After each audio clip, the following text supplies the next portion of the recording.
The Public Benefit Organizations Regulatory Authority, formerly Non-Governmental Organizations Coordination Board, is a state corporation established under Section 34 of the Public Benefit Organizations Act for 2013 and is broadly responsible for the registration and regulation of the PBO sector in Kenya. It is domiciled in the Ministry of Interior and National Administration. As set out in Section 42 of the PBO Act, the authority is mandated to register and deregister public benefit organizations in accordance with the Act, maintain a register of public benefit organizations registered under the Act with precise sectors, affiliations, and locations of the activities, interpret the national policy on public benefit organizations so as to assist in its smooth implementation and observance by the government ministries, departments, and agencies at various levels, receive and review annual reports of public benefit organizations, advise the government on the activities public benefit organizations and their role in development within Kenya, issue forms, instructions, model documents, facilitate information sharing and networking between public benefit organizations and the government, institute inquiries to determine if the activities of public benefit organizations do not comply with the Act or any other law, provide advice and training to public benefit organizations, and do anything incidental or conducive to the performance of any of the preceding functions. The authority's top decision-making organ is the board, which consists of a chairperson appointed by the president and members drawn from government and PBO and private sectors. Decisions of the board of the authority are implemented by the Secretariat, the executive arm of the organization, which is headed by the Director General. In an effort to improve service delivery to the PBO sector and other stakeholders, the authority has decentralized its services by operationalizing regional offices that's in Eldoret, Garissa, Kisumu, Mombasa, and Nakuru. Even though the PBO Act was passed in 2013, it was not implemented until May 14, 2024, following a directive by President William Samoei Ruto.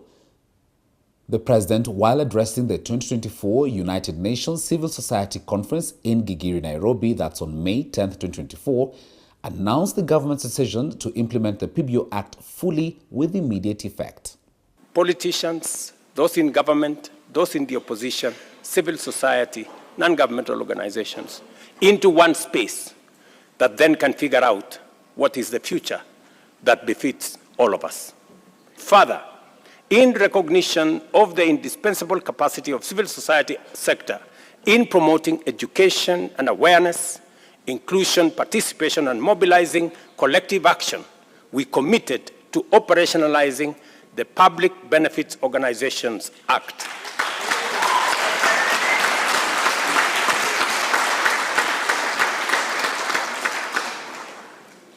I made that commitment, and maybe civil society have been wondering what's happening. This act stuck in limbo for over a decade. Yet it aims to expand the space for government and non-governmental organization partnership and collaboration.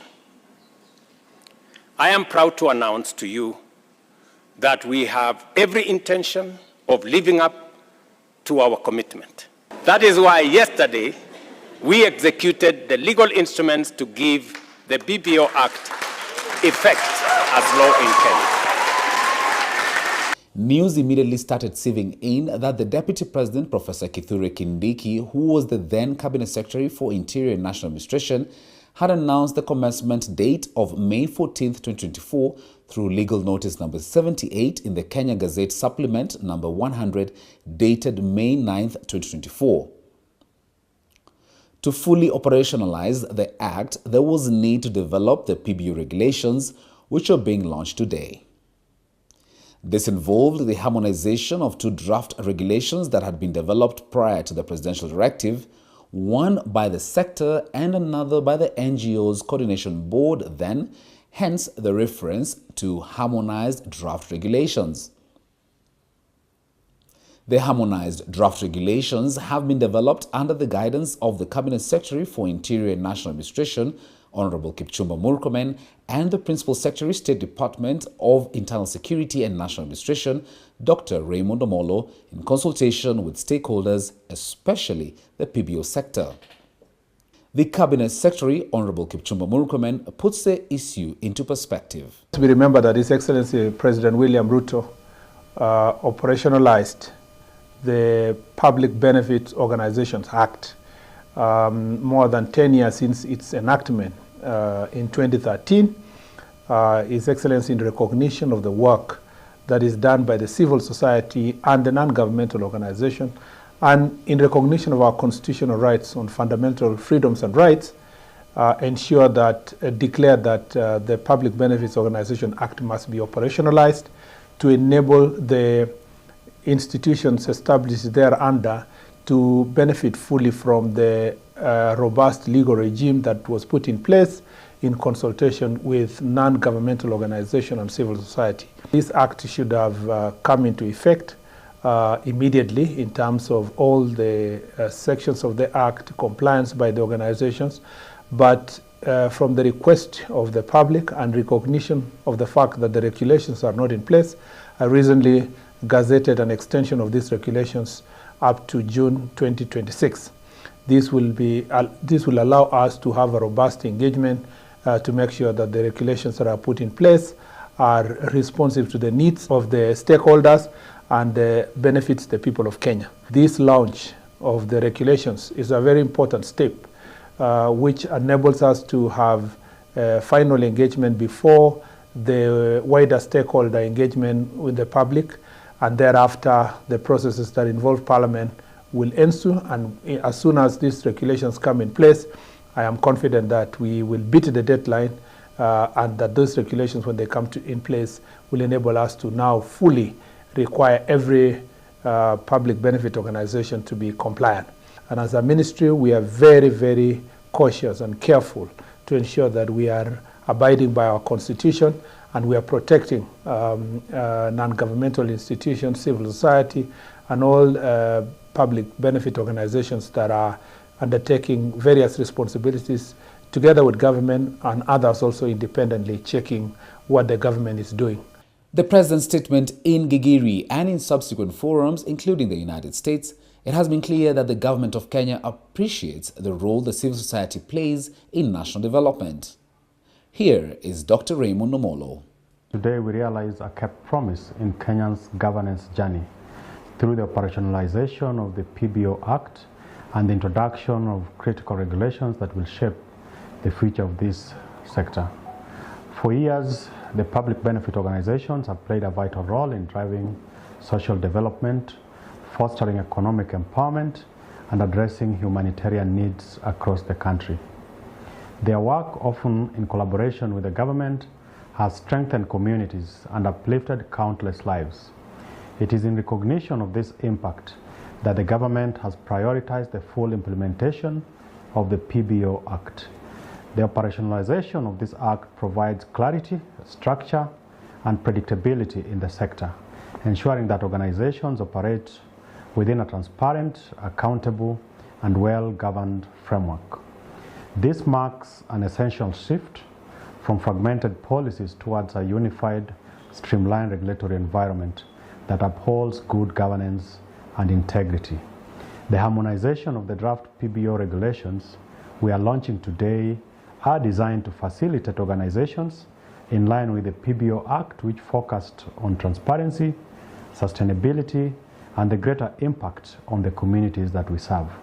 We welcome the beginning of a new chapter in the regulation of the PBO Act within the sector in the country. Dr. Omolo has overseen the transition to the new PBO regulatory framework journey, including presiding over a consultative meeting at Elementaita, which brought together government officials, the PBO sector, and development partners like the UNDP, Amkeni wa Kenya, to discuss the way forward. As a matter of fact, the PBO Regulatory Authority has involved various stakeholders in the development of the draft regulations, as the chair of the authority's board puts it. We are here for such a great milestone that we've achieved for the last close to 1 year. The President took a bold step to cassette the Act, the PPO Act. During the campaigns, His Excellency the President, William Samoei Ruto, made a commitment. And being a man of his word, he went ahead to cassette the Act sometimes last year in May. We realized that we had 2 drafts of the regulations, and that has taken us at least some time to ensure that we have one harmonized draft. So we have gone out to engage the sector, who have been very supportive, and the government goodwill. We've walked this journey together as a board and with the management. We have very effective management led by my good friend, Dr. Kipto. They've also done a very good job to ensure that at least we have a harmonized or one draft. Now we are here because we want to launch this draft so that we go out there and subject it, because it's a requirement in the law. We subject it to the public participation.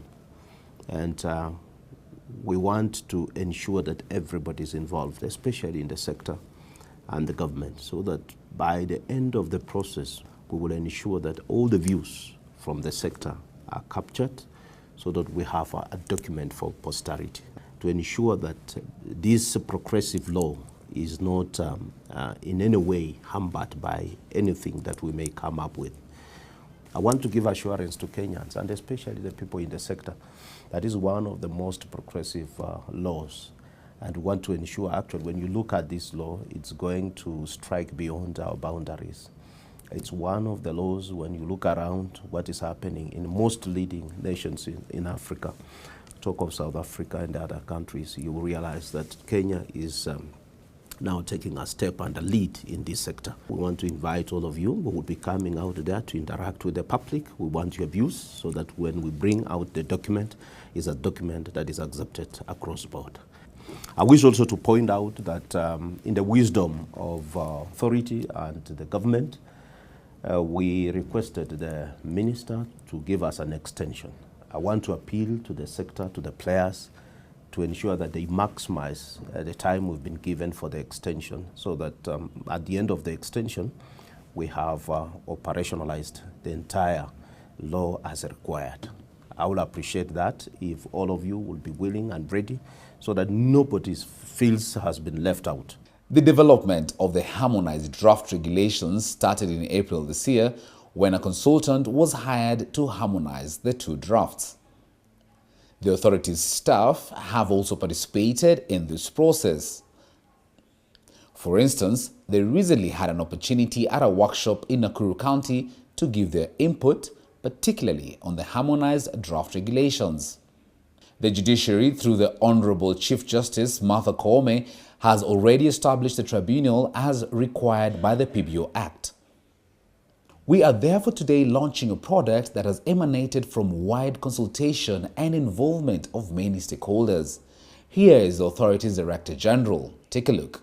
Today we gather to reflect on the journey we have worked towards a more accountable, impactful, and inclusive PBO sector in Kenya. At the heart of our work at the authority is a simple but powerful belief that the strength of the sector lies not in the uniformity, but in the unity of purpose. It lies in the collaboration, in shared responsibility, and in the deliberate inclusion of every voice, from international, national BBOs to the community-based organizations in the grassroots. The role of the authority is to enable the sector.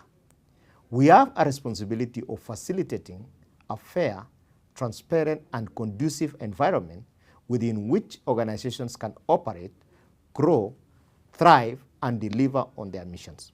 Through the support of our various stakeholders, the PBO regulations will be subjected to public participation countrywide to ensure meaningful input. The public participation process isn't just about ticking boxes. It's about staying true to our constitutional values and participation, transparency, inclusivity, and ensuring the final regulations truly reflect the voices of all our stakeholders. We stand ready to support, guide, and partner with all PBOs to ensure a seamless transition and a stronger future for the PBO sector. I urge all stakeholders within the sector to take full advantage of this time to align their operations, enhance coordination, improve compliance, and build sustainable partnerships. Collaboration and inclusivity are not just principles. They are the foundations upon which lasting change is built. Thank you, and let's embrace this new chapter with dedication and optimism. God bless you. From here, the harmonized draft regulations will be subjected to public participation in line with the Constitution of Kenya, and then a validation process before being taken to Parliament for processing and consideration.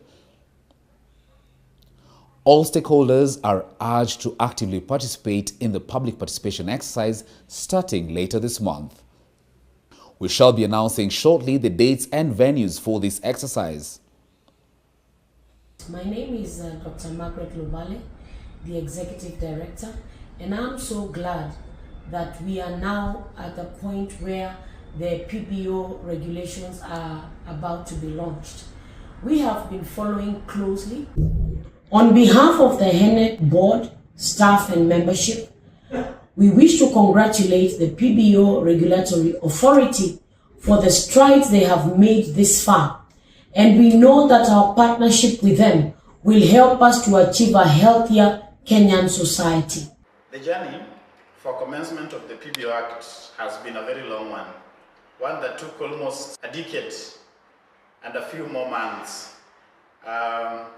And the civil society sector has been at the heart of it. There has been a lot of efforts by the civil society organizations, specifically members of CFF, together with others that have been a part of the process to push for commencement. This is the third regime since the commencement of this law. And we are very happy that last year we got the commencement date.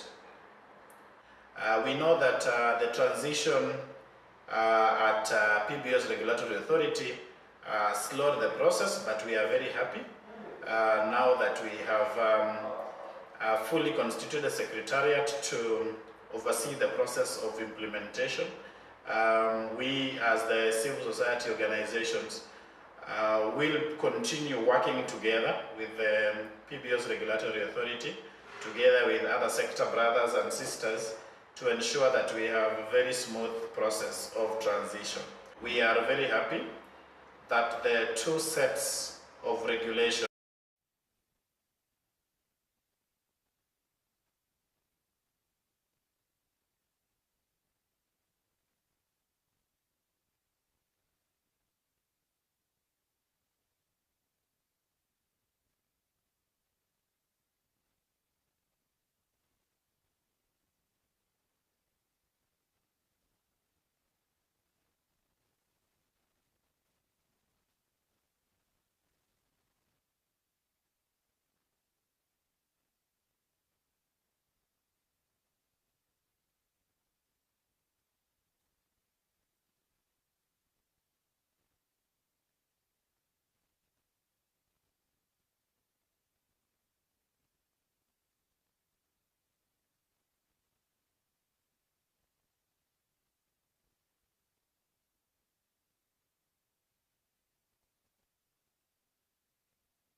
The Public Benefit Organizations Regulatory Authority, formerly Non-Governmental Organizations Coordination Board, is a state corporation established under Section 34 of the Public Benefit Organizations Act for 2013 and is broadly responsible for the registration and regulation of the PBO sector in Kenya.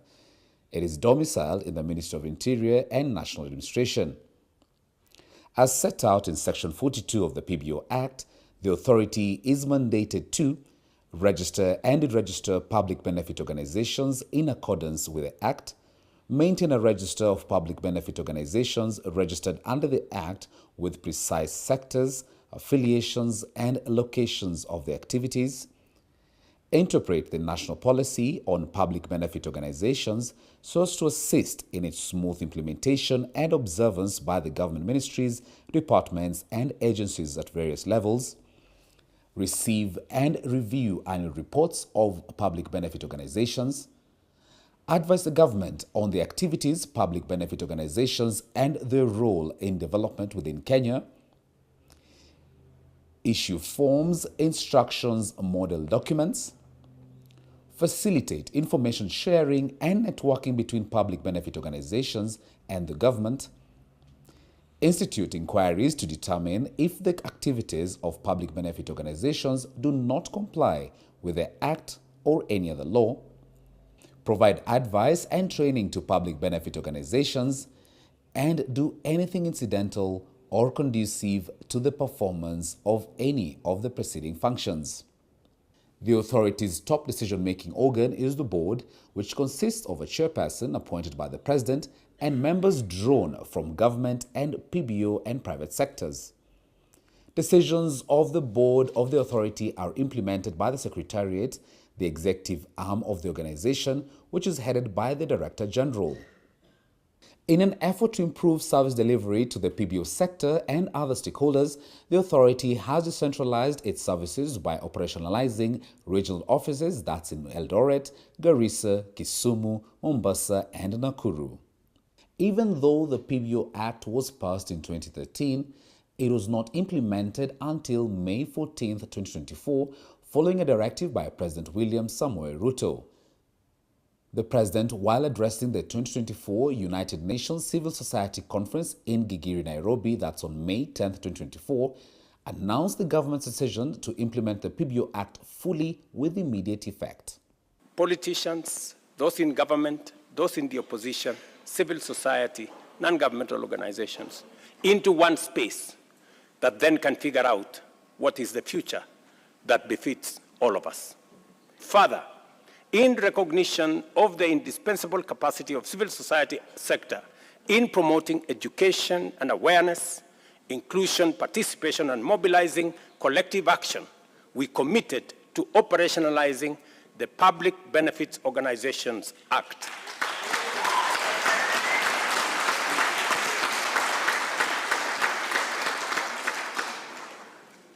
I made that commitment, and maybe civil society have been wondering what's happening. This act stuck in limbo for over a decade, yet it aims to expand the space for government and non-governmental organization partnership and collaboration. I am proud to announce to you that we have every intention of living up to our commitment. That is why yesterday we executed the legal instruments to give the PBO Act effect as law in Kenya. News immediately started sieving in that the Deputy President, Professor Kithure Kindiki, who was the then Cabinet Secretary for Interior and National Administration, had announced the commencement date of May 14, 2024 through legal notice number 78 in the Kenya Gazette Supplement number 100 dated May 9, 2024.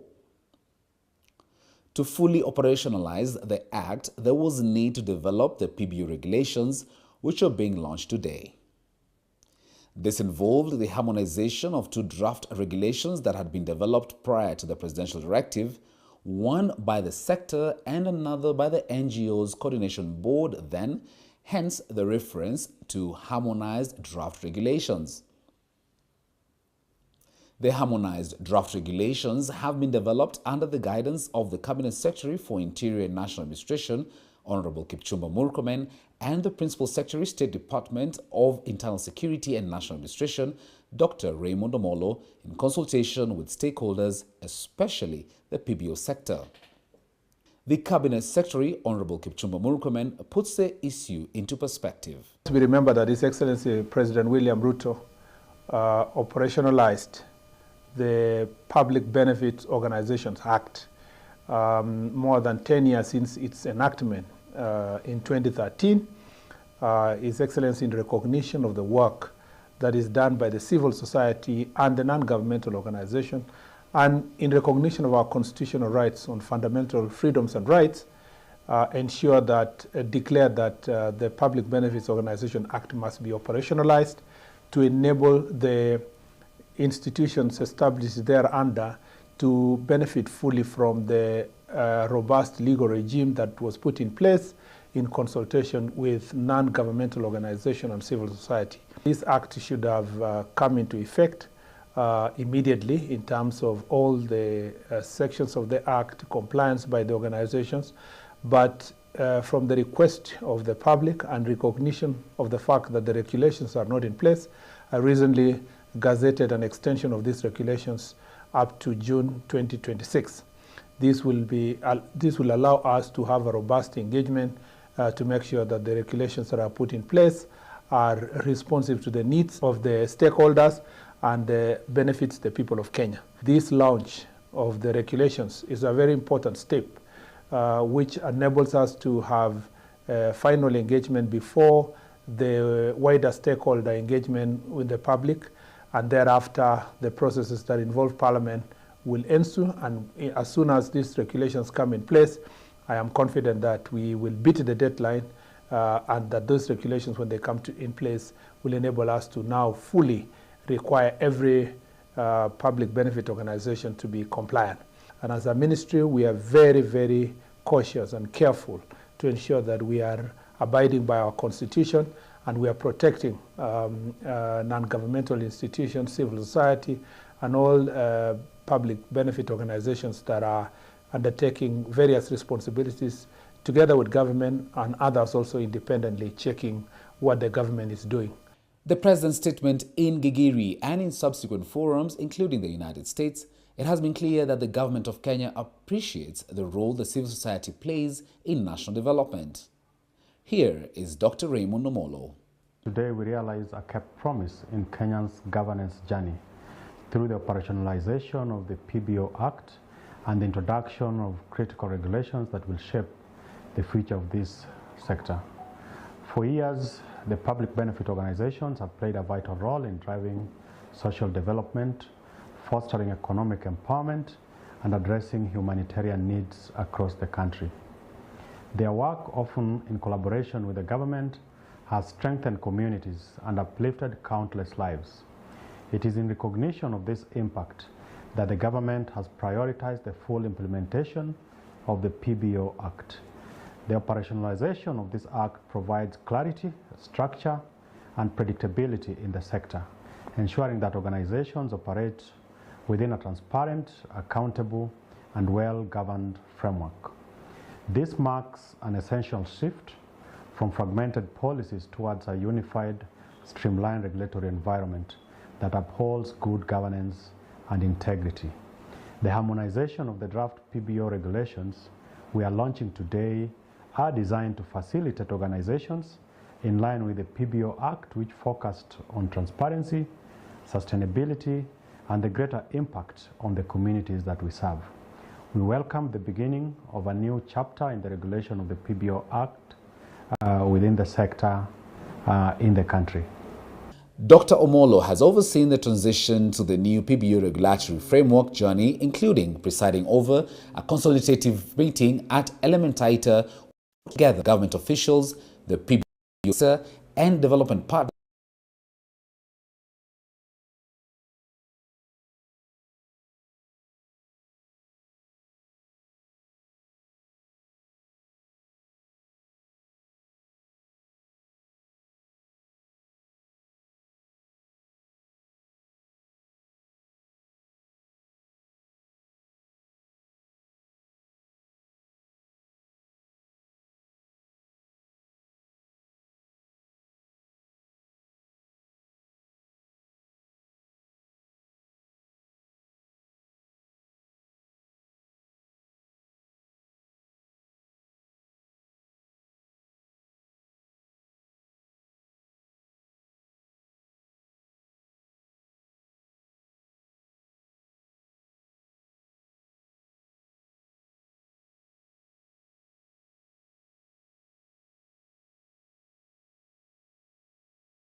See you at station 4. Thank you and God bless you.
Kazi ya tano ya maua, kazi ya kutengeneza bidhaa ni hao watu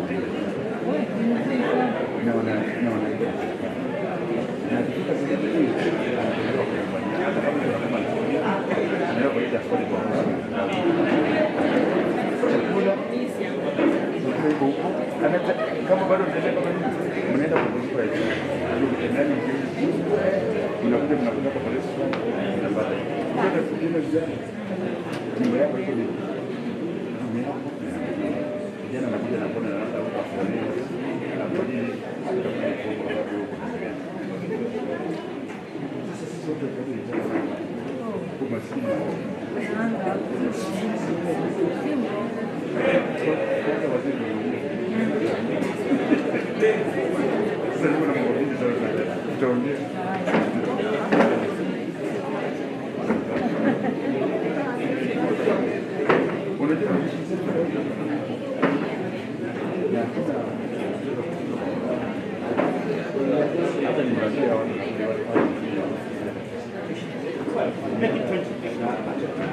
That's a cup of tea. That's a cup of tea.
Tunasubiri at least tufike nusu ya hii also that we have a good quorum.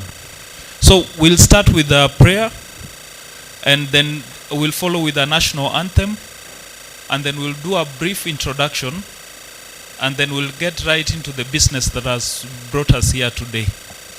So ningependa kupata 2 volunteers watuombee ndio tuanze mkutano. Nani yako tayari kutuombea? A lady preferably. Kama kuna Waislamu katika hiki kikao pia, we can get a sheikh to offer a prayer.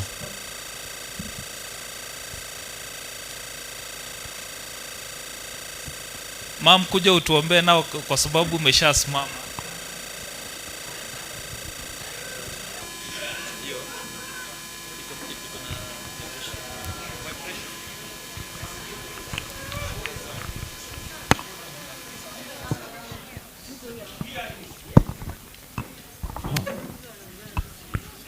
Haya, na tuombe. Baba, katika jina la Yesu Kristo, Mungu wetu, tunasema ni asante. Umetulinda usiku mzima, tumeamka kwa mapenzi yako Baba. Ni usubuhi nyingine njema Mungu wetu, umetuleta hapa Mungu wangu. Baba, angalia huu mkutano tunaweka mikononi mwako. Baba, uwe mwenyekiti mwema mwanzo hadi mwisho Baba. Bariki walimu wetu Baba, watupatie lengo lao Bwana Mungu wetu. Zaidi ya yote, utulinde na tutakase. Baba, naomba katika jina la Yesu Kristo aliye Bwana mkombozi wetu mwema. Amen.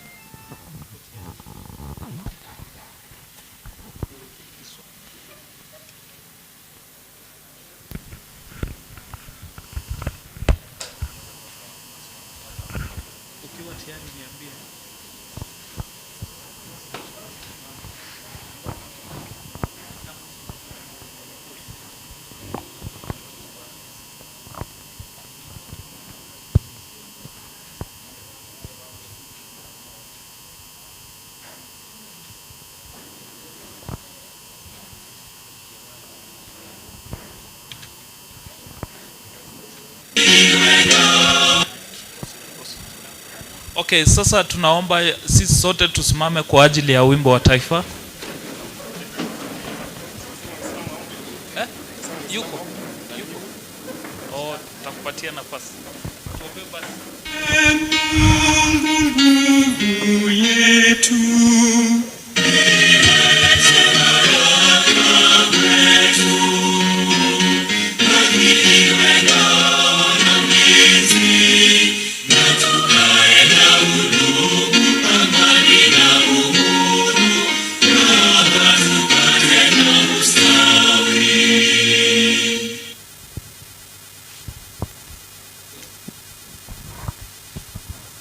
East African anthem. Mungu taomba uilinde Jumuiya Afrika Mashariki, tuwezeshe kuishi kwa amani, tutimize na malengo yetu. Jumuiya yetu sote tuilinde, tuajibike, tuimarike, umoja wetu ni nguzo yetu, idumu jumuiya yetu. Asanteni, tunaweza kuketi.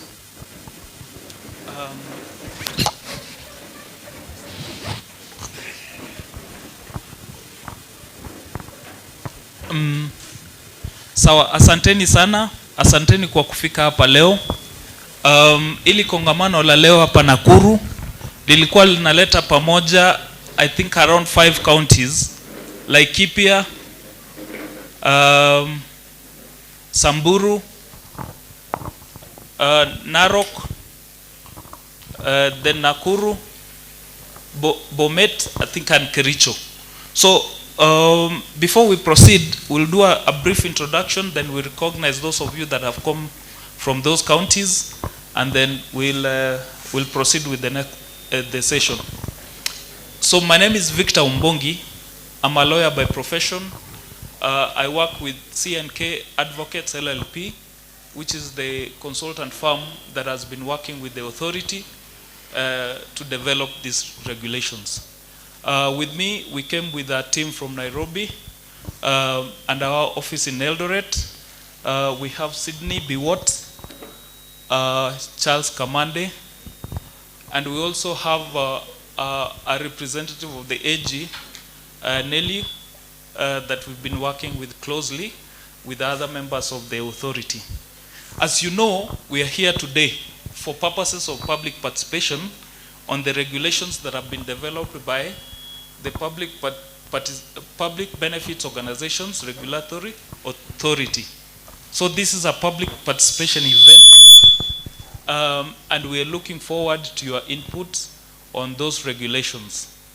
On the side of the authority, I think I want to invite my colleague Sang to come and give a brief introduction of the members of the authority that are in this sitting.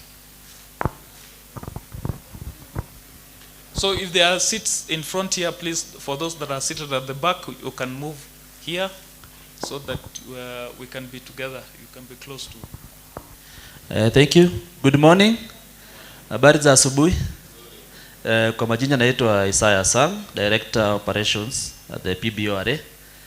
Tuko hapa leo kupata maoni kutoka kwa watu wa Nakuru and its surrounding counties on these regulations that you are developing to regulate the public benefit sector. So we have come a big team, both from our Nairobi office and the Nakuru office. Ningependa wasimame tuweze kuwaona. Thank you. So you have a big team here na wengine wako pale kwa registration. The authority is the former NGOs Coordination Board.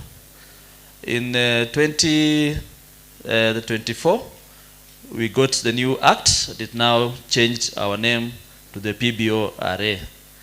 Our mandate is to register, coordinate, and regulate NGOs, which will now be referred to as PBOs going forward. So we'll be here taking your views. We'll be receiving memoranda from people who have already written their memorandas. If you see any of our staff, you can share your memorandum. If you're able to bring them here, we'll also be receiving them. And then we'll also be expecting other feedback in terms of the process, that you're able to help us in making a good document that is going to guide the sector going forward. So thank you, Victor. You can proceed.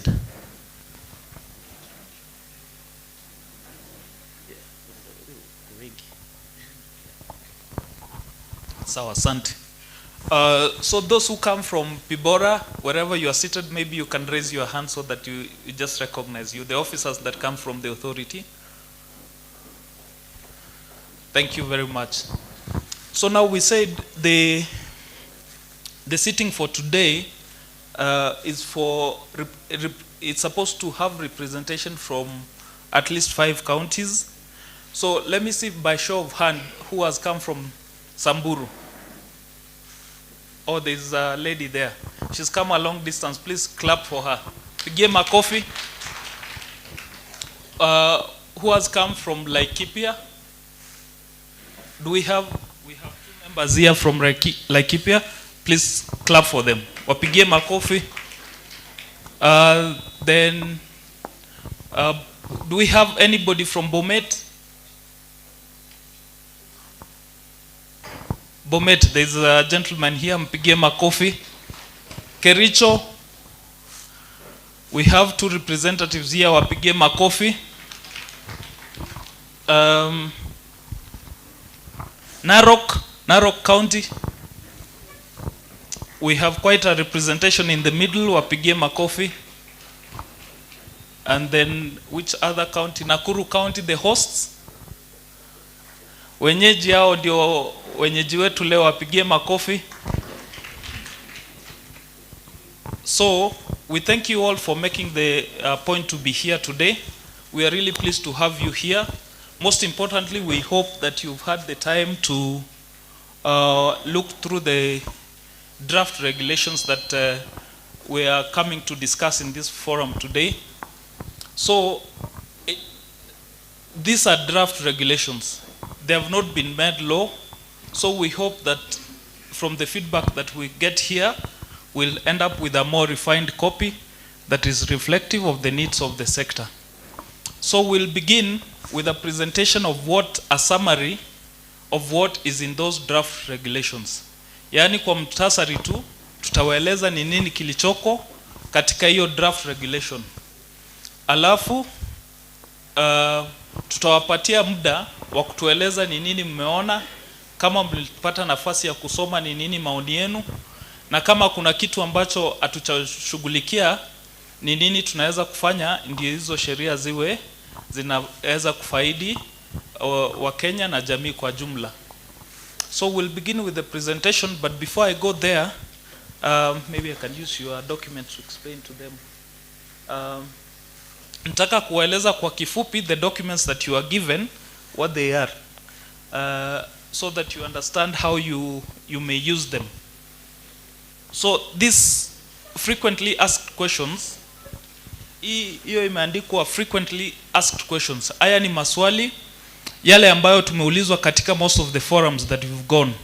So this is what the authority took time to reduce those frequently asked questions into this booklet, and it can guide you to answer some of the questions. For instance, when they talk about what's a public benefit organization, it talks about what does the PBO Act matter for the NGOs and IGOs in Kenya. All those questions, it has answered around 14 questions, and you can go through it. Then there's this small booklet, Public Benefit Organizations Act of 2013. So this act is the parent act for this sector. It's the one that provides for the regulation of the sector in terms of an act of parliament. So it's a summary of what is provided in that act, because it's a legal document, but the authority has taken time to reduce it in a language that can be understood by everybody, by most people. So it's a summary of that act.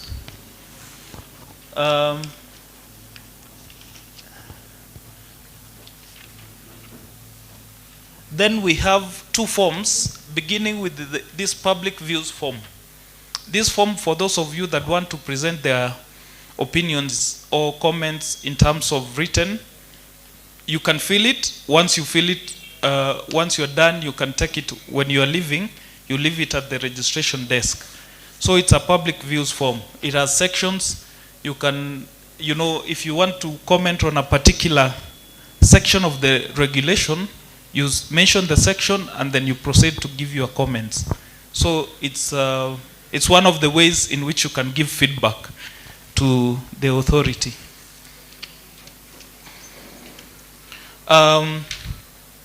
Public participation assessment form. This is a form really for you to give us feedback on how we've run the program for today, and then it gives you a chance to help us to improve how we conduct this kind of forums for the future. So it's just an assessment on how we have conducted the program for today. Then finally, we have this document, this big wide document. So this is the draft Public Benefit Organizations Regulations 2025. It's a draft. Like I've said, haya ni mapendekezo ya kanuni, bado ijawa sheria. So this is what has brought us today, and we hope that most of the contributions that we'll have in this forum will focus on the contents, giving us feedback on the contents of what the proposals that are contained in this document. So the document itself, we hope that you may have had time to go through it before today's session, but if you've not had that time, that's why you've been provided with the hard copy. It's also available in soft copy. You can scan. There's a QR code at the door that you can scan. It's also available online, so you can download it. So for today, those who are already prepared to give us feedback on this will hear you. For those that have not had the opportunity to or would require more time, we still have up to 25th of July for you to go and scrutinize, analyze it, and then give us your feedback. So this is the main document for the day, but of course it's related to the other document that are available in the summaries that I've already spoken about. So I think now we'll go directly into the... Okay. So before we proceed with our little small presentation, there are hosts that have hosted us here. Before I give my colleague the mic to introduce our hosts, I want to see, though, by show of hands, is there any representation of the county government from here in this forum? Or from any other county government that is supposed to be part of this meeting, so that we don't leave you out in the introductions? If there is none, then I'll give my colleague Lyndon. Lyndon is the legal officer for the authority, so he would take over the session to introduce our guests, our hosts rather, and then we can proceed. Thank you. Good morning. Good morning, the people of the great county of Nakuru. My name is Lyndon Nicholas. I am the team leader for the Public Participation Forums, and I would like to welcome the SEC representing the County Commissioner to officially open this forum for us so that we can continue. Okay, thank you, sir. Good morning. Habari ya wananchi? Mko salama? Okay, my name is Abraham Chepkech, Assistant County Commissioner. I'm here on behalf of the County Commissioner Nakuru. And because of time, sitakuwa na mengi. What I would urge you is to give this forum maximum cooperation so that at the end we achieve the purpose as to why we are here. Sindio? Na nafikiri kila mmoja wetu anajua ni kwa nini tuko hapa. Tumekuja hapa kusikiliza, sindio? Kwa hivyo tuwape maximum cooperation, na as I told you, you see, si unaona hall vile imejaa, and I'm very sure bado kuna wengine wanakuja. That is the beauty with the Nakuru County. Public participation huwa wanakuja kwa wingi. Otherwise, thank you so much. Let me take this opportunity to declare the forum officially opened. Thank you. Situmpatie makofi mzuri. Yawa. Thank you, Bwana SEC. Cha muhimu kwetu kwa hii forum ya leo ni kusikiza mapendekezo yenu. We will give you a small presentation, a brief overview of what the regulation looks like. Then we will hear from you on what your thoughts are on what you already read and the presentation that have been made. In the event there are parts that are unclear, we will be available to clarify them. In the event there are questions that will be asked, we will be available to give the answers. So do not be shy. Whatever it is you want to ask, ask. Whatever it is you want clarified, we shall do that. Otherwise, Victor, hii kiwanja sasa ni yako, cheza. Nashukuru. Tumpigie makofi Lyndon pia. So now we'll go straight into the presentation for our members for this meeting that would want to use sign language. If you are at the back there, we'll request you that you come in front. We'll provide seats for you. We have a sign language interpreter. It will be able to assist with interpreting what we are saying into a language that makes this forum inclusive. So these proceedings are also being streamed live on YouTube, so we also need to tell you that so that you are aware. And for those that are able to follow those proceedings live, they... Okay. So for those who are following the proceedings, they can also be able to see it in all the languages that it's being broadcast. So we can proceed to the presentation. So sababu kubwa ya leo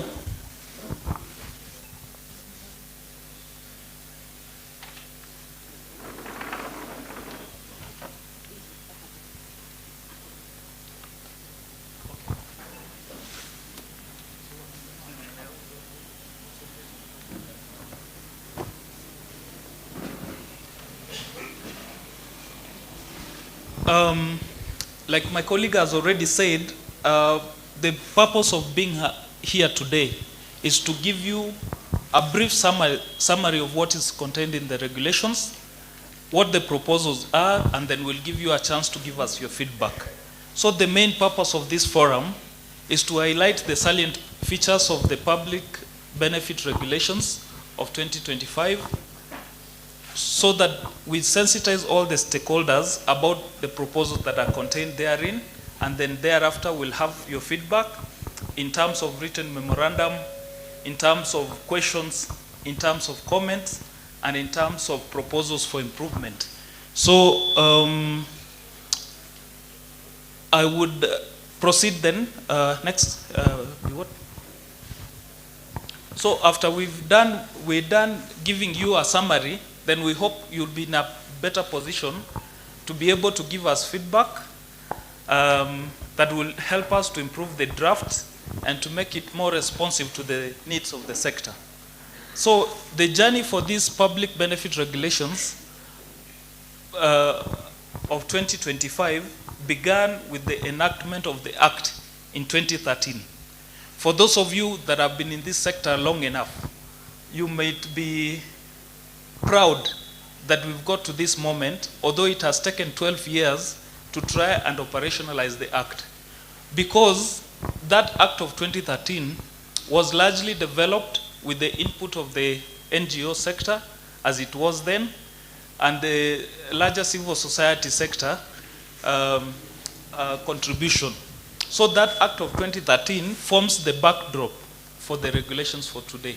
Yaani hiyo sheria ambayo ilipitishwa ya bunge 2013 ambayo ilikuwa imetengenezwa kupitia juhudi za serikali, baada haswa juhudi ya wale watu ambao walikuwa wanafanya kazi katika hii sekta ama wamekuwa wakifanya kazi katika hii sekta ya NGOs ambayo sasa itakuwa inaitwa sekta ya PBOs. So that is the background. So the act was passed in 2013 but haikuweza kutekelezwa. Vile ambavyo tumeeleza katika utaratibu wa sheria, tuna constitution iko pale juu. Then we have acts of parliament that are passed by the National Assembly. Chini ya hizo acts of parliament, not all of them, but mostly they would require regulations to be implemented. Sasa those regulations are what we are dealing with here today. It's like the third tier of the national legislation. Of course, we have also the county government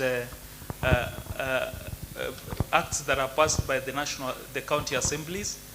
That's a different category. It's now at the county level.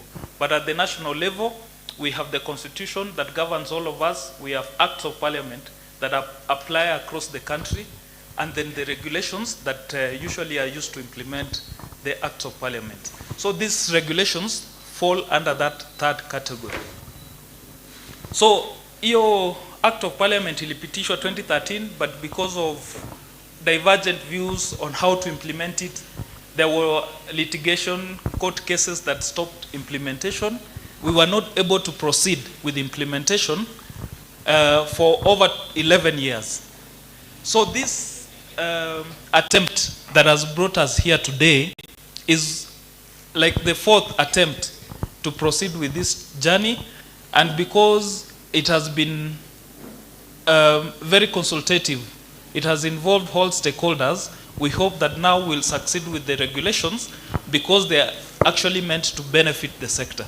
So this bid began with the presidential promise at the UN Civil Society Conference in 2024, in May 2024, where he gave a promise that he had also given during his campaigns that he will try to support the sector by spearheading the implementation of the Act by passing the regulations.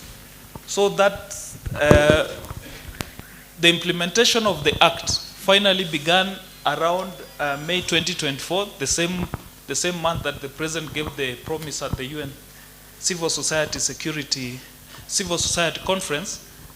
So the implementation began by, for instance, giving, publishing in the Gazette notice the Act and allowing for the formation of the tribunal that is established under the Act. Next. So why was it necessary? Some may ask, we already had the NGOs Act. We had regulations under the NGOs Act, and we had the NGOs Council as the government authority, as the government agency that was responsible for the NGO sector. So somebody may ask, why was it necessary now to embark on this reform process? So the reason, some of the reasons that made it necessary to come up with a new legal framework to be able to govern the NGO sector was because in 2010, we passed a new constitution that guaranteed, in that constitution, there are certain constitutional guarantees, freedoms and rights that needed to be actualized. Because this NGOs Act was passed in 1990, at that time, those of you who remember, the most current issue was democracy, expansion of the democratic space and freedom of expression. So this reform is supposed to give effect to those freedoms and rights that are provided by the Constitution in 2010. Because of the developments in the sector also, the charity sector, those people that operate under this sector, you understand that there are developments, global developments that have affected how, what were the donor priorities, what were the needs, what are the current needs for the Kenyan society that need intervention from public benefit organizations. So because of those kind of changes, it became necessary to come up with a new legal framework to govern the sector in a more responsive manner. Those of you that follow international or current events, you know that from the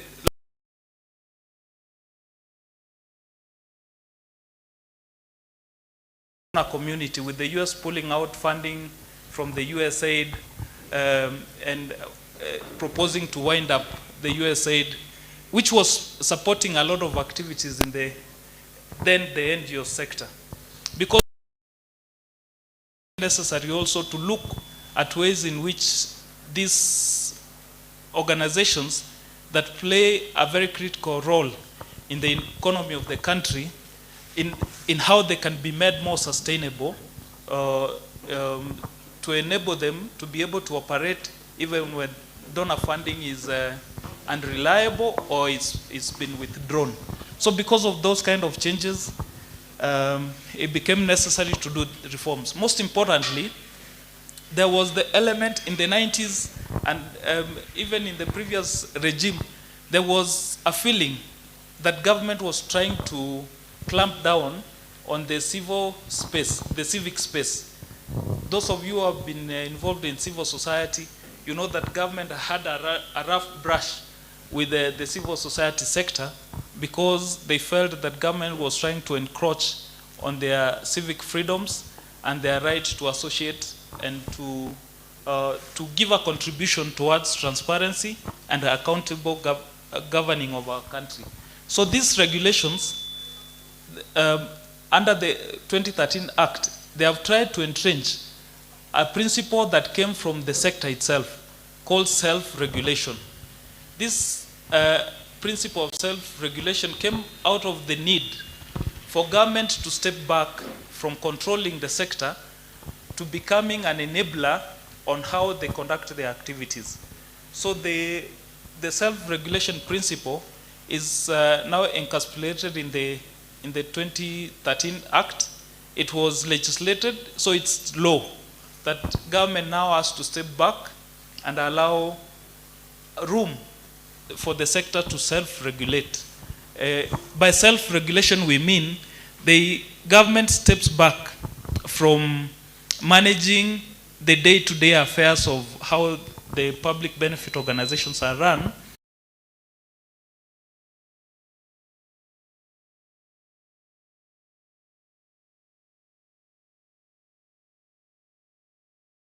Without meddling in their day-to-day affairs. So those are some of the reasons why it became necessary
to the new legal framework.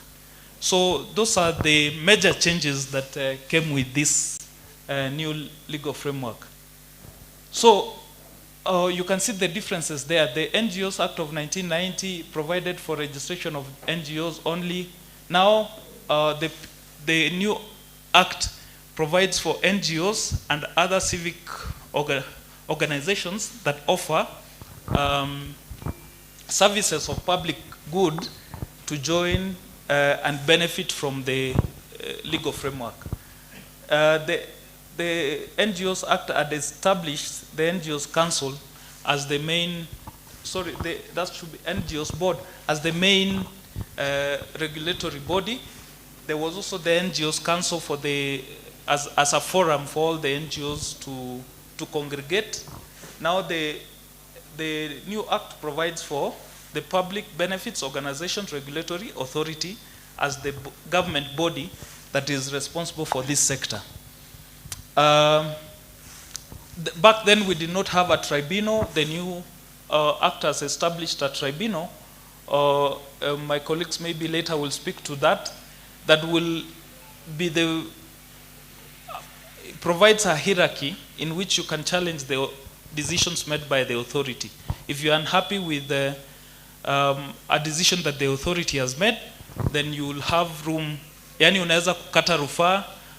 Kwanza unaweza kuomba idara yenyewe ikaangalia tena uamuzi ambayo imefanya, but if you are unhappy with it, you can proceed to the tribunal, to the High Court and the Court of Appeal. Another attempt that the new legal framework has made is to shorten the registration process. For most people that have registered organization under the previous regime, one of the major complaints that it will take too long between the period you make an application for registration and the period upon which you get the approval or when your approval is declined. That time, even a simple thing as doing an M search used to take quite a lengthy period of time. So under the new legal framework, there has been an attempt to streamline the registration process so that it's shorter and it enables those who want to participate in public good to take the shortest time in terms of setting up and registration. Next. So these regulations that I've shown you, the white document, they contain certain provisions, but this is a summary of what is contained in it. They provide for registration and recognition of PBOs, how to register. Yani ni njia gani ambayo unaweza kutumia ndio ukaweza kusajili shirika la kupeana faida kwa jamii. Then it provides for governance and institutional framework. By this we mean the PBOs themselves. How will they be governed? What is the governing mechanism, internal governing mechanism for the PBOs, and how they will be regulated? What is the role of the regulator in that framework? It also provides for sanctions and appeals. Once you've registered a PBO, certain obligations come with it. Kuna majukumu fulani lazima utekeleze. So the regulations provide, there are sections that provide for proposals on sanctions and appeals. Yani, usipoweza kutekeleza majukumu fulani, ni nini kinaweza kufanywa, ama how do we look for solutions? What are the remedies? And then there is sections that guide on dissolution and deregistrations. Once you've registered a PBO, you've operated maybe for 2 or 5 years. Now you've gotten to a point where you either have achieved your objectives, you want to wind down, or you want to close it, or because of frustrations of either funding or other internal disagreements on governance, how do you proceed to close that organization? So those are the main provisions that are provided. Next. So one of the, so now we go direct to some of the provisions of the regulations. So the key definitions that are there that you need to take note of is they define what a public benefit organization is. In the regulations, that definition is also provided in the main act. They say it means a voluntary group of membership of individuals that come together for the public, for the purpose of promoting a certain public good. So that definition goes into detail to give the parameters of what a public benefit organization is. And it's also provided in Section 5 of the Act. So for you to qualify as a public benefit organization, you must be engaged in an activity that offers public good. It has to have a public benefit. So if you're engaged in a self-help group, mmekuja pamoja, mmesema nyinyi mnataka kufuga kuku, ama mnataka kufuga nguruwe as a group of youth, and you just want to better your economic status, just as a group of individuals, then you do not qualify to be called a public benefit organization, and then you will not qualify to be registered here. Here, you get registration if your activities are aimed to offer public benefit of a section of society that you have identified that needs intervention. Tuseme, you want to promote girl-child education in Nakuru, or you want to promote the environment.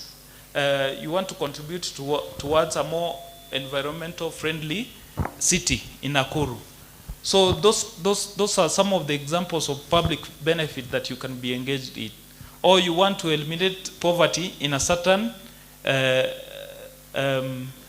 section of Nakuru County or in your location, but you do not have yourself and the people that have come together as the main beneficiaries.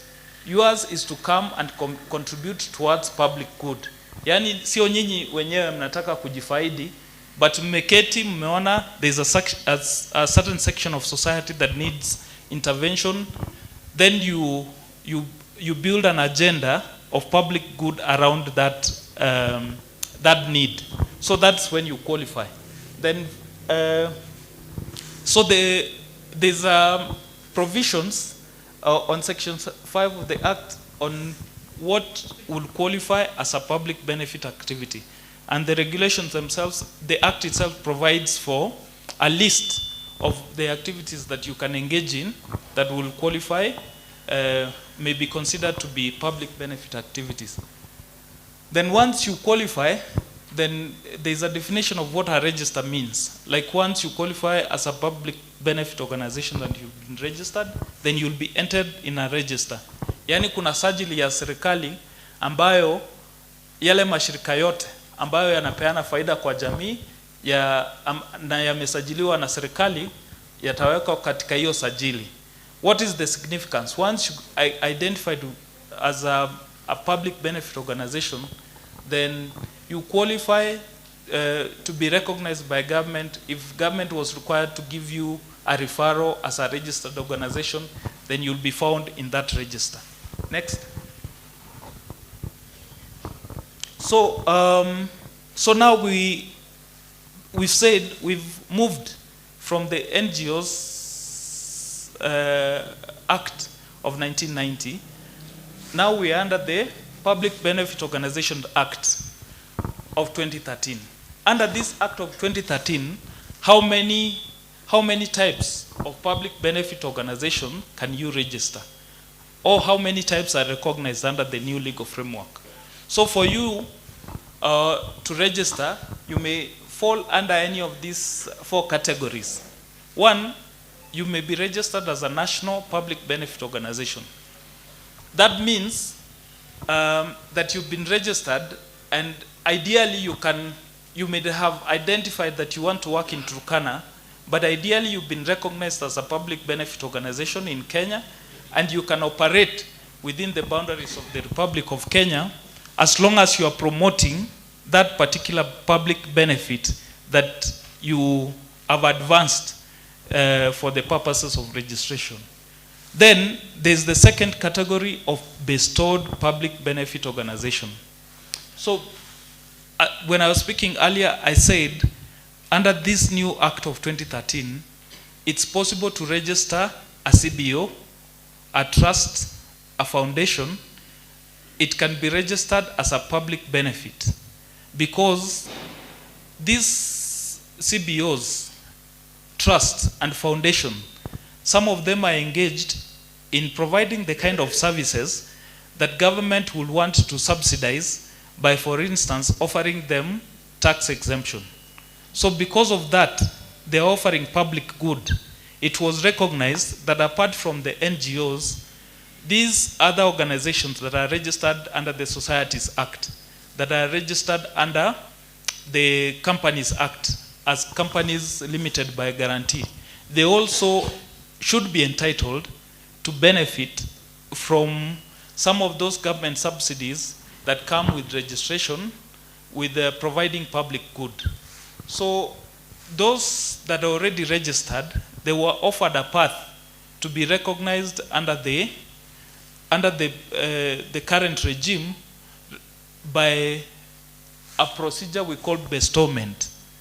Bestowment means you were already registered elsewhere, but now, because you want to be recognized under this new law, once you pass the criteria for recognition, then you'll be bestowed with a public benefit status that gives you the same rights as those that are already registered or registering anew under the Act. So this is really for those that were already operating in the sector, that were not NGOs, but or they were registered as NGOs, CBOs, trusts, and foundations. So this gives them a route to be recognized as public benefit organizations. Then there is international public benefit organizations. So this, for those that have an experience working in the sector, you know that there are organizations that are based elsewhere, they are registered elsewhere, but they want to support local activities. Maybe they have a little funding for CBOs. They want to put some money into trusts. They have identified a local organization that is advancing the same kind of agenda or are operating in the same kind of sector. where their interest is. So they just want to provide funding, but they do not want to operate locally. They just want to offer support. So those ones are registered as international public benefit organizations. However, if they are already registered elsewhere and they feel they need to come and operate locally, they want to set up an office, they want to be involved in direct implementation of projects, au sasa watahitajiwa pia waregister as exempt international, meaning that they are recognized as international PBOs, but due to their interest in direct implementation, they will be exempt to now be to engage in direct implementation of projects in Kenya. So those are the four main types of public benefit that are recognized under the new regulatory framework. So there are many requirements that, and some vary slightly between the three types of categories. But in summary, for you to be registered as a public benefit organization, first, you must make a name reservation. That name should be available for your use, for you to proceed. Then you have to do the application in the prescribed form. In these regulations that we've provided, at the back, there are different types of forms that give you the procedure for different types of applications. So hizo form ndio lazima uzitumie katika ombi lako la kusajiliwa. There's a provision that you have to pay the prescribed fees. For different types of registration, it provides there's a schedule on fees, a proposed schedule on fees. So you'll have a look at it and also tell us whether you think the fees is fair or we need to increase it. We'll give you a chance to say. So then there are constituting documents. For every type of registration that you need to do, there are minimum constituting documents that you have to provide. Mostly, this will be the constitution, how you intend to govern yourselves. We've said the government wants to step away from being involved in who's the treasurer, who's the chairman. As long as you're able to do that within your organization, your work is to do it and then to present those names to government for recognition. Then there are proposed officials. You provide the list of your proposed officials or your officials that you've agreed are going to run the organization. Then for all of this, you must provide us with meetings, the minutes of the meetings that you sat and agreed that we are coming together for the purpose of advancing a certain public good, and this is our meetings. The particulars of the office bearers, physical and residential address. So you must provide us with a physical location where if you want to be served with letters, documents, the authority wants to come and do an empowerment program, where do we communicate? Where do we find you? Next. So once you make an application under any of the four categories that we've already said, and then that application is approved, and now you become a recognized public benefit organization, somebody may ask then, what does that mean? Then what is the effect of that?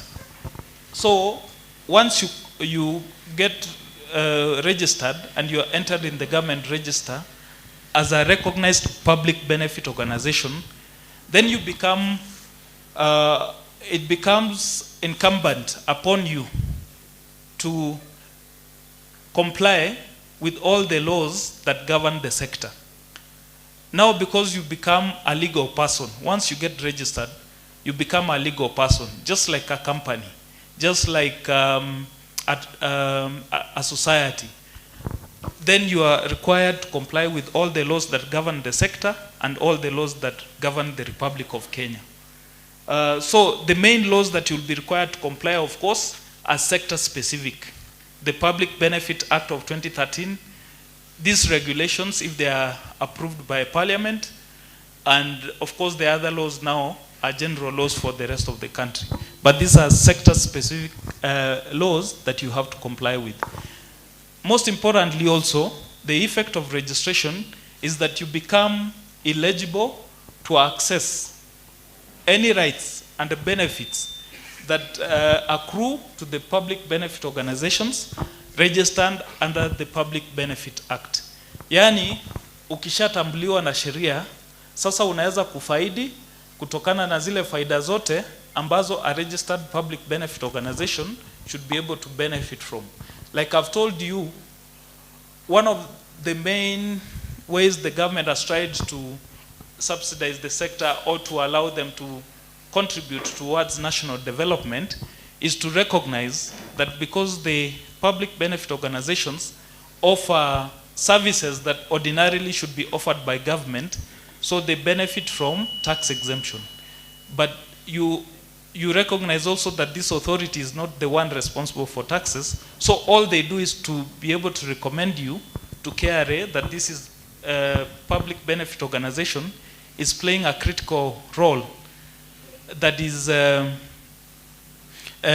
supporting government in development agenda, and therefore we recommend that you give them a tax exemption. So now we've dealt with the issue of the registration process, the types of PBOs you can register, the registration process, the requirements for registration. Now we have to look at, like I told you, once you get registered, you are supposed to comply with certain regulatory frameworks. Certain obligations come with it. So it may happen that in the course of implementing your activities, certain occurrences have happened that make it necessary to either suspend the registration or to cancel that registration altogether. So this section deals with the grounds, some of the grounds upon which a public benefit organization that has been registered can be removed from the register. So hii sehemu inaongelea kuhusu ni nini inaweza kusababishwa baada ya kuwekwa katika sajili ya serikali pia ukaondolewa katika hiyo sajili, ama ukasimamishwa kufanya kazi kwa muda ndio upatiwe nafasi ya kutimiza yale masharti ambayo yanakuja pamoja na kusajiliwa. So this some of the grounds are dealt with in section 18 and 19 of the PBO Act, and on the regulation is regulation 16. So the act already provides some of those grounds. As you know, that act of parliament, unlike these regulations, is already law. So whatever is provided in that act, unless there is an amendment, it's the law that is already governing the sector. So those are already recognized grounds for suspension or deregistration. What we need to discuss though, some people, when I've seen some people frown when we are talking about cancellation and deregistration. Nothing of this kind will ever happen as a matter of emergency. It will not happen overnight. If you have certain requirements of law that you are supposed to comply with, before you get to the point where you're being deregistered or suspended, there is a requirement by law that you'll be given a notice being told that you failed to comply with certain provisions of the law, and therefore you given a show cause where you should not be deregistered. And then you'll be given a fair hearing to say, okay, I had a problem filing my returns XYZ, so I wish to be given 2 more weeks to do that.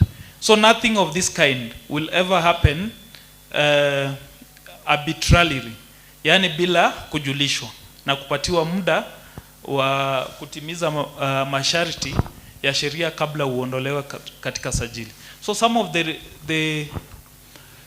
the reasons why you can be registered is failure to comply with the constituting documents, we said at the point of registration, when you are making your application, you will come to the authority and say, apart from our list of officials, apart from giving you our residential, our physical and postal address, this is our list, this is our constitution.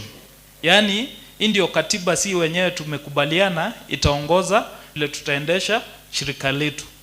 So ukishapeana ile katiba, hiyo ilikuwa uamuzi wenu nyinyi wenyewe vile mtaendesha shughuli zenu. But sasa mkifika time that you are not able to comply with your own constitution, and then there's a problem and some members come and say our officials are no longer complying with the constitution.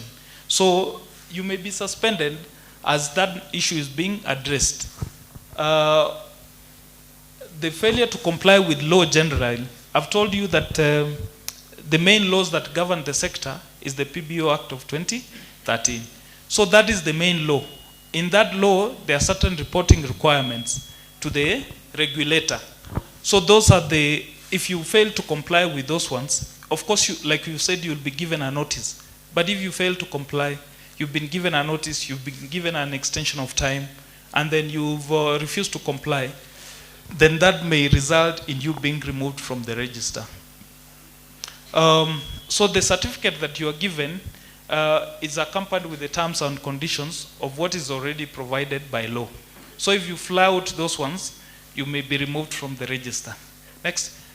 The second, the other issue is that whenever you make an application to government for registration, you are supposed to furnish government with certain requirements. Kuna yale maombi, ukipeana ombi ya kusajiliwa, kuna hilo ujumbe utapeana kwa serikali. Some of the information that you provide is your list of officials, your objects, basic things as your name and your ID.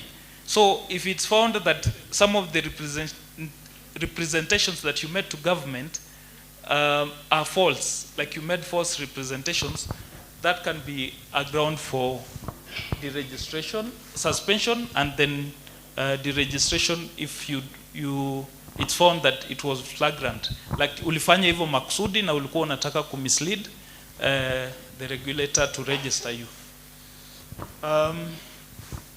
The other issue that is already provided in the regulations, a proposal, is that if you fail to undertake your activity, the activity for which you are registered to undertake for a period of 1 year, this is another one that we would want you to give us input. For a period of 1 year, then the authority may reconsider your registration and say, you came and asked for registration, we've given you that public benefit status, but you have drifted away, na sasa wewe unafanya biashara zako, but you are on the government register, but you have abandoned that course for which you are registered. So you may be removed from the register. Next. So the proposal is that that period is 1 year, but we'll have your feedback whether that's sufficient or we need to extend it. So now we come to this section that is really a section to entrench that principle of self-regulation that we talked about. So once you get registered as a public benefit organization, by law, you can operate independently without joining any other forum, without being forced to associate with any other public benefit organization, and you'll be recognized by law as a public benefit organization, and all the rights and benefits that accrue to you as an organization will still be available to you. But like we said, government has tried to step back from this space and allow public benefit organizations that find a reason to come together, either as a forum, as a federation, to be able to do so. So once you get registered as a public benefit organization, the proposal in the regulation is that the Act already provides for recognition of forums. Like you can come together and be recognized as forums, as a forum. The reasons that may necessitate you to come together is either because you work in the same sector, you are all civil society-based right organizations, or you interested in education generally in a certain area, or you operate in the same geographical location. So you feel for you to be to better understand the sector or to join efforts, you find it necessary for you to congregate and form a forum. The law allows that. And the proposals in the regulation is that for you, once you form a forum, then you may say we want to operate as a forum, but for you to be recognized as a forum by the authority, then you need to be registered as a forum. But if you don't want to register, you can come together and associate within yourselves. But then you cannot engage the authority as a forum if you have not registered as a forum. For you to be recognized as a forum, the proposal is that we have 10 forums, a minimum of 10 PBOs forming one forum. So 10 PBOs can form a forum, but they can be more. So the proposal is at least, for the purpose of better regulation of the sector, we need at least 10 PBOs to form one forum. But they can be more. They can be 30, 50 onwards. So I've already addressed why you can come together, so we can move to the next. So minimum requirements for registration of a forum, like we've said, it's like registering a PBO also. You need the name. So that you are recognized as a forum, you will need to present the authority with a name. You have to do the application in the prescribed form. Then you need to present the authority. Once you come together, as you know, this is a minimum of 10 organizations. These are individual public benefit organizations with officials. So if you come together, if you do not agree on how you are going to manage that forum, soon or later, you may run into trouble and then there will be problems. So it's also critical that once you come together as a forum, you put down in terms of a constitution or some governing document how you are going to govern that forum. So you need the constituting documents. If you operate within a certain area, then you will need to say what geographical spread you want to cover in that forum. Then the minutes of the meeting that resolved that we want to form a forum.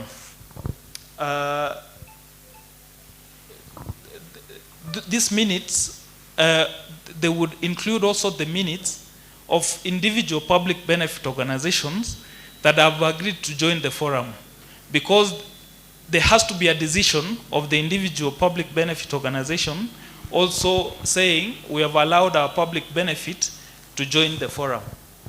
Then you will need, of course, the list of particulars of the office bearers and copies of certificates of the individual public benefit organization.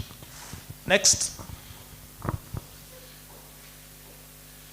So we've said, in terms of that progression, you can register a public benefit organization, an individual public benefit organization. This individual public benefit organization can join and team up with others. Yani wanaweza kuungana na wengine na mashirika mengine ambayo tayari yamesajiliwa wakatengeneza forum. And it's possible because now you operate within a given area. Now you want to associate with other forums that are in that region. Maybe they are operating in the health sector, you are in a different sector, but you have something common that brings you together and that you would want to advance together as a collection of forums. So if you now want to form to come together as forums, then you will be recognized as a federation of forums. So this is really something that came from the sector itself, because I think they felt there was a monopoly of the forum that was provided by the Act and formed by government. That is still there. But they also wanted to be able to associate and form a federation of forum. So the proposal is that at least 5 forums can come together and now form what is called a federation of forums. Hizi vitu zote zinafanyika mbali na serikali. Mnajipanga wenyewe, mnasajili members zenu wenyewe, and then you just come and say, as operating in this area, sisi tumejiunga pamoja na tumeform a forum. Mnasema our officials are these ones. Our constituting documents ni hizi. Just recognize us, and then you will sign a recognition agreement with the government. So this is part of that attempt that we've spoken about in government trying to step back to an enabler and less of a control of the sector. So once you get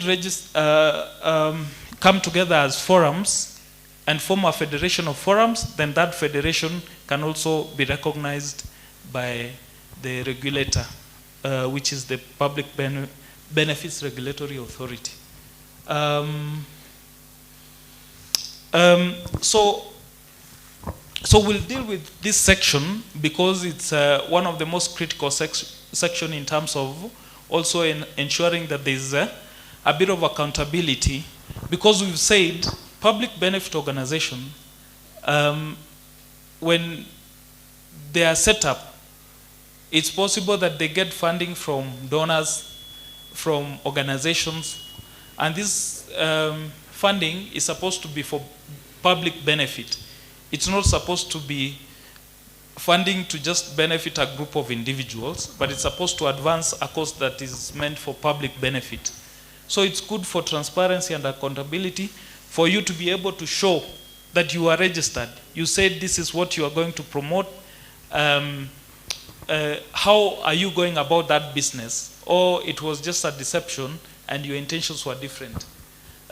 So some of the obligation, once you get registered as a public benefit organization, some of the major obligations that you will have is that you need to maintain up-to-date records of your financial activity, your inventory of assets, like what have you acquired to be able to advance that agenda, and you will be required to provide an annual progress report to show how you've gone about your business in advancing the public benefit objective for which you are registered. So there is a requirement then to also file annual return 6 months at the end of each financial year. So the Act provided for calendar year, but on discussions, and this is one of the sections of the Act that will need to be amended, the annual returns will be filed 6 months after the end of the financial year. So that's the proposal. Then you need to notify the authority of any material changes that you make in the management of your organization or change in your objectives. So some of these material changes include, if for instance you change your constitution, you need to notify the authority, because when you are registering, you submitted a different constitution. So if you make changes to your constituting documents, you will need to provide an update so that the authority is also kept up to date. If you change your list, your officials, you've conducted an election within your mandate of internal management, you've carried out an election, you now have a new list of officials, then you need to notify the authority. If you change your address where you operate, you need to notify the authority. And other issues, like if you change how you're managing your finances, you've changed your bank accounts, all those kind of changes will need to be notified to the authority so that it's able also to collaborate with you in terms of ensuring transparency and accountability. And I think next. So we've said once you get registered, after some point, after you've run the public benefit organization for a period of time, it's possible at some point to feel maybe you've either achieved your objective or because of internal disagreements. Mulisema mnataka ku benefit education, some members feel they want to do some other different thing. You are no longer reading from the same page. So you may voluntarily say, because we are no longer in sync, hatujakubaliana, ile makubaliano tulikuwa nayo imebadilika, nia za watu wengine zimebadilika, you can agree to dissolve the public benefit organization voluntarily. Yani you go to the authority. Tulienda Ulaya, kuna mtu alisema atatupatia hela tukuje kufanya XYZ. We came to you, you gave us a certificate, but ule jamaa amezama, hayuko tena. Kwa hivyo hatuna hela za kufanya ile kazi ambayo tulisema tunataka kufanya, so you wind up. So there is that provision of voluntary dissolution. Like you can just present yourself to the authority, you say this is the certificate you gave us, these were our intended objective, but we are no longer interested in that. Then you will be allowed to dissolve, subject to you following the right procedure. Then there are instances where a public benefit organization may be deregistered involuntarily because of the intervention of the authority. For instance, you had a conflict. You tried to solve it internally, ikashindikana. You went to the tribunal, wale walikuwa nataka wind up wakashinda. Wakaambiwa, you can go and dissolve that organization. Then you appeal to the High Court, the same verdict. So the court gives orders for the authority to come and dissolve that organization. So in that case, it will be a dissolution by a court order. So the authority has no choice but to assist in that deregistration process. So before you get to a point where the authority is intervening in your affairs, you need to do it yourself. But if you are unable to do it, then the authority in some instances may be allowed to intervene so that it brings order in the sector. So some of the reasons the authority may intervene is, like you said, is the court order, or if in the opinion of the authority you have failed to undertake the purposes for which you are registered, or upon assessment or inquiry, you are found to be engaging in illegal activity. That you said you wanted to register to benefit the public, but now you have gone to do activities that are not permitted by law. So finally, there's once you are allowed to deregister or to dissolve yourself, or the authority has intervened, if you had operated for some time, it's possible that you would have acquired certain assets to assist you to meet the objective for which you are registered. So some of those assets may include things like you had some money in the bank, you had already received some funding that is in the bank, or you have vehicles that you are using to move around to access the areas in which you are operating, or you have furniture and buildings that you had acquired in pursuit of the objective. So those assets, because first they were acquired from most probably donors, they were acquired for a specific purpose, to benefit the public, and then they were tax exempt. Government allowed them to be acquired without taxes, and therefore because of the objective of supporting government in development agenda. So those assets do not belong to the individuals or the officials of the organization. They belong to the public.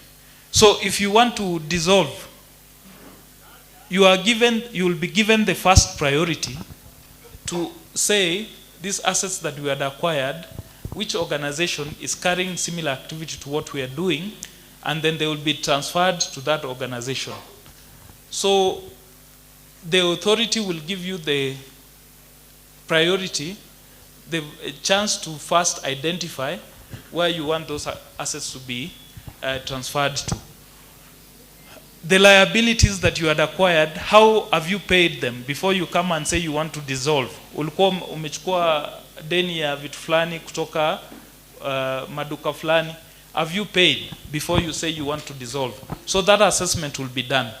But if you then you do not give a proposal on how you want your assets to be dealt with, then the authority will choose from among the, tulisema kuna sajili ya serikali. The authority will run through that and pick an organization that is most closely related to the area of activity you had proposed to work on or you are working in, and then those assets will be transferred to that PBO that is in that area. So those are the proposals that we have. Next is there, I think that, sorry. There's this element of, that has been a new introduction in the Public Benefits Organization Act of 2013. It's talking about engaging in economic activities. So under the new act, because of recognition of the changing landscape in donor funding, some donors now, for some organizations, it's not uncommon to find that 1 year after you set up an organization, the donor tells you, I mean, I had this kind of money, I thought I will support you for 5 years, but my things have not gone the way I hoped, so from next year, I'll not be able to fund your activities anymore. So you can see countries are also looking inwards. You've seen Trump, what he's doing in the US. Some countries are now refocusing their agenda to first dealing with their citizens. So in a bit, pia sisi tujipange. Because if the money that we hoped will come from donor community to benefit our country is no longer going to come, it doesn't mean we stop living. Lazima tujipange. Na hiyo kujipanga in this act comes in the shape of these provisions. Going forward, it is possible for public benefit organization to engage in limited economic activities to support the objectives for which they were registered.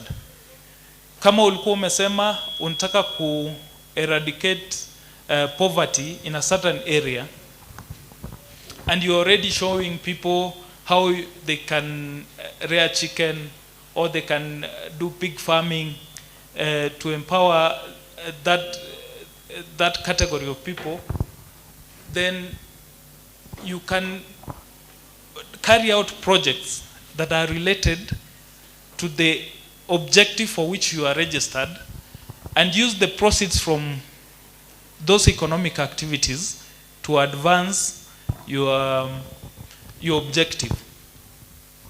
So this is an interesting provision because it will allow you to carry a limited activities that will be regulated by law. As you've said, first, they must relate to the objective for which you are registered to operate.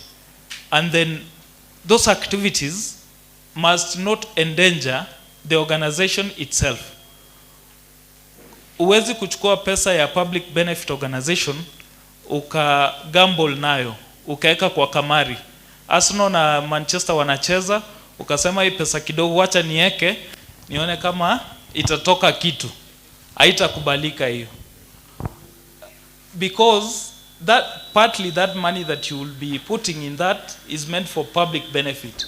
So the activities that you want to carry out, the economic must be safeguarded so that you do not lose money that doesn't belong to you in the first place. So it's an interesting provision that is supposed to ensure that public benefit organization will be self-sustaining even when there's limited or no donor funding. So that is some of the new innovations to to try and support the sector to stand on its own feet, even when donor community is fledgling. So some of the key benefits of the draft regulation is that they have tried to provide that eligibility for tax exemption. They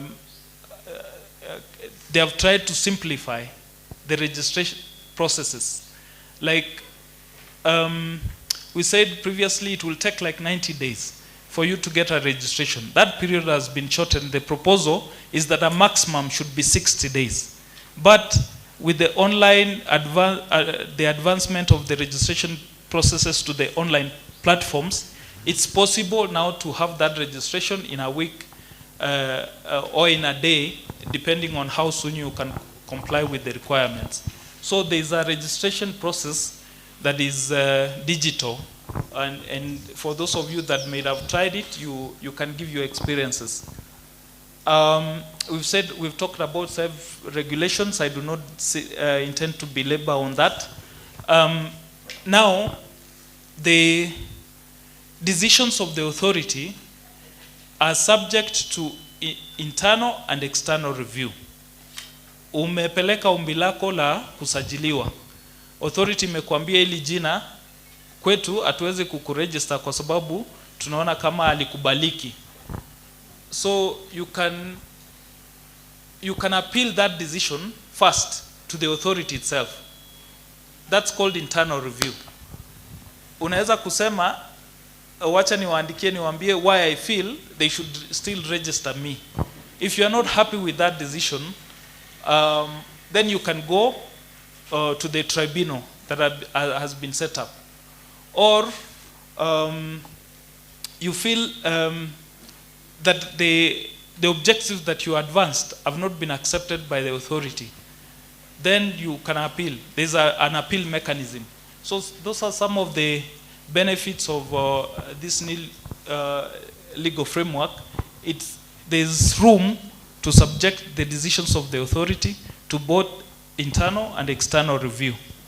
Of course, like we've said, in terms of coming up with regulations, we tried to benchmark with some of the advanced countries in terms of how to better facilitate the charity sector, and we borrowed a lot from some of those jurisdictions, and some of the aims for that borrowing was to ensure that we have better industry standards and that the sector is also current with the advancements that have been there in terms of the interactions between the authority and the public benefit organizations. Like we've said, there has been an attempt to ensure that the PBOs are sustainable in the face of dwindling donor funding. Also, finally, there's the element of transparency. Transparency is an interesting concept. They say those that ask for transparency sometimes themselves are not transparent. So some of the objectives of this exercise or these proposals is to ensure that going forward, everybody is also transparent. If you are calling for government to be transparent, how you run your affairs, let it also reflect that you appreciate that principle internally. I think that's, is there anything else, I think? So I wish to thank you very much for listening to me for the last 30 or so minutes. So that was giving you a quick summary of what is provided in the regulations. So like we said, we hoped that before you came here, you've had the opportunity to go through the regulations, and if you've not had that opportunity, there is still time we'll give you. But now in the next session, we are going to proceed by giving those who have written memoranda that they want to present first to do that. Once we are done with that section, then we'll give a Q&A session where you can ask any question that you have regarding what we've said, regarding what you've read in the regulations, and then we'll have the officers from the authority and ourselves addressing those questions. And then for those of you who have comments and proposals, we'll also listen to you. But most importantly, note that there's still room for those of you who are seeing this for the first time, all who have not had a chance to interrogate the document. Bado mko na nafasi paka June tarehe 25 ya kuwasilisha maoni yenu kwa idara. Towards the end of the session, we'll provide you the channels through which you can still present your opinion. But for now, I would want us to move directly into the session for memorandums, presentation of memorandums for those that already have written memorandum.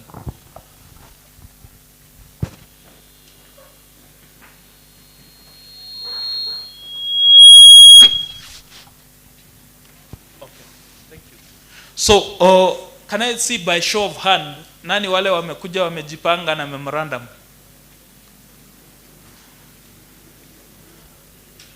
Those are like 9. Thank you very much.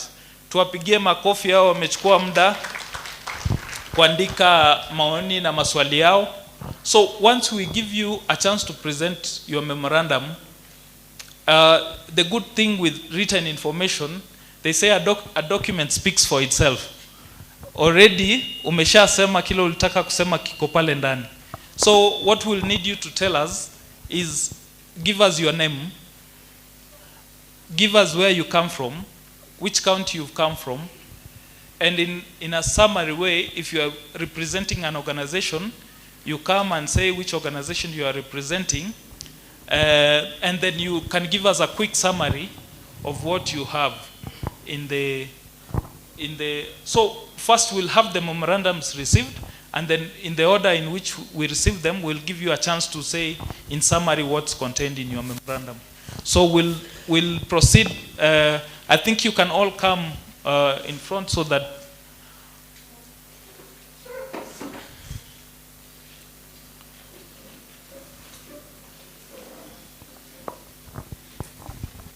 then we'll give you a chance later to give us a brief summary of what you said. So we'll request our board man, Madam Regina, to come and help us to receive the memorandums. Ngoja kidogo wale watu wa picha, just a minute.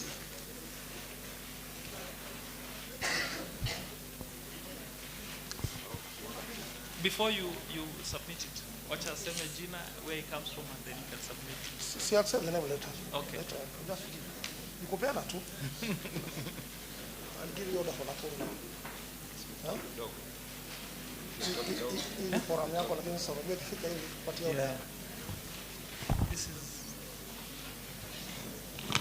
okay. So let's have some order, because we want us to know which organization is presenting. So we'll have some order so that the people taking photos can also take. So you'll say your name, where you come from, and then you present the name. Okay. Good morning. My name is Michael Mora Mushai. I run an organization called Alternative Justice Systems Mashinani Initiative Kenya, dealing with access to justice here in Nakuru. But I stand here on behalf of the South Rip region, the Forum of Federations, and I believe most of the members are here. Maybe by show of hand, how many members of the South Rip region are here? Maybe wasimame tu, wasimame. Wasimame. South Rip region. Thank you very much. Now, on behalf of these members, we've had a number of behalf. They're all the way from Kajiado, Narok, Bomet, Baringo, and everywhere else. And they put their views in a document. There are a few gentlemen who need to just expound on a few of the articles. We just have 3 members of the team. Maybe they'll be given time at some point. But this is the document. Thank you very much, Madam.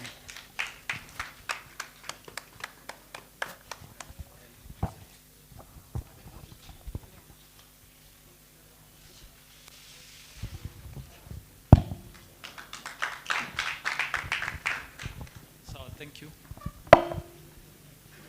So ukipata nafasi ya kupeana document, usikuwe na haraka. Tumesema tumekuja hapa kwa ajili yenu. Usikuwe na haraka, una pose vizuri, unapigwa picha, ndio ukirudi pahali ulitumwa kutoka uko na physical evidence ya kuonyesha ulikuwepo hapo. So next. Yeah, thank you very much. Visitors from Nairobi, you're most welcome. My name is Daniel Murugu, and I came here for public participation. I want to make full disclosure. Number one, I don't have a direct interest in this process, madam.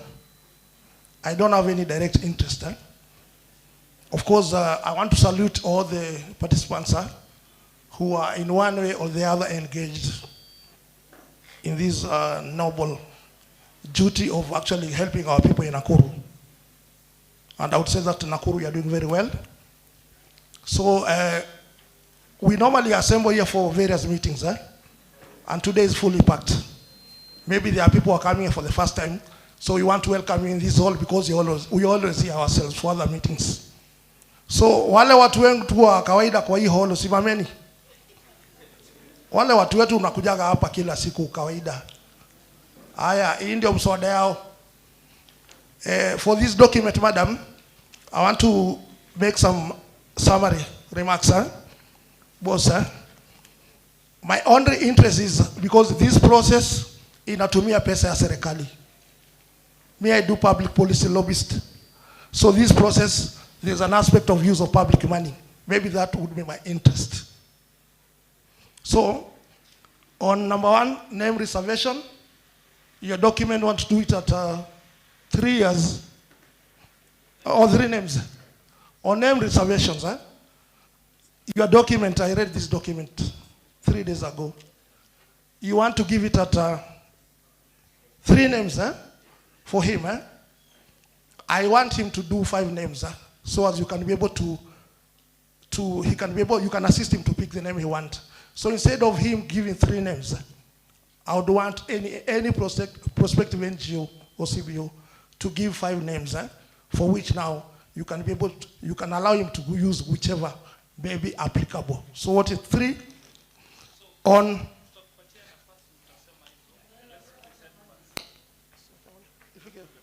Malize kwanza. Tupatie nafasi wako. Okay, next ule yako na memorandum. Okay.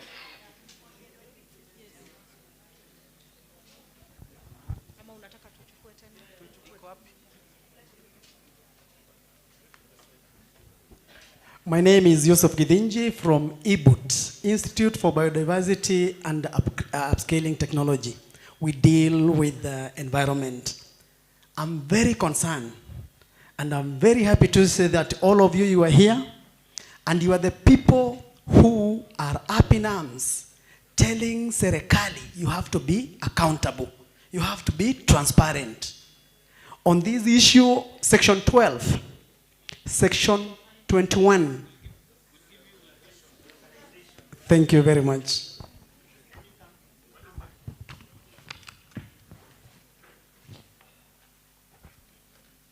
Thank you. We'll give you a chance to say. So good morning, everyone. My name is Kabiru Daniel. I work for an organization called St. Martin Catholic Social Apostolate in Nyahururu. And we work in Laikipia County, Nyandarua, and Nakuru County.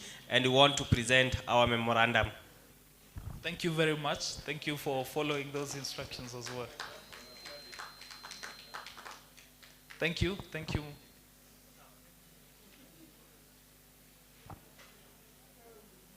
Thank you. Next. Good morning, everyone. Hello. My name is Andrita Njambi from the Health NGOs Network, that is HENET. We are a national network of CSOs and NGOs. I'm the regional coordinator for Laikipia, Baringo, and Isiolo. So Laikipia being one of the counties taking part in this public participation, I have come to present a memo as well. But this one is the national consolidated memo from all the CSOs in the country. Thank you. Thank you very much. You can now present your mpigie makofi. Thank you.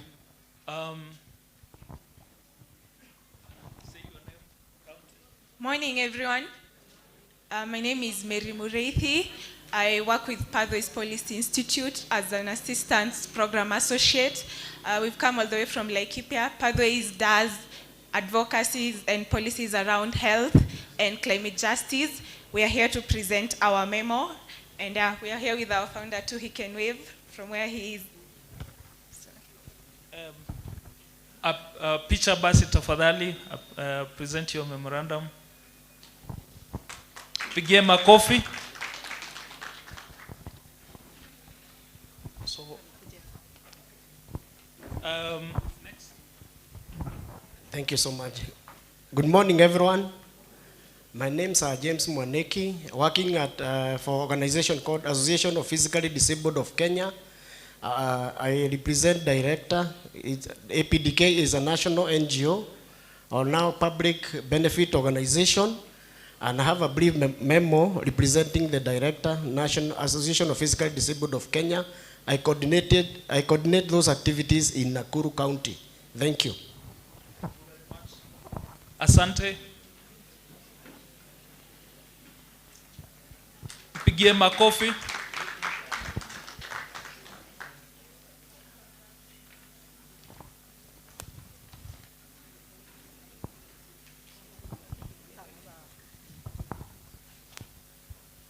Hello everyone, praise the Lord. Okay, my name is Pastor Ruth Mwaura. I'm also a panelist there in AJS. We have our chairperson here. Okay, and I have many titles. You hear I'm a pastor, I'm a teacher, I'm a panelist, and CHP, Community Health Promoter. And I thank God for all those titles, because I read in the book of Philippians 4:13, I can do all things through Christ who strengthened me. So I'm strengthened to do all those things. And I'm here because I am the director and a founder of a CBO that is called Hope Alive, where we cater for the community and also for the environment. And because I was, as I was coming from home, I was not coming here. Even I didn't know that there is something like this. I had a section in AJS, so I went there. But my brother, who we work with, told me about this, so I came. And that is why I'm here. I was asking whether I can present mine afterwards, because I have to go to Saber and print it.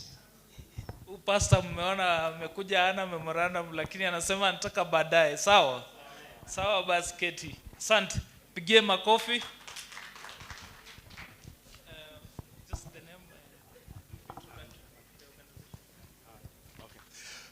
Thank you so much. My name is Paul Masese. I serve at the Center for Enhancing Democracy and Good Governance. I'm also the convener of Nakuru County Civil Society Organizations Forum. This is different from the other one, but at the same time, we are also members of South Rift PPO's forum. Note that there's no federation in this one. So I would request colleagues from Nakuru County Civil Society Forums just to stand and wave so that they can see we are quite a number here. Members of NACSOF, thank you so much. Those are the members of NACSOF. Would wish to submit this memorandum to the authority. We have up to 26 regulations that we are providing feedback on. And I'm leaving, I must travel, I'm leaving immediately after this, so perhaps I request that my co-convener, Madam Pansy, raise your hand. She will have opportunity to give a brief highlight on the memorandum. But for emphasis, I want us to strike a balance between regulation and facilitation. The regulatory role of PIPORA and the facilitative role of PIPORA. we need to strike a very healthy balance between those two. Thank you so much. Thank you. Pigie makofi.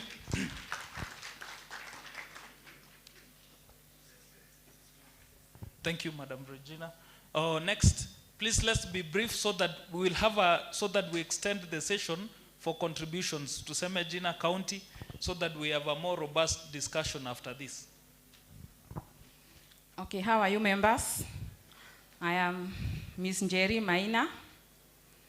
I am the founder and executive director of Precious Future Empowerment Initiative, whose office is in Nakuru.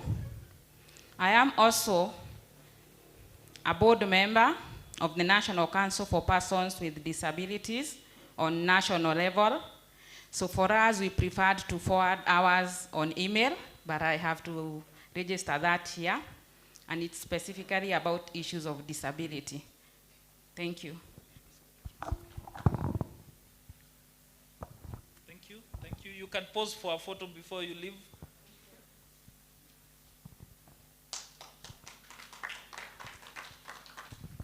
Okay, next, please, madam, proceed.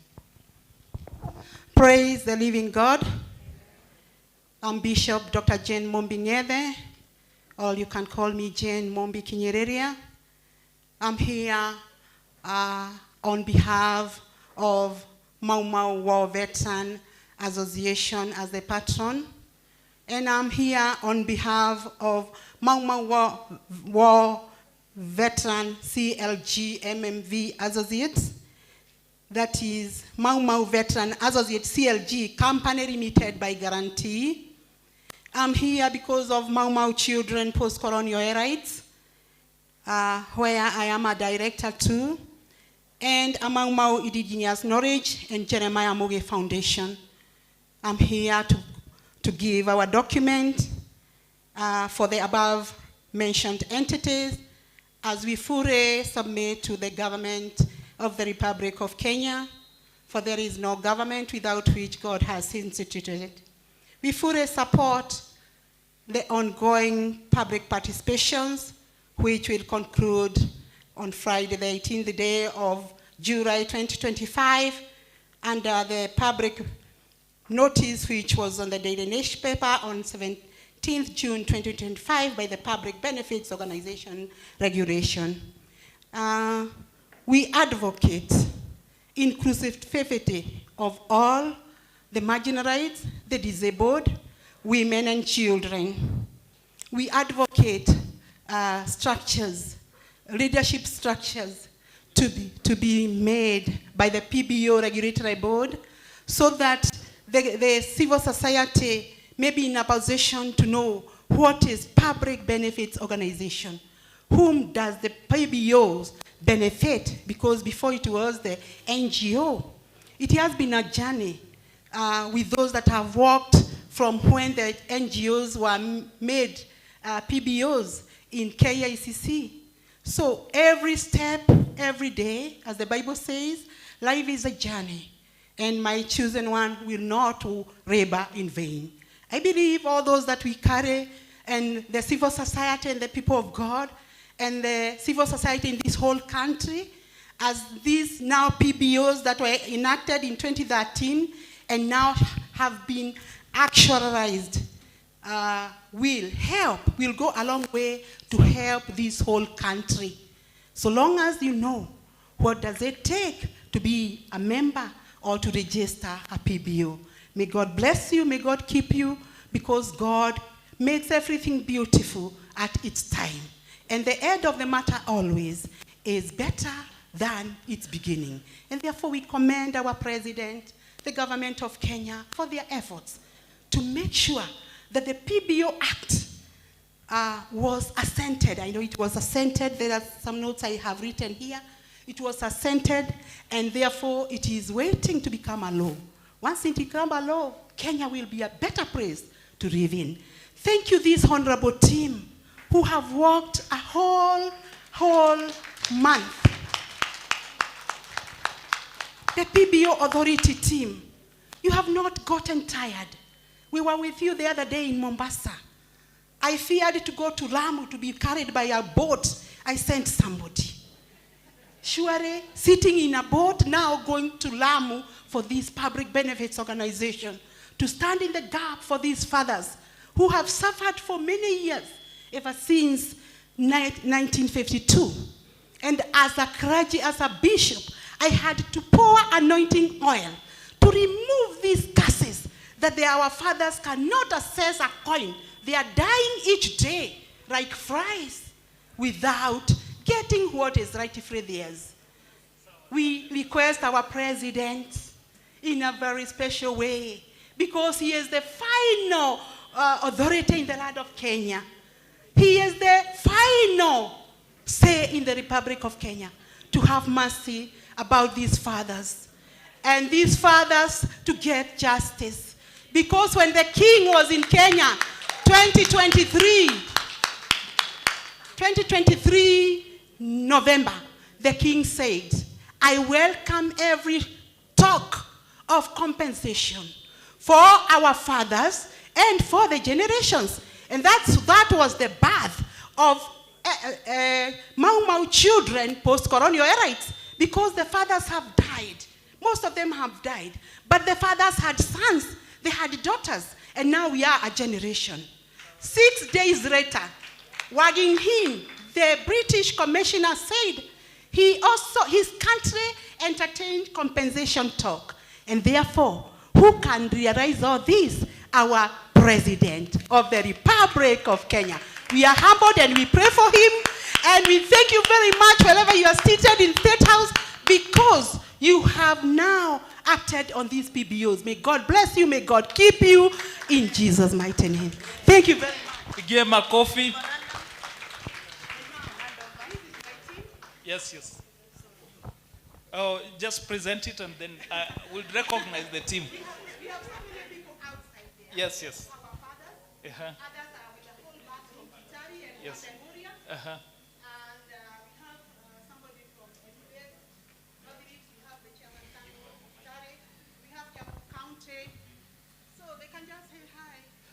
No, we'll give you a chance. Actually, they will have a chance to contribute. We'll give you that opportunity later. For now, just present the memo, and we really appreciate the Mau Mau team.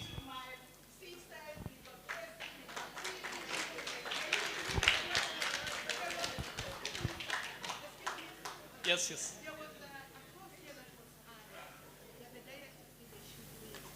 We'll give you a chance, ma'am, please. Thank you very much.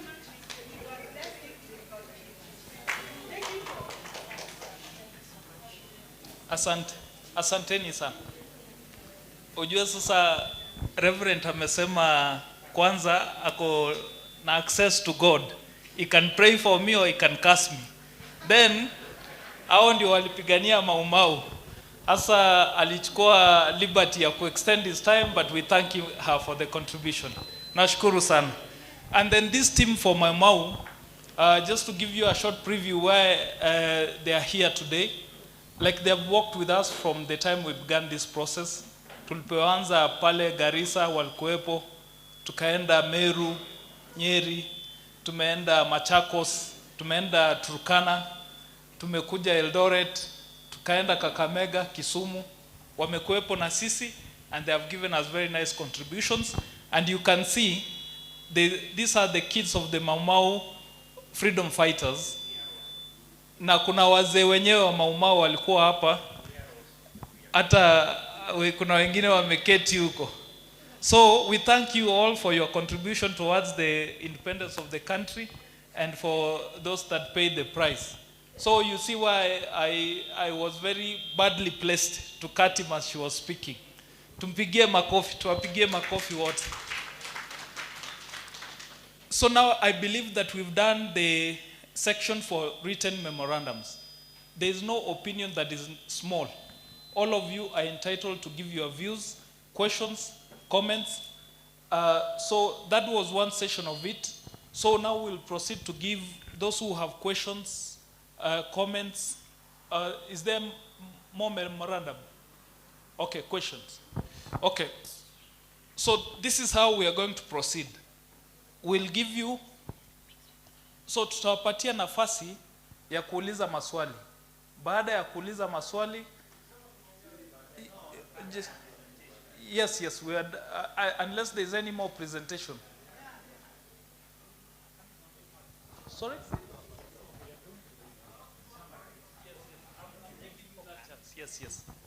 Yes. So that was presentation of the memos. For those who have contributed and still feel it's necessary to give comments, we'll give you each like 3 minutes. Ikienda sana 5. Because also we don't want to lock anybody out, to give us a summary of what you said in the memos. And then we proceed to the question and answer session. Is that okay? Tuko pamoja? So for those that have presented memos,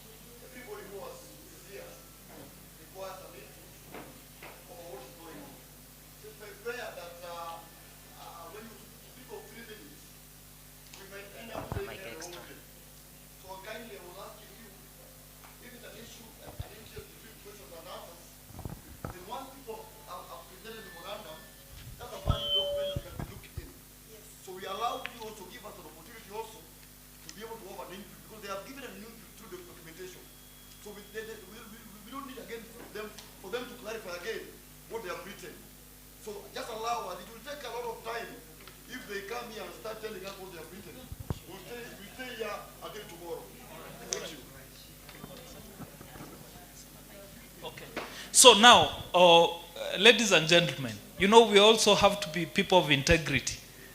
When they were presenting their memorandums, we said we'll give them a few minutes to summarize. So we don't want to change the rules midstream, waseme kumbe mlitudanganya, tupigwe picha tuende nyumbani. So for those who feel it's necessary to say a summary of what is contained in the memos, we'll give you a chance. And for everybody else that is within this forum, we have all day. We have come here for this exercise. We'll not leave this hall until all of you that came to contribute have had a chance. So usikue na wasiwasi hata kidogo. Tuko pamoja? Hata ikifika saa 12 ama saa 1 na bado kuna watu wa kusema, we'll still be here for those who have contributions to make. So wacha tuende na huo utaratibu. For those that already presented their memos, wasiseme tulibadilisha sheria katikati. Tuko pamoja? Yes. So the first person that presented the memo, who was that? The Kuja.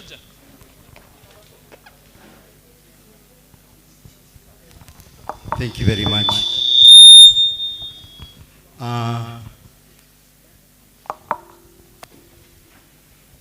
No, it's okay. We had a few people we'd appointed to just give their input in summary on very particular areas. And I'll ask Bwana Mushemi, Madam Joyce, and Jonathan to just come. And we've been given 5 minutes. Let's utilize the 5 minutes wisely and present ourselves. Thank you. Jonathan, just come over, and Madam Joyce. She's coming. Fine.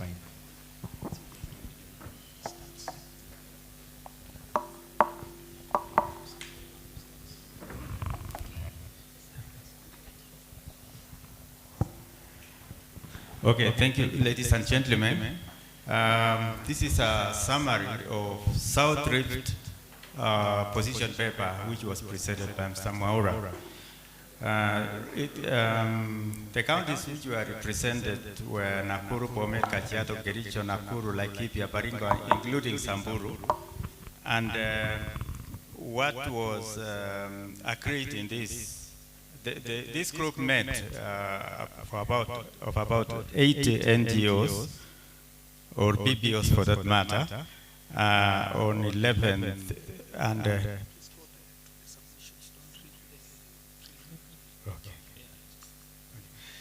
so we found that there is constitutional provisions at stake include Article 10, Article 31, Article 36, Article 47, Article 50, 160, and 172.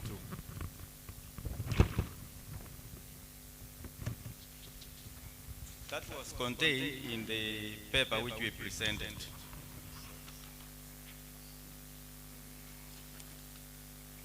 And also following, there was a strong support for implementation of PPO Act, which we felt that the PPO authority did. And there were some serious concerns regarding centralization of power at the PPO authority, a demand for regulatory safeguards that protect civic space and organizational independence, and there was consensus that the regulations must reflect both constitutional and high court ruling. Then key areas of concern and recommendations that were made in that paper were automatic transition versus re-registration. Second is lack of procedural fairness in suspension and re-registration. Then the coercion, that's number 3, coercion into national federation membership.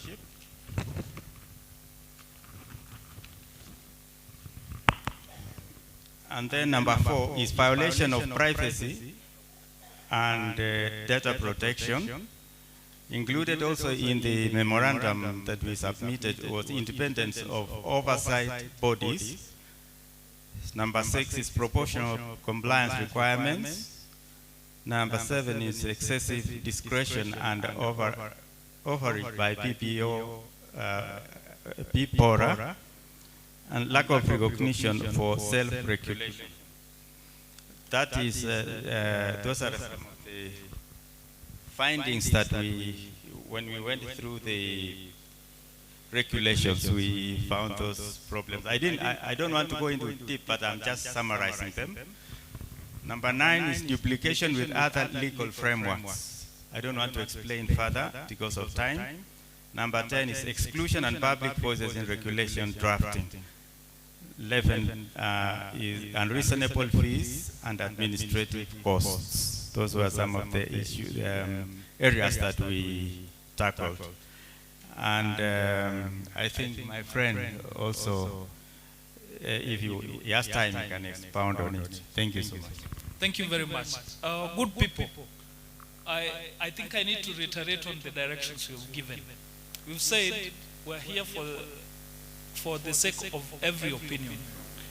So, like my friend said, already those who have the opinions in written form, they have already put their opinion down and we've received them. Please, when you get a chance, do not go into the details of what you've already presented.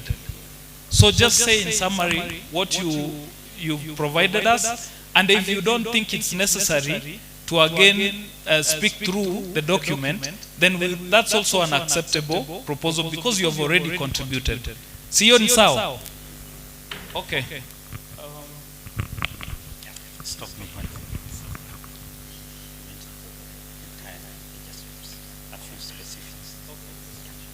Now, thank you for the time. Automatic transition and registration, we suggested that all NGOs or all organizations that were registered under NGO Act be automatically transited to PBO. Process of suspension and cancellation, of course you know there is the High Court decision. We recommend written notices detailing allegations, minimum 30 days response, independent review, panels, and proportional enforcement of if minor infractions would trigger corrective measures. Legal basis, Article 47 High Court ruling, voluntary association, that we be free to associate or not to associate.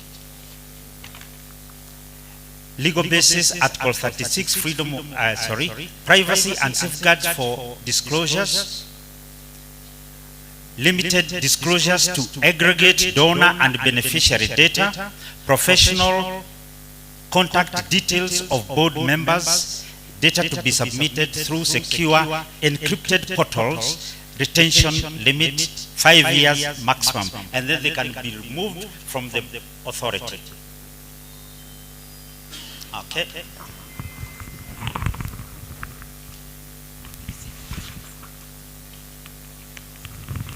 Good morning, everyone. My name is Joyce Karanja. I represent an organization known as Wiping Tears of Women organization that operates in 4 counties, that is Nakuru, Trans Nzoia, West Pokot, and Turkana. So I'm here because I'm a member of Nakuru Civil Society Organization and also a South Rift member.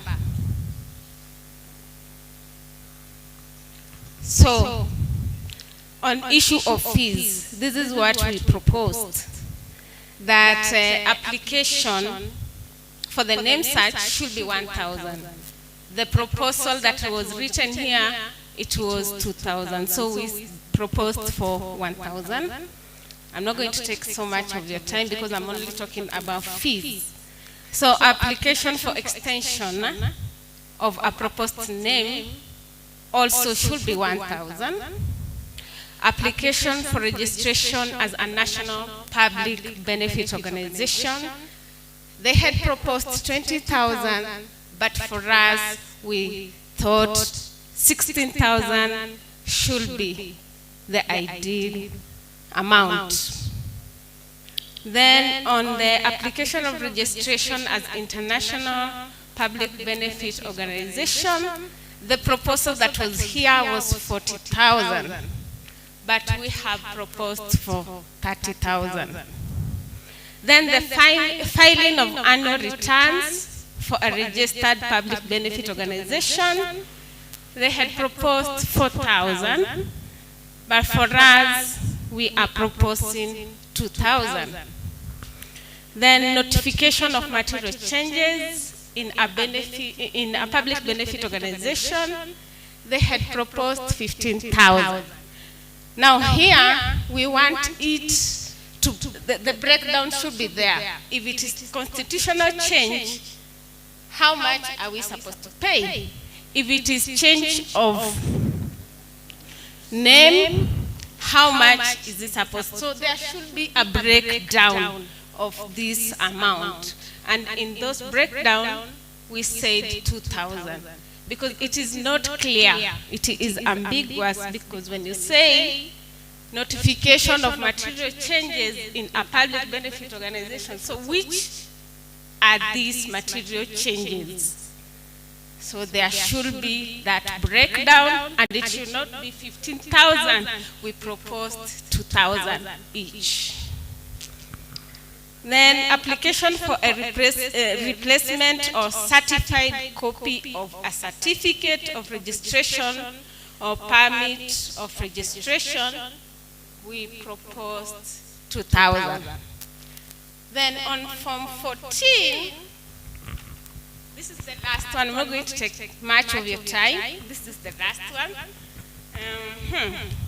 Form 14, we are proposing for amendments. Instead of geographically, just write geographical based, not geographically. There is no such word in English. Thank you. Huyo mwanadada kwa mchango wake. Pigia mzee pia anasema na mbwagua.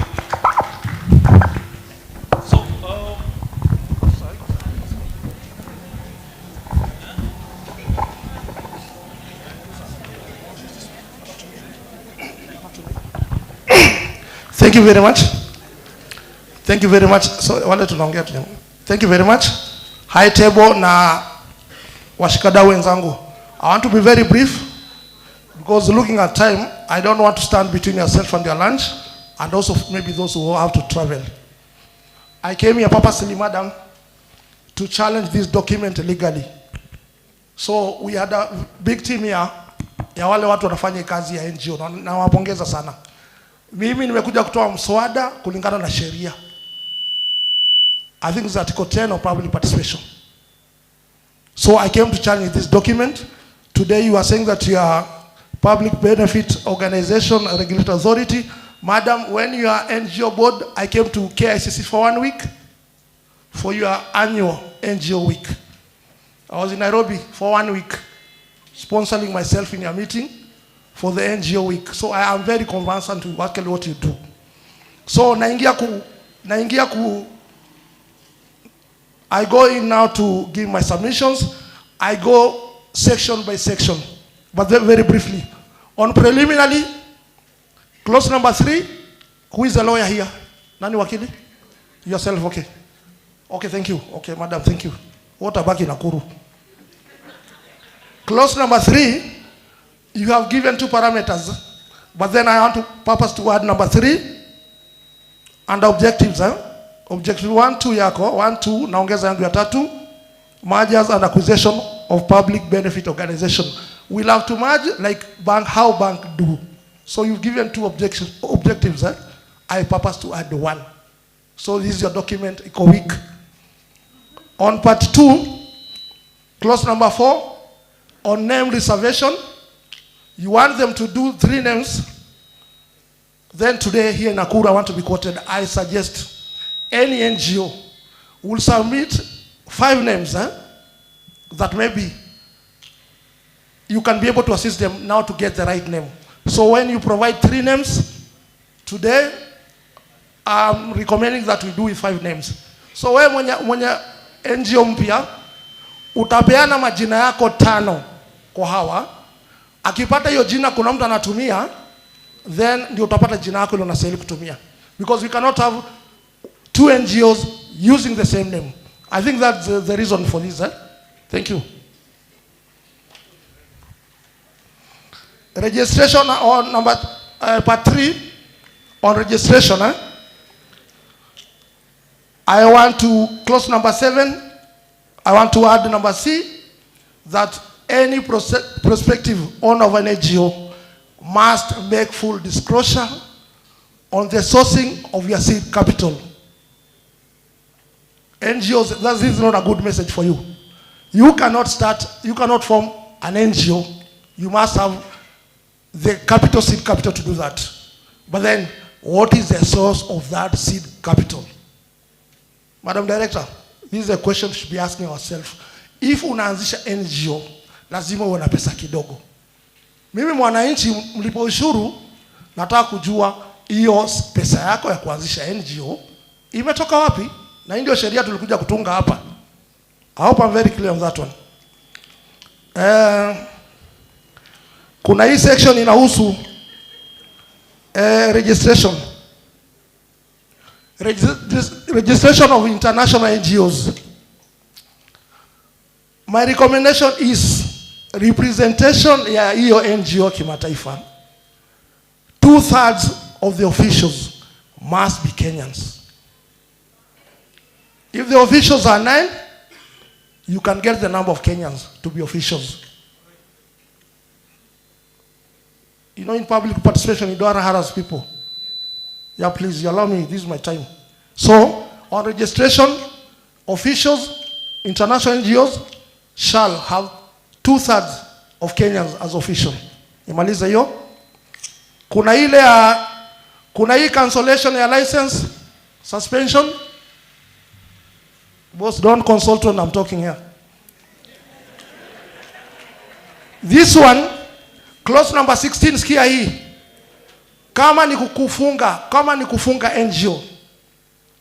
This one, I want this to be effected or immediately, where an official of an NGO engages in all forms of violation, for example, child abuse na gender-based violence. Iko wazungu ninaona hapa wanashtakiwa kila kwa magazeti kila siku. Anasema children's home, na hiyo jioni kazi nyingine anafanya mbaya. So, this is my recommendation, wakili. Under clause number 16, in terms of cancellation or suspension of maybe a license, any official of an NGO who engages in all forms of violation, for example, child abuse, munajua maneno, gender-based violence ya wafanyakazi, you should terminate the license or just immediately. This is my recommendation here today. I came here for public participation. In terms of forums and federation, Madam Director, this is administrative wise. I think for forums, you better do it where you don't have a regional office. Of course, Nakuru, you have a regional office of Rift Valley. Because I know you're not well spread all over the country. Then, the NGOs in a particular area where you don't have an office, maybe that is actually where maybe 5 of them or 10 of them, as you said, can form a forum. Then they're able to regulate themselves. But then for where, like in Nakuru, we have the office here. And yesterday I visited the office here. We have very good people running the Nakuru office. I was there yesterday. We have no problem. I don't see the sense within maybe Nakuru having a kind of a forum. But then if we are allowed to have a national federation, Wakili, that one I support. A federation should be a kind of a national entity. Not that Nakuru you have a forum and then you have a federation. We can have a federation of all NGOs. And I'm speaking very powerfully because me I grew up in a children's home in 1979. We are today 2025. Me I grew up na pesa ya wazungu hapa Nakuru pale chini. So I'm a product of charitable work. I came here to support, but then with very genuine concern. So forums, maybe where you don't have a regional office. And for that, Nakuru does not fit in that bill. Of course, now for a federation, we can have it one nationally, but not all over. In terms of engaging in economic activities, that one I support. Because if you're an NGO and you have 5 acres of land, can't you grow maize to support your food sufficiency and whatever? If you're able to put a matatu on Githurai to Kahawa Road, can't you get extra money for that? So, Wakili, on the aspect of engaging in economic activity, I support fully very much. And as I finish, this is you can confirm. Hii ndio siku hii hall imejaa kabisa. Na ndio, as I said, mimi sina interest yote. Wakili, in a procedural kind of public participation, whenever you have this session, and because Madam from Mau said that you've been to Lamu and all over, Director, we normally have a national validation of this exercise. So the guarantee I want from you is that as you sit here today, you've been to Mombasa, you've been to Garissa, all over. My last recommendation says that you must give us a national validation meeting. That is how we do it in public participation. So that today Nakuru we can pick about 50 people who may be invited to KICC for the national validation. Of course, when you pick 50, I don't want to be there myself. I know the CS will invite me officially. CS yao ni ya interior, ni rafiki yangu. Tanialika kwa mkutano tu. Exemption. I want to finish on this one, Director. Exemption. When you say that an international NGO cannot pay to the KRA 75,000, Director na wakili, I'm very opposed on the issues about exemptions. Anasema international NGO haitalipa kujisajili. Lakini we engineer ya South Africa, wewe ulikuwa South Africa. I want to give you an example. To do your NGO ya Nakuru ya watoto ya ECD, serikali inataka ulipe 5,000. But then international NGOs like World Vision, you want to give exemption.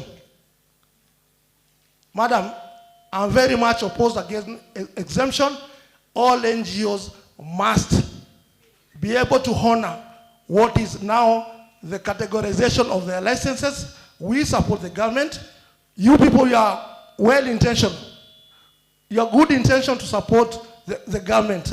In terms of, kuna watu walisema ni wa health, wengine wanasema ni NGOs za barabara, wengine hiyo kazi mnafanya ni mzuri. I came here to support this exercise, despite the fact that maybe wengine wanaona kama watachelewa. Na wale wametoka kaunti zingine zote, na washukuru sana. Thank you. Asante sana. Mpigie makofi. I think he's made very useful contributions.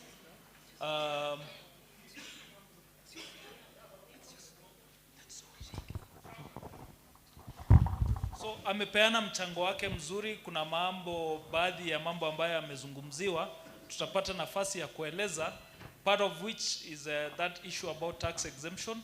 That exemption does not refer to tax exemption, but in terms of registration requirements. So that will be expounded by our officers as we go on, but I thought it's important to bring that we are not discriminating in terms of registration. So any more of those that, let me have that list. Those that gave memorandums, whoever feels like it's necessary to highlight what they already presented, you can do it in a summary way. I keep saying that. Because all right. Good morning, everyone. My name is Bansi Kubudha. I work for an organization called Center for Transformational Leadership, but I'm here representing the Nakuru Civil Society Forum. My colleague Masese presented the memorandum. I just want to highlight that our memorandum actually speaks to several things.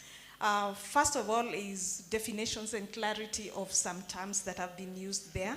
For example, if you look at Regulation 6.1, it uses a term like closed business associate. We feel that is so open, and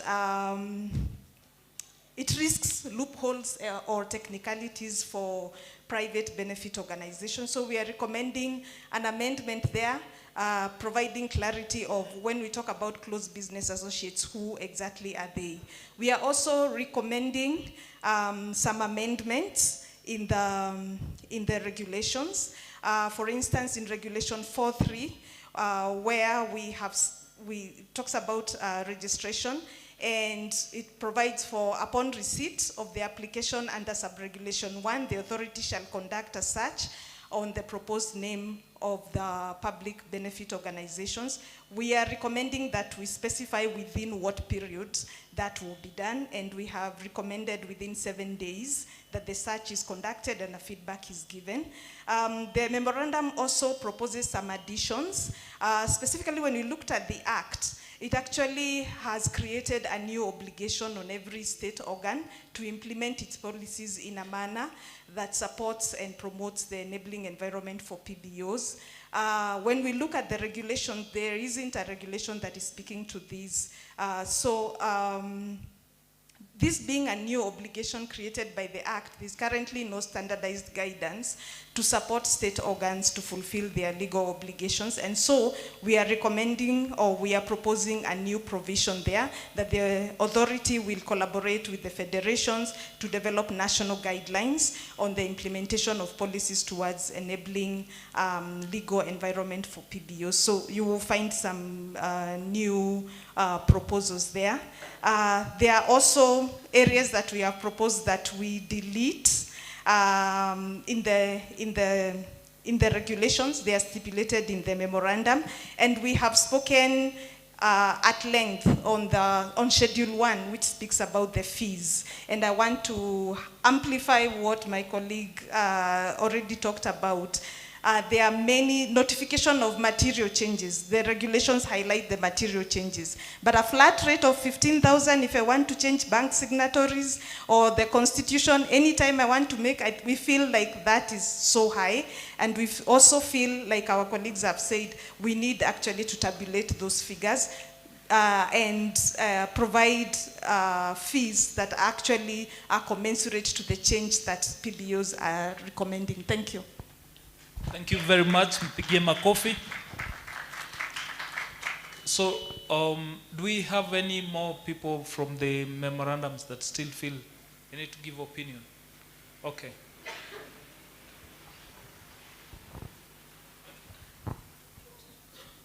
My name is Yusuf Gidinji.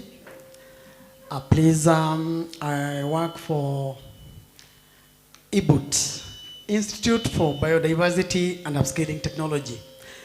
My concern is part 5, recognition of forums and federation forums.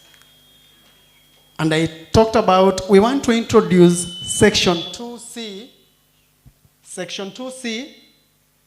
which, in accordance to the Constitution of Kenya 2010, we have to devolve the forums down to the lowest level, where all the PBOs are working.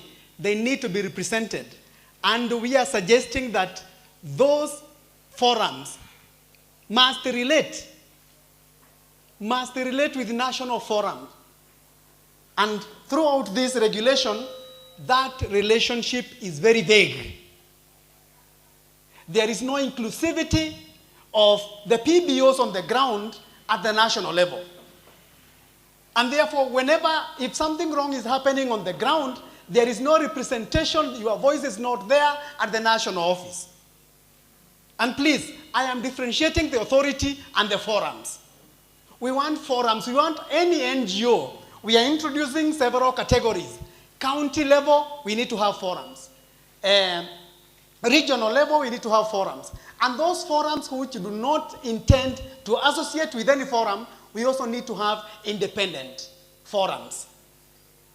And we have stated very categorically that it may be thematic depending on what you do, but we need your voice. We need a PBO not to be suppressed on the ground there when you're working. We need to know that you are represented at the national level. You can be able to forward your views. And secondly, we can be able to empower each other. We do not want to see some NGOs or PBOs who are on the ground without funding. In those forums, we are supposed to help each other, do fundraising so that we can be effective in what we do day to day. Thank you very much. Thank you. Pigie makofi.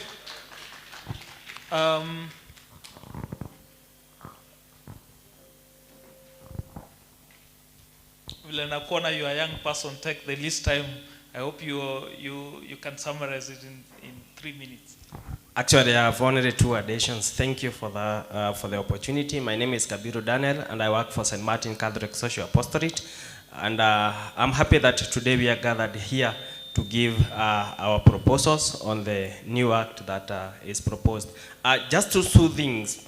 On the second schedule, if you look at that form, it proposes the act, the fact that there are organizations which are already registered as a trust.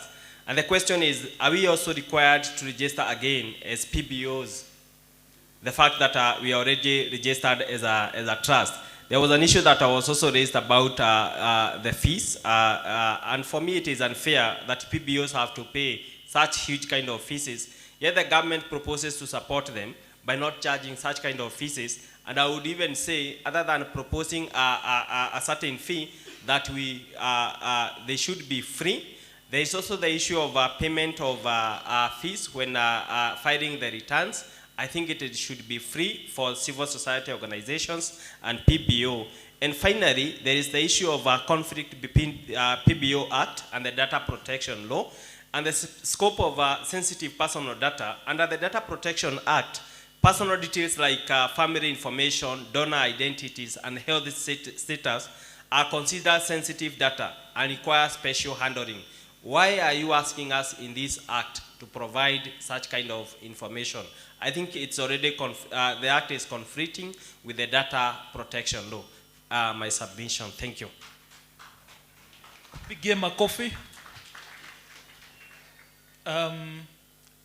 Anybody else from the memorandums that still feels? So I think now we can go to the Q&A, right? Okay. So we'll start with the, Mzee has been quite anticipating this session. So we'll begin with him.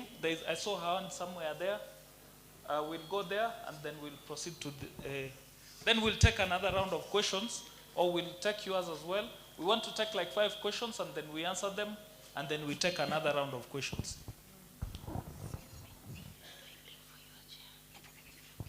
My Lord and my ladies, my name is Pastor Belly. I'm holding brief for an organization called Action Movement Network. We specifically deal with persons able differently. To be more specific, the cerebral palsy and mentally impaired person. My name is Pastor Belly Otieno. Now, in law, fact are stubborn what we normally call res expo loquitur. Now, and I'm addressing the legal counsel, because once you have a tribunal in place, a tribunal must be quasi-judicial. That means it ought to operate like a judicial process. So my prayer is simple, that once we have such a body, the tribunal should not be like any other organization, because aggrieved parties apply to be listened to. So I pray that the word quasi-judicial system should be implanted there to ensure that the proceedings of the tribunal will capture the interest as what happens in a court of law. My Lord, again, we are talking about devolution, as stipulated in law in Article 6, Sub-Article 1, that says that we have two levels of government whose functions and parameters are provided for in the 4th schedules of the Kenyan Constitution. Now, if, for instance, you have an authority that is domiciled in Nairobi, it will be very hard for us to assess the authority if the offices are in Nairobi. I pray that let us devolve these offices so that people can be able to access the services well articulated. My Lord, this is a regulation. A regulation does not cancel an act. You know, in law, a regulation simply operationalizes the act. And if you read the Constitution between the line in Article 2, Sub-Article 4, any other law that is not consistent with the Constitution forms an upper hand. The Constitution is supreme. Now, this is a proposal that brings a regulation that somehow cancels the act. I foresee where people will go to court. Because the kind of regulation that we are seeing here is so enormous. For instance, when you provide figures, as what is being proposed here in the 1st schedules, and figures are dynamic, like for example you say, oh, registration 2000, whatever. I think when we are having a regulation, it must be in tandem, that let us not be people who are quantifying figures, because figures are dynamic. Today it might be 1,000, tomorrow it might be 2,000. So my prayer is that once you have a regulation, please be very careful when it comes to the issues of figures. That's at least we are a person's able differently. We apply for waivers in most organizations like Nakuru County. Please, I pray that let us have an input where, if at all there is an issue, a body that deals with persons with disability, that should be waived. It will inhibit some of the organizations to be registered if there's a figure for there. Last on the list is the issue of, you've told us CBO. And CBO, majority of them are registered through the society that are simply controlled by the government. Now, and you've talked about being empowered. Now, the issues of independence. If this is a CBO that is registered through the society and the Ministry of Government, how independent will these bodies be? Now that they are confined with the CBO. Those remains to be an obiter dictum. God bless you. Asante. Pigie makofi. Let's get, there was the mzee before you. Then we will take your question.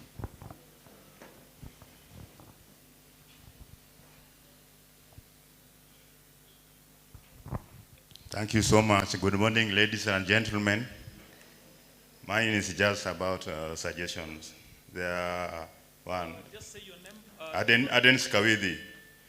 Adens Kawidi from Nakuru City Residents Association. In fact, today I just represent myself. The forums should be compelled to be together, merged, to avoid duplication and fragmentations.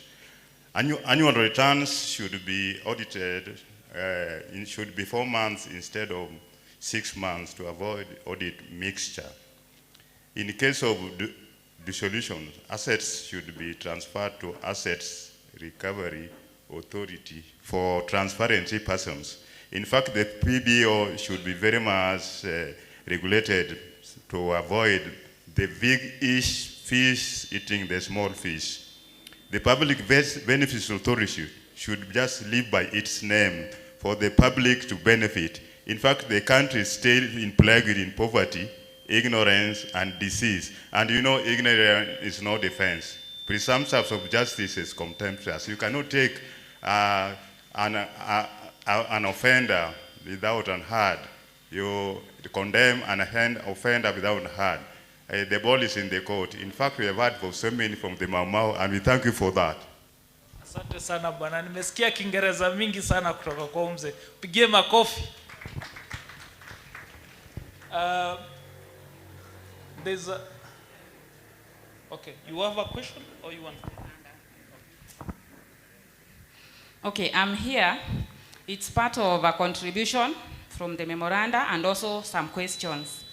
So I said I'm Njeri Maina, a specialist in the field of disabilities and special needs, and also a policy advisor since I'm working with the National Council for Persons with Disability as a director.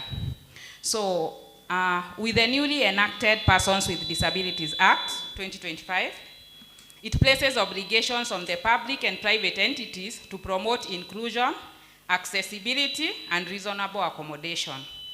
It also marks a shift from the charity and welfare model of the 2003 Disability Act to a progressive, right-based approach aligned with the Constitution of Kenya and the UN Convention of the Rights of Persons with Disabilities. So my question here is, how has this been incorporated in the PBO's acts?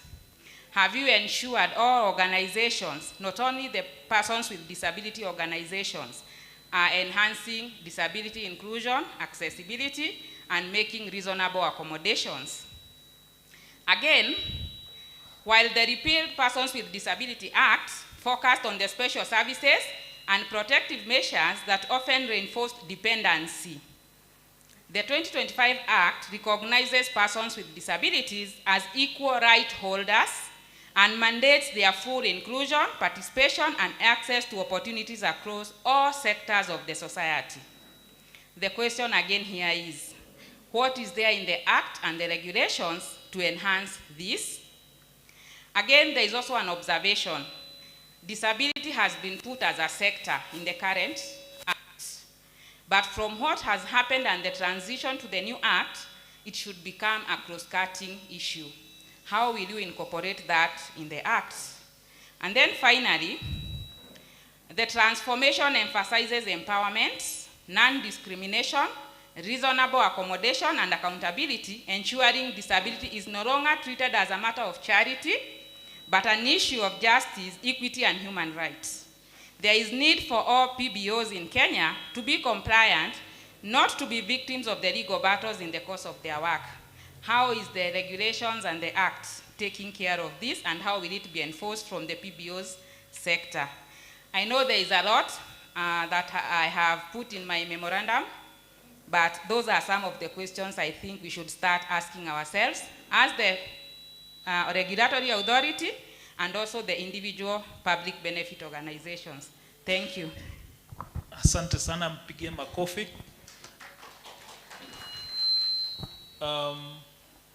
Oh, you. Just have a seat. You came first, so...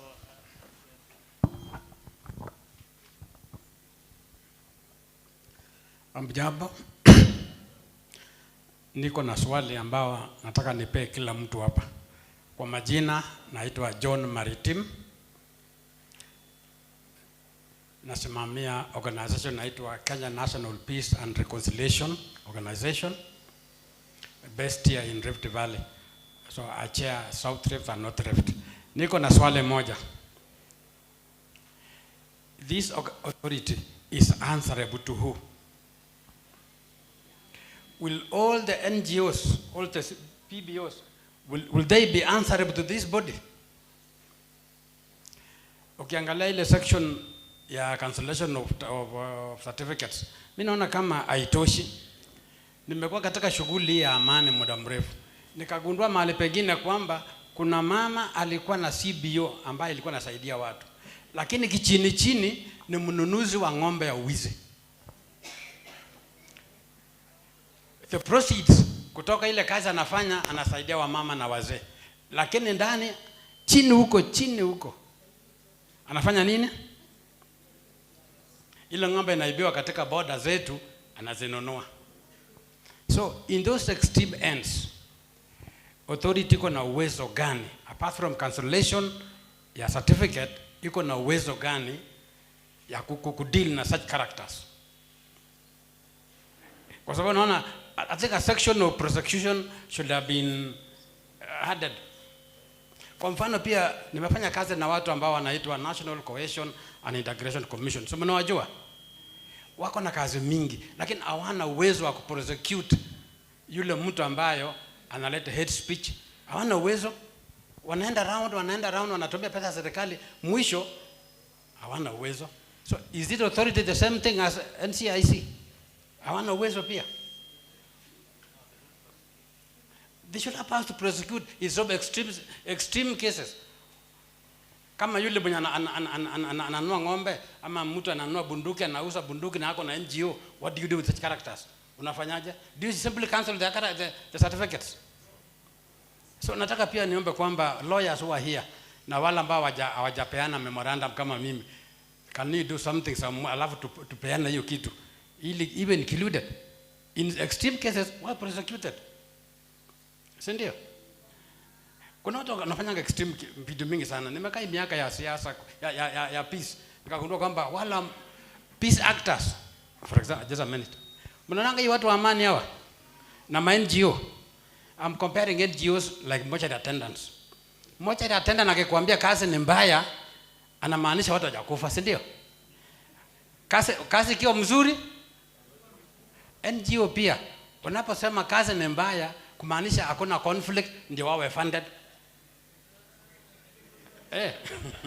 Most of these NGOs wanapenda mgorogoro alafu wawe funded wakuje Turkana wa preach peace. Tumeona vitu kama hizo. Wengine huko kwetu wanasongesha mipaka, wanagongana, masikia Jabila, tumesikia Sondu huko. Manda NGOs wengi wanataka wawe regulated properly. Please, can there be some sections ya prosecute in terms of extreme violation of the law? That's my submission.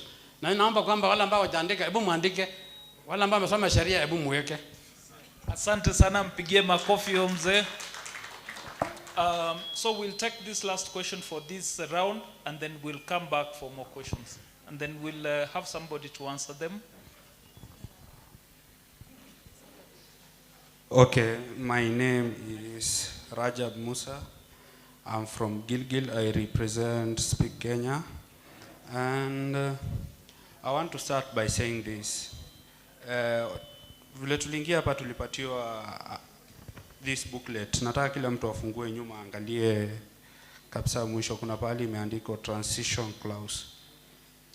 And this booklet is an act. An act ni sheria.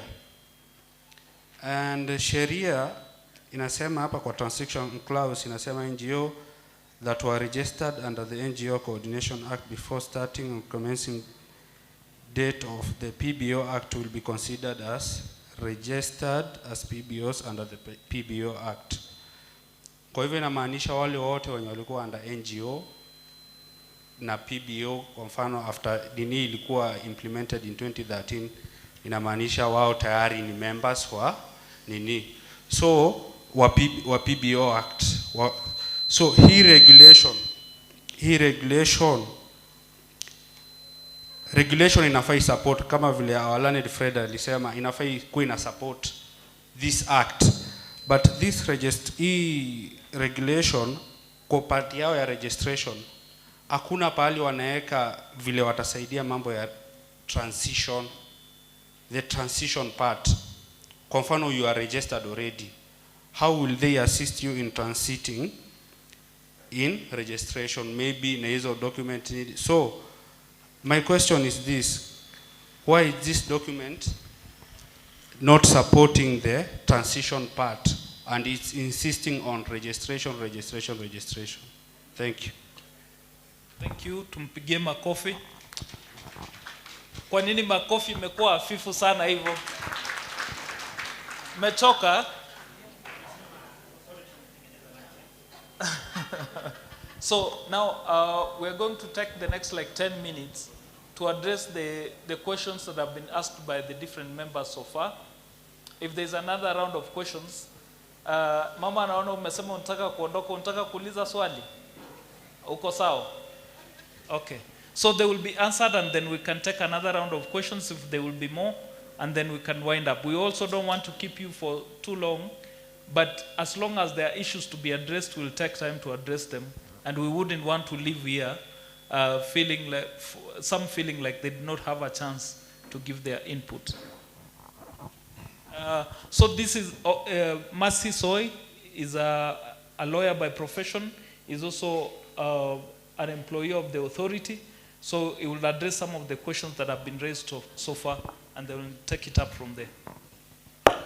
Okay, thank you. Thank you very much, Victor, for the great facilitation that you have done. Watu wa Nakuru, hamjambo. Hamjambo tena. Kwa majina naitwa Mercy Soy, na nimefurahi sana kwa sababu siku ya leo mmeweza kuwa nasi hapa. Mmeweza kupata nafasi ya kuja kujiunga na sisi katika mkutano huu ambao ni wa maana sana, na kwa sababu ya hayo tunasema asante sana sana. Sasa nataka nijibu maswali ambayo yameulizwa kwa katika nafasi huu ambao nimepewa, alafu tukiingia session ya pili, I will have my senior Lyndon, our team leader, take up the next session. So I will start with this, and thank you very much for the opportunity. Thank you, team leader, for this opportunity as well. So I will start with the last question ambayo imeulizwa na Rajab Musa ambaye anatoka Gilgil. And this question is about the transition process and about the regulations providing or not providing for the transition process. Now, I will give just a brief highlight on the issue of transition so that we are all on the same page. When we had the NGO Act, organizations were registered under the NGO Act as either national or international. These organizations were incorporated and issued with certificates to show that they have now been incorporated. And when they were registered, they were entered into the register of NGOs. The PBO Act repealed the NGO Act and actually gave a transition provision, which is in the transition clauses under the PBO Act. Now, the PBO Act recognizes that entities that were already incorporated and entered into the register of NGOs are now considered as PBOs. There is an administrative aspect that comes in there. We are expected to develop the register of PBOs. Remember, the NGO Act had only 2 ways of registering entities. And now, the PBO Act has 4 ways of registration: international, national, exempt, and the PBO status. Again, the previous NGO Act did not have forums and recognition of forums. The current Act requires us to recognize forums through a recognition agreement. That then means administratively we need to maintain a register or a register of forums. Tuko pamoja hapo? So for us to administratively do that role, we will require already registered and already incorporated entities to update their documentation. One of these documents will be the Constitution, because you may want to amend it in terms of the new financial year provisions, because the Act gives 6 months. You may want to adjust and amend your Act, your Constitution. You may want to amend it to reflect your status in a forum, for example. You may want to amend it to show that you are carrying out a social enterprise activity, which is the income generating activity in the Act. That is one document that we will need you to update. And the other one is we will need you to update and confirm who your officials are. And lastly, the scope of your work, so that as we place you into the register of PBOs, we place you rightfully to say, indeed, you are an international organization, or you are an exempt organization, or you are a national organization, or you then must be bestowed with the status of a PBO. This provision that Rajab has referred to in this document reads as follows. The law does not require NGOs that were earlier registered under the NGOs Act to register afresh. New registration will only be required for CSOs that were registered under other laws and wish to be registered under the PBO Act.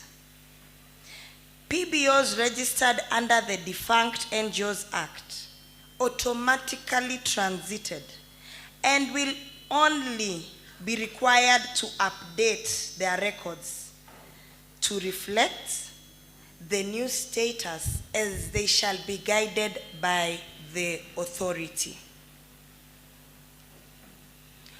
Up to that point, since the Act in the transition provisions speaks about this process, we cannot again go ahead and provide for it in regulation, noting that one, the process of transition as per the Act is a process that should take 1 year.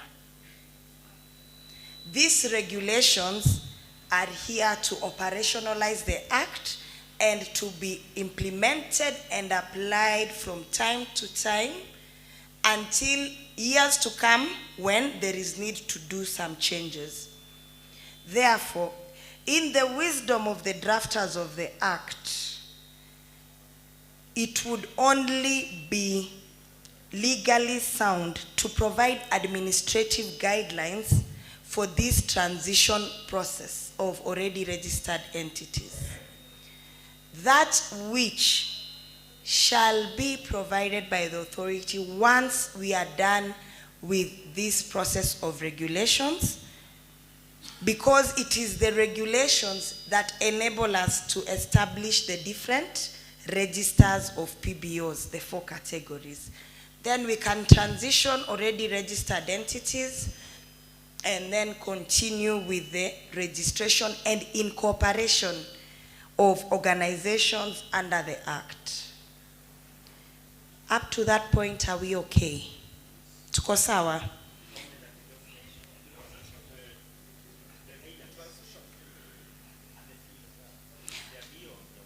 There will not be a transition fee. If at all they will be, then probably that will be a decision that is made at a policy level and it shall be communicated. But the guidelines for the transition is 1, an updated constitution. 2, confirmation of your board, so that as we enter you into the new register of PBOs, we have your accurate information. And 3, your scope of work. What is your objective? How do you operate? Do you operate as an exempt organization? Do you maybe operate as an international organization, but previously you were registered as national? Or are you actually a national organization, but previously you were not given that proper recognition? Those are the three things that we'll need, so that we place you in the PBO register and we have an up-to-date record. Moving forward, we have 4 categories in the register of PBOs, and each organization is rightfully placed. Not misplaced, not to say you are an exempt organization, for example, but then because the previous NGO Act did not have provision for exempt, you were then just registered as an international organization. But now there is an opportunity to explore that provision.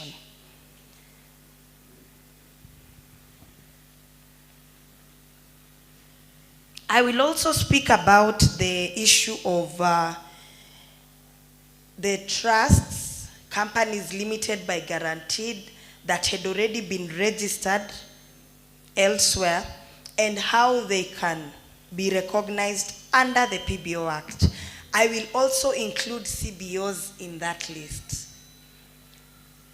So for you to be recognized as a PBO, first thing, you must carry out a charitable activity.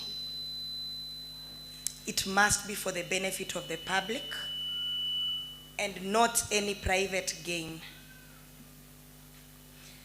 If you have an organization whereby the members themselves gain from the organization, then you do not qualify to be a PBO. That would probably be considered as a self-help group, for example, where you come together, form a group, be the members, generate some money and still benefit from it. That is private benefit. PBOs only confer public benefit. I cannot sit in the board of a PBO or stay as a member of a PBO and then still benefit from this organization. That is not public benefit, it is private gain. You must have an identifiable target group. Lazima tujue mnafanya kazi wapi na mnasaidia wakina nani. Kama mnasema mnasaidia watoto kule mashinani, lazima tuweze kujua ni watoto wagani, ni watoto wangapi, wako wapi, ili hata sisi wenyewe tukitembea wakati tunafanya monitoring and evaluation, tunaweza kuwaona. If it is you are supporting nurses in Rift Valley region, they must be able to be identified, because the target group is where you implement your public benefit activity. So those are the guidelines for you to be referred to as a PBO.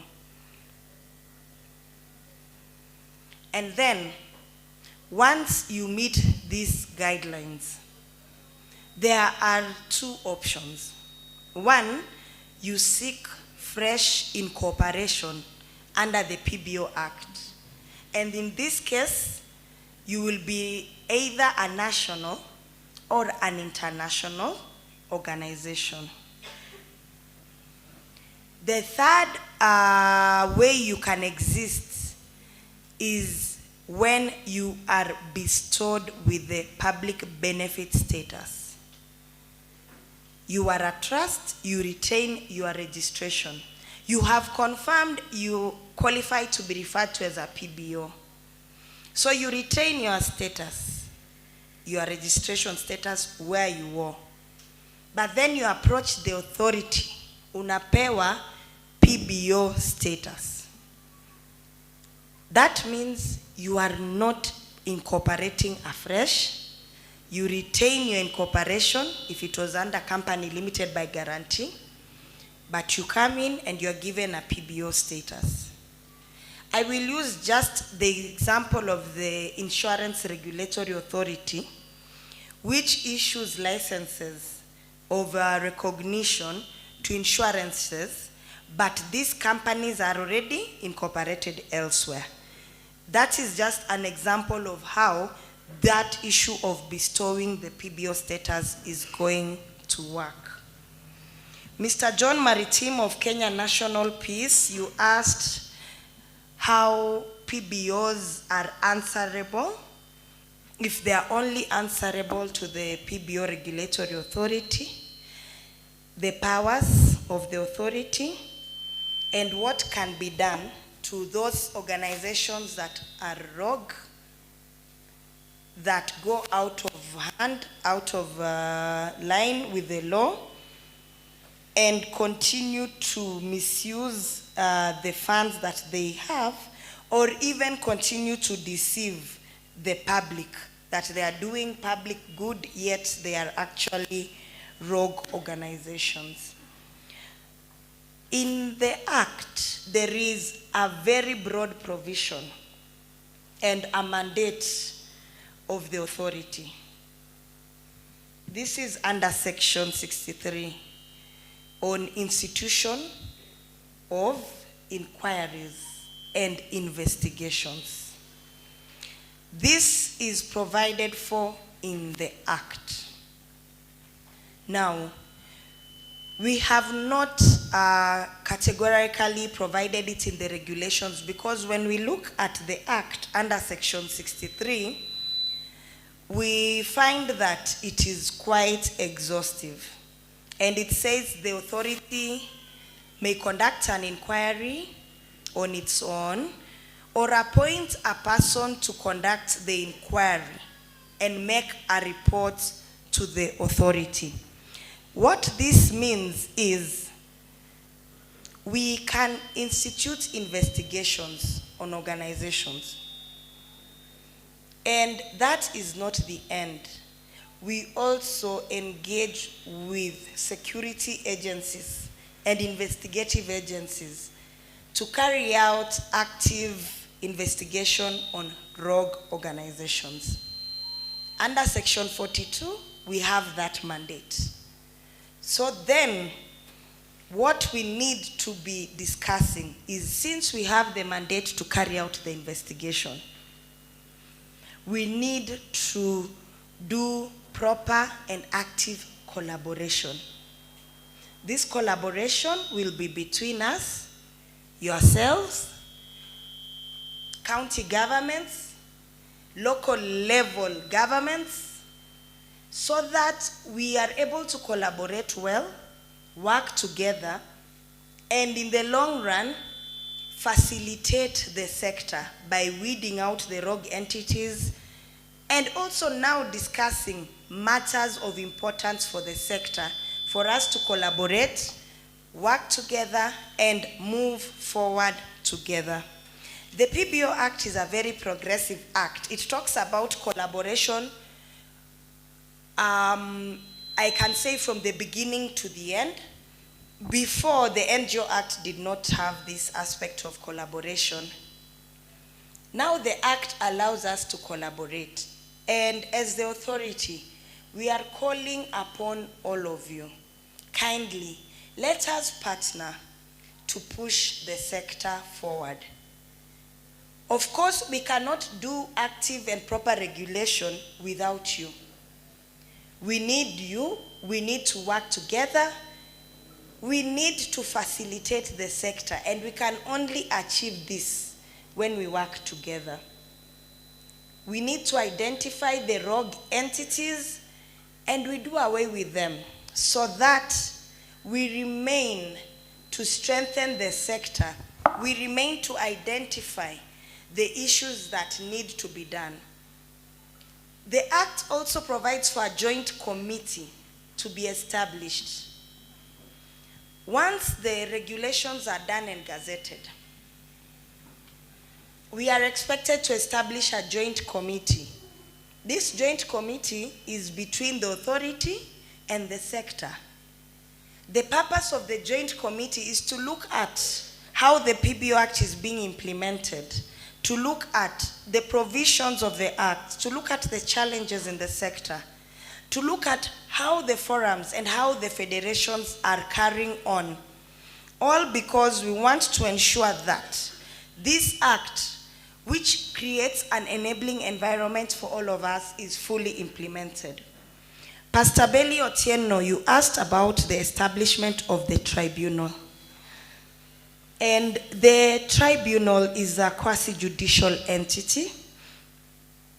It is established under the PBO Act. However, the composition of this tribunal has in no way any relationship with the composition of either the staff or the board of the authority.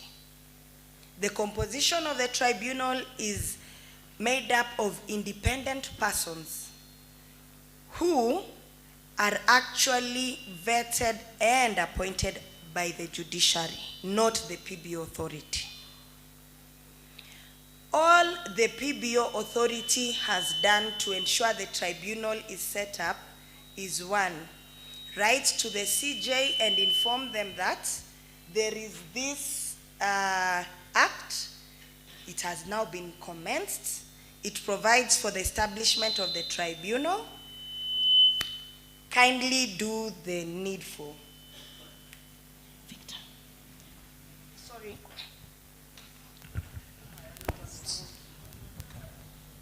Sorry about that. I think the microphone was giving me some problems. So on the issue of the tribunal, it is an independent entity whereby once it is fully established and starts sitting and carrying out its operations, then the authority has no role, has no say in how the tribunal carries out its function. If anything, the authority may find itself before the tribunal many times, as we always do find ourselves in court. The tribunal is set up to solely handle matters in the PBO sector, disputes between the authority, the federation, the forums, and any PBOs, issues to do with the sector. And for us, it is a very progressive section of the law, because for many years we have had challenges whereby there is a court case or a complaint about an organization and the authority is part of the case. We end up staying in court, camping there for a year, 2 years, for a very long time.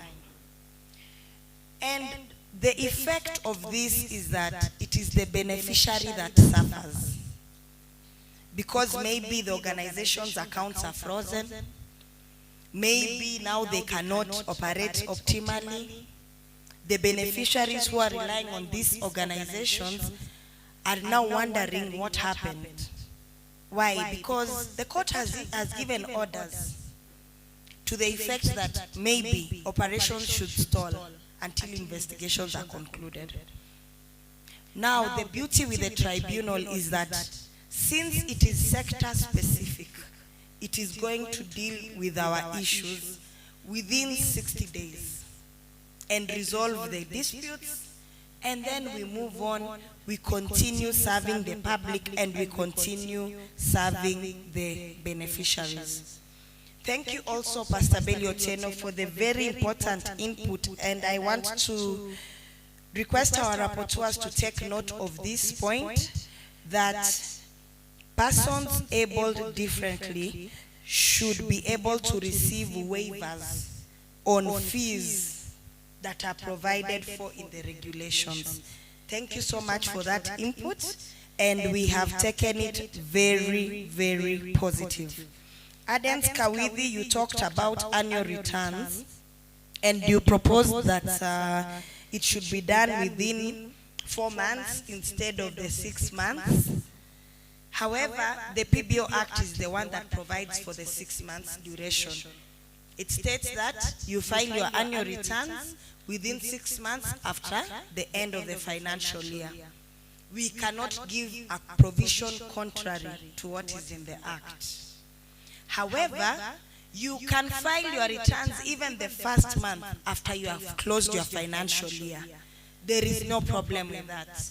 You can file it within the second month, the third, or up to the 6th month.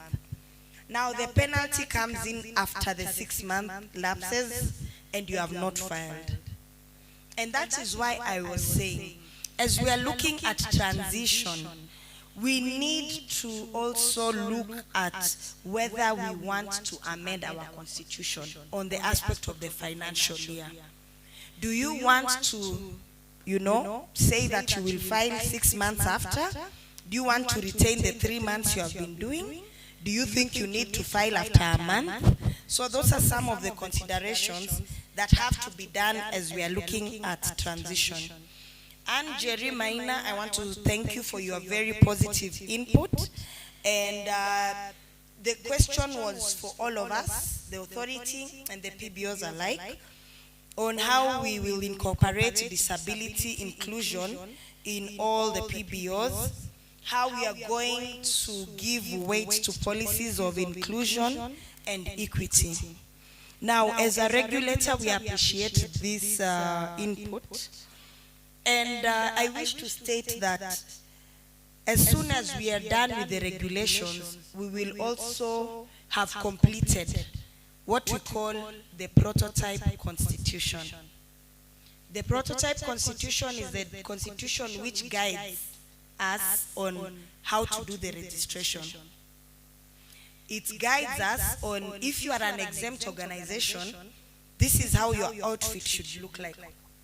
If you are an international organization, then there is that guideline so that it just shapes your organization in line with the provisions of the Act. So with regards to the issue raised by Jerry Maina, I think it is a very good proposal for us to actually consider having aspects and on inclusion and equity in the prototype constitutions. That way, as we have organizations adopting these constitutions, we are also encouraging organizations to adopt these policies on inclusion. For me, and from where I sit, I find that that is quite progressive and the input is very positive. So I know we still have a number of questions that had been raised, and I understand that the time now is 1:15. I will answer 2 questions, and then I will sit down to allow Victor to take the next round of questions, and thereafter we will invite my senior, both at work and in the advocates bar, to take up the second round of questions. So the duration of the name search, there was a proposal that we provide for 7 days. However, it usually takes a day for the name search to be approved. That is our standard practice, and we are e-citizens, so the work is actually automated, so you can quickly apply and get that done. So another thing is, I've just received a question on the status of the High Court ruling. I will say that we were in court about 2 weeks ago. Previously, there was a petition in court that was filed last year challenging the PBO Act. To give a brief history on that, is when the PBO Act was assented to in 2013, there were clauses that were deemed contradictory and contentious. The then CS, Anwar Guru, established a task force to look into the amendments of the Act. Now, as the task force was just concluding its work on amendments to the PBO Act, a section of civil societies approached the court challenging the proposed amendments to the PBO Act.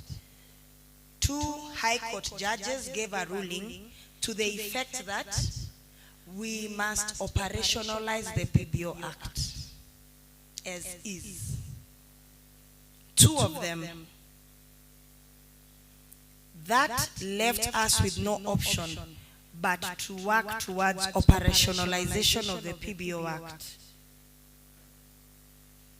The reasoning of the court was that we operationalize the act first and then look at how the act is in terms of implementation, and then we do the amendments later. The act was put on the shelves for quite some time. It was only operationalized last year through a presidential directive, and this presidential directive culminated from the Kenya Kwanza Manifesto, which was one of the things they would do is to operationalize this act. And that has since happened. The authority is complying with the High Court ruling of 2013, which requires us to operationalize this act first before we amend. Now, recently, the High Court indicated that there are various provisions of the act that are unconstitutional. We went back to the same court. We have obtained orders, and these stay orders have set aside the judgment. And this means the status quo has been maintained, and this means we continue implementing the PBO Act. We are also currently in the Court of Appeal, and that guarantees us the stay of that ruling. As we are today, we are in good standing with the provisions of the law and also with the directions of the High Court. The PBORA is under the Ministry of Interior and National Administration, so we are overseen by the PS and the CS. Of course, we sign performance contracts to show that we have actually carried out our mandate. We sign the performance contracts with the office of the CS and that of the CS, and we are evaluated quarterly. Thank you very much for listening to me. Naona masaa inasonga sana. Asanteni sana, sijamaliza kujibu maswali zote. Mwenzangu Lyndon ikifika wakati wake, he will address all the other pending questions. I want to say thank you very much for listening to me, and Victor, karibu sana, please continue with the session. Asanteni. Thank you, Mercy. Tumpigie makofi tena kwa kujibu maswali. Like we said, we do not want to keep here for too long. I think we want to thank you also for being patient with us. You've been sitting, meketi sana tangu asubuhi, na tungependa tusiwasukume sana katika hiki kikao.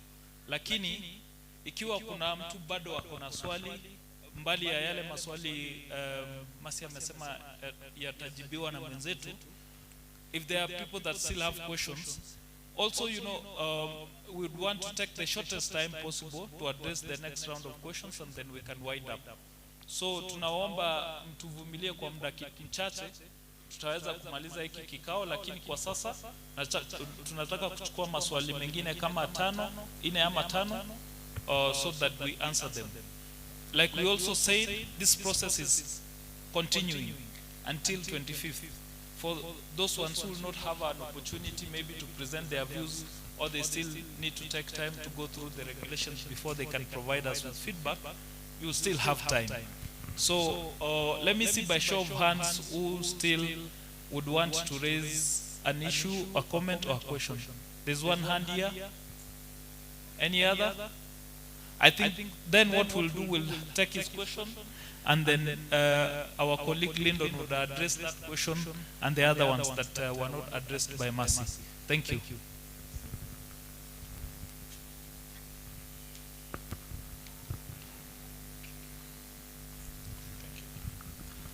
Good afternoon. My name is Sarah Postorina from Global Humanitarian, One for All, or for God. And my clarification arises from what the council ametupereka through, or what she has answered. You have told us that we are not going to pay any fee when we are transiting. But there is a window you have opened again that we are going to update our materials, like the Constitution, the officials. Are there any fee? Are we going to pay anything?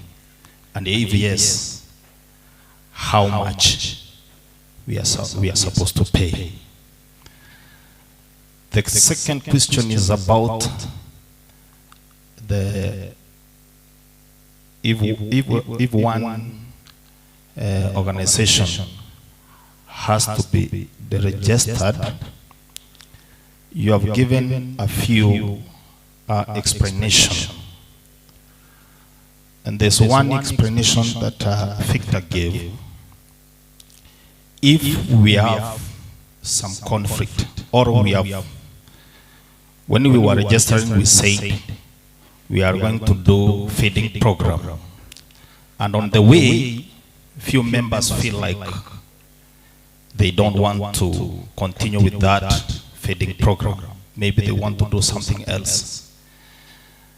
Such explanation, then I was wondering, if I have two members, if myself I have decided to say I am not comfortable with the feeding program, is it not only fair the authority to ask me, who has a different opinion, to walk out instead of this, registering an organization because of 2 or 3 members? Even if it is 1 member remaining supporting that what we registered for, should be given full support by the authority. Lastly,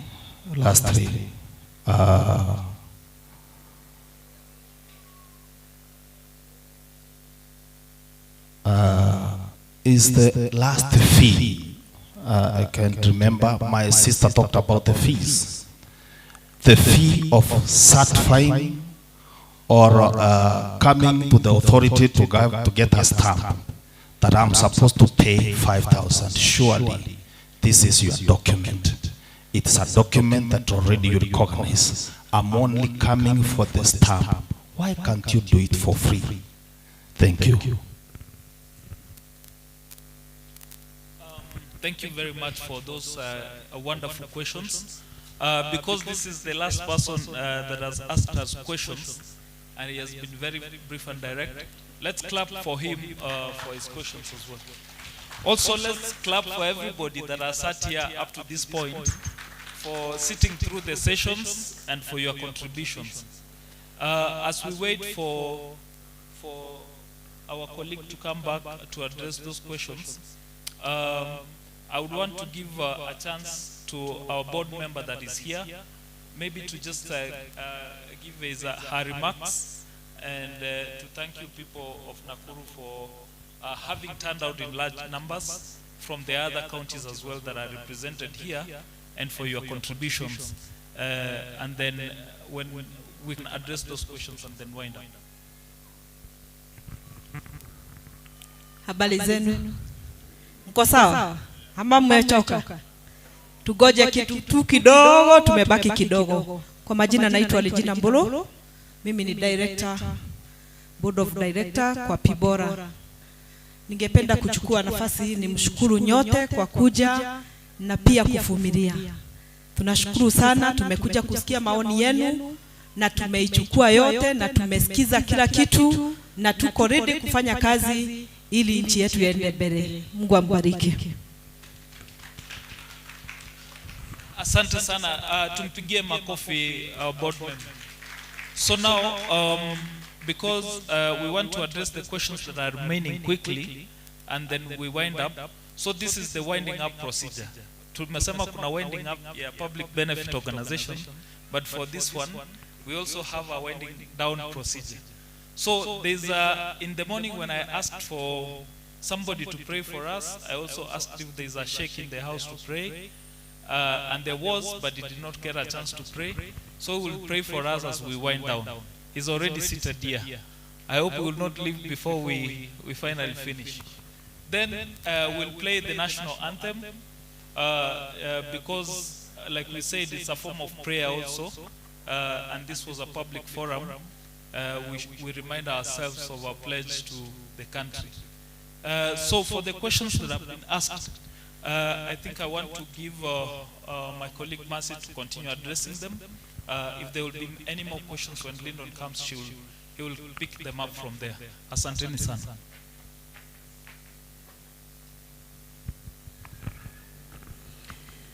Okay, thank you once more for this opportunity. And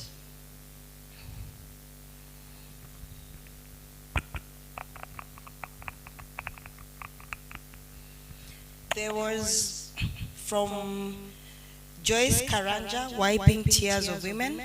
You commented regarding the Form 14. There is an apparent error geographically instead of geographical. So we have taken that point quite positively. We have covered the issue of automatic transition, and there is the question on the fees on this transition process, what will be charged. And my senior is here. He has just walked in at the right time. So senior, karibu. The issues of fees on transition, and of course every other question. Karibu sana.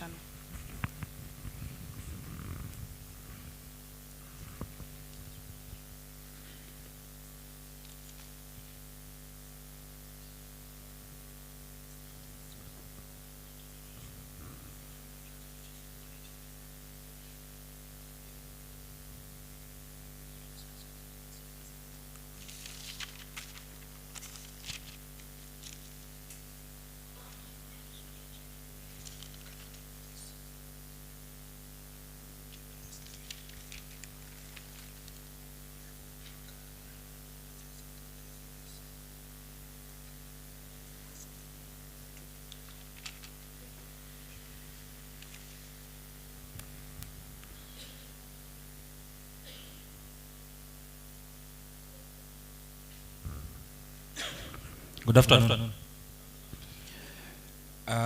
Quickly on the issue of fees,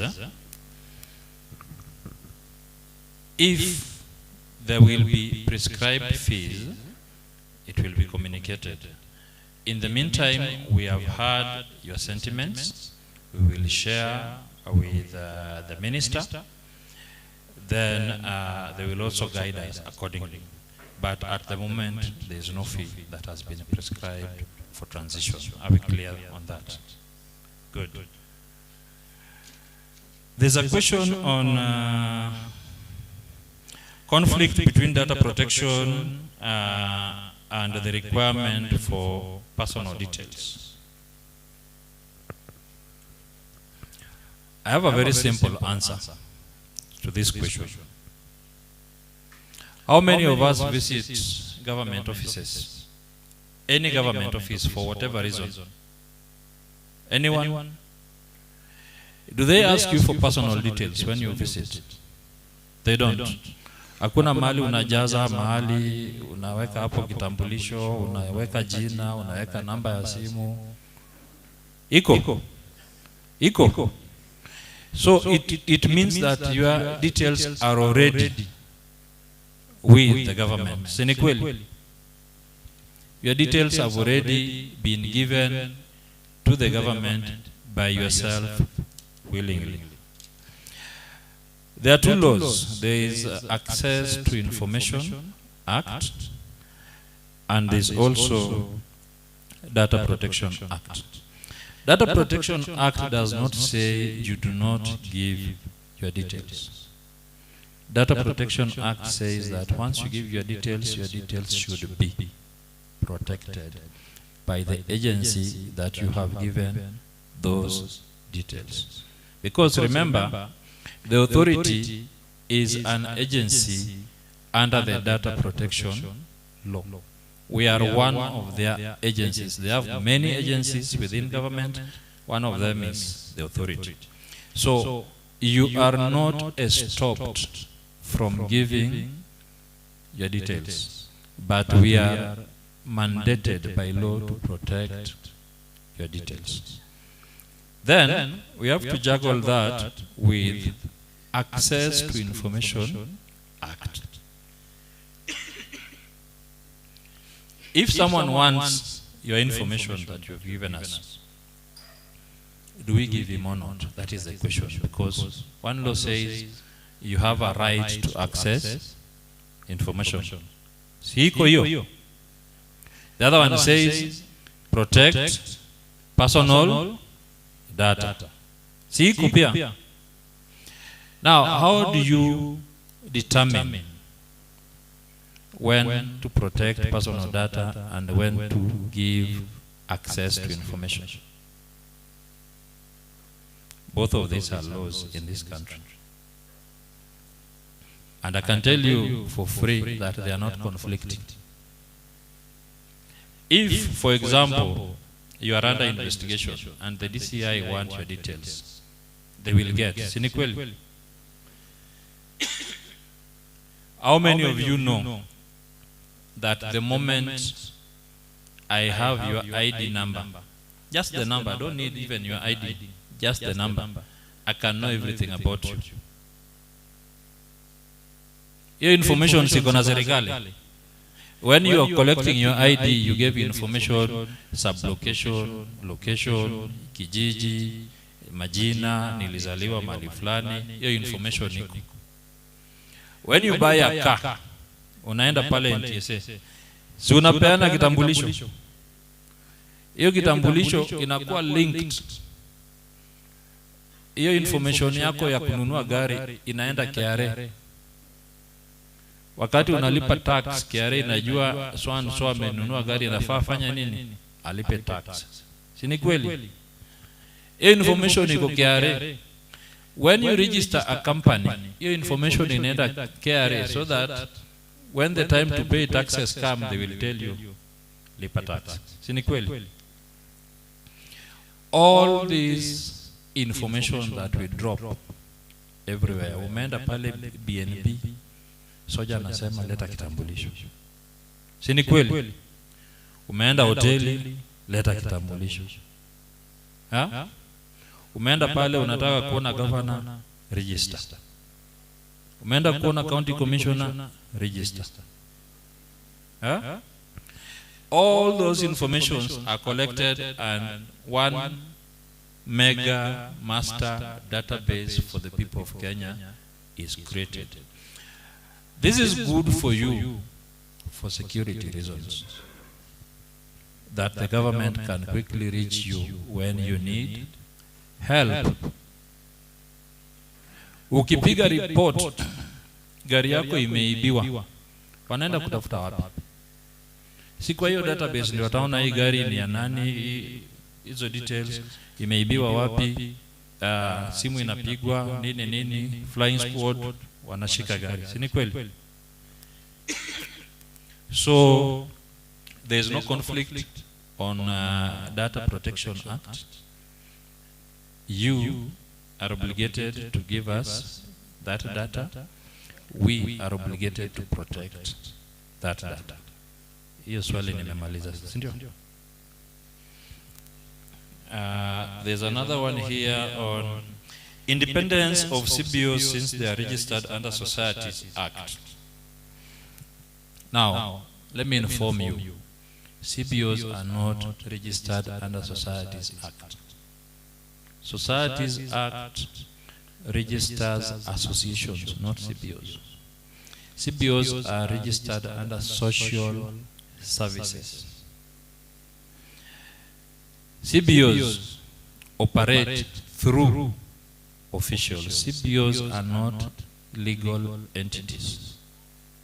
Legal entities are incorporated and they operate through the certificate of incorporation.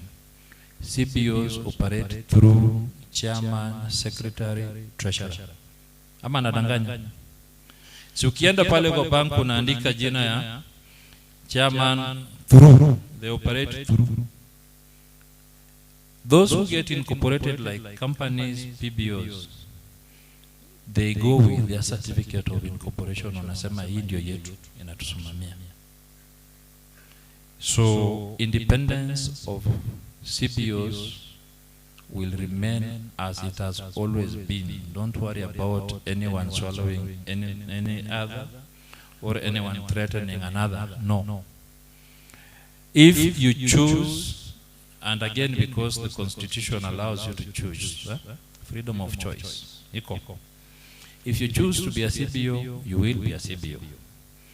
If you choose that your CBO should associate with the PBO, then Section 7 will apply to you.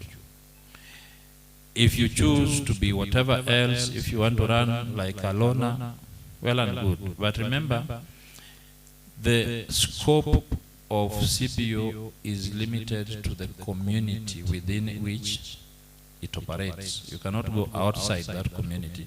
Those are the laws that operate with CBOs. PBOs, the scope is countrywide.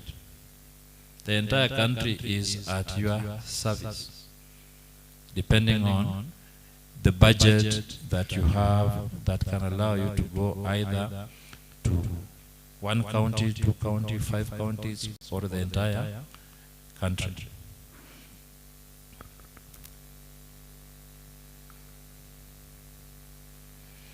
There was a question on disability. Yes, disability is one of the sectors that was identified for PBOs that engage in issues to do with disability. The Act is for all of us, whether you are disabled or not. The Act is for all of us. It applies to all of us equally. Hakuna ubaguzi kwa Act. The law is the law. Ikisema tunaenda hivi, sisi wote tunaenda hivi. Hakuna vile utasema sasa sisi wengine tunaenda hivi, wengine wasiende hivi. Sharia applies across the board. But I am aware, I'm also alive to the fact that there is a specific law that applies to persons living with disability. Yenye inahusiana na maneno za tax exemption for people in the disability sector. So hiyo pia iko na ni sheria.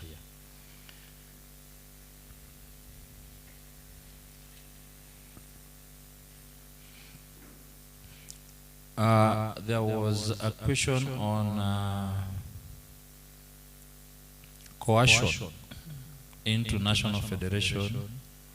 Is it coercion or co-option? Mercy. Coercion. The relationship between forum and federation. This thing is very simple. We go back to freedom of association, provided for by the Constitution of Kenya 2010. The federation or the forum cannot coerce any PBO to join if they do not want to join. Plain and simple. Joining a forum is a matter of choice. Joining the federation is also a matter of choice. However, recommendation for purposes of self-regulation, it is advisable to join either a forum or the federation. Should you choose not to join either the forum or the federation, then Section 27 of the Act, which provides for the code of conduct, applies to you directly. So you move from the realm of self-regulation to regulation. If you join the forum or the federation, you will pick the code as provided under section 27. You will adopt it and amend it to suit the needs of that forum or that federation. There will be a basic baseline that you must have. Then, for purposes of accountability, transparency, respect to rule of law, ethics, and all those things that form self-regulation or code of conduct, you'll be able to formulate your own within either the forum or the federation. The forums can either be geographical or thematical. Thematical, people working in the same thematic area can form a forum. Or people premised in the same geographical area can agree and say, let's form a forum because we are in this area together. Forum minimum recommendation is 10, but you can be as many as possible.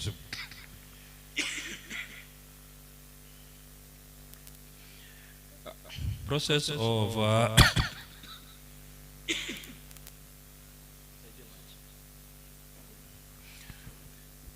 of suspension, cancellation, and high court case. Mercy handled this, right?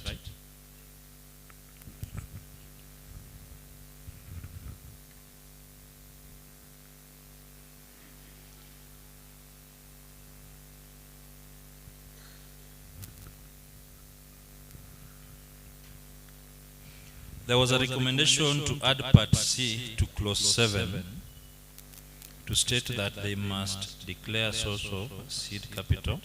I think that's a recommendation. I don't need to talk about it, right?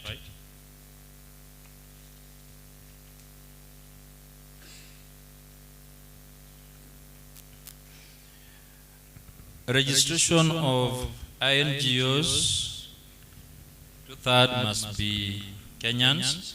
Again, that is a recommendation. We had given a recommendation of 1/3. Somebody has given a recommendation of 2/3. We will review that when we finally retire to look at all the public participation forums.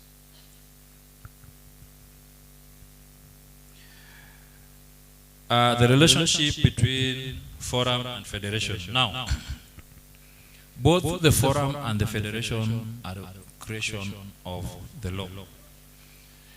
The federation and the forum can exist separately. The federation can exist on its own, the forum can exist on its own. The forum, if they wish, can come up with a federation of forums. However, the forum can also join the federation if it so wishes. These things are self-regulation and it's a matter of choice. People make decisions. So both of them are creation of the act, both of them exist independently, both of them can exist jointly, depending on decisions that people will make.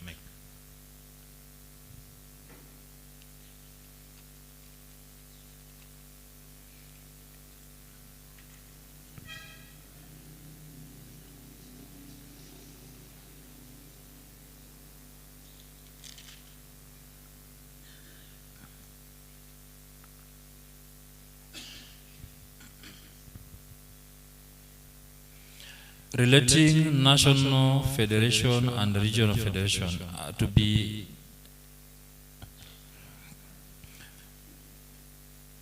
they may not complement because the forums exist independently to run self-regulation for the members of the forum.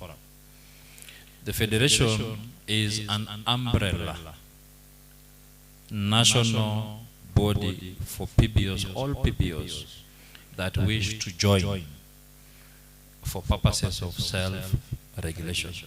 So the forum will be doing self-regulation at a geographical or thematical level. The federation will be doing national self-regulation. So if a federation wants to join a forum, I mean, if a forum wants to join a federation, it is possible. But the federation cannot join a forum.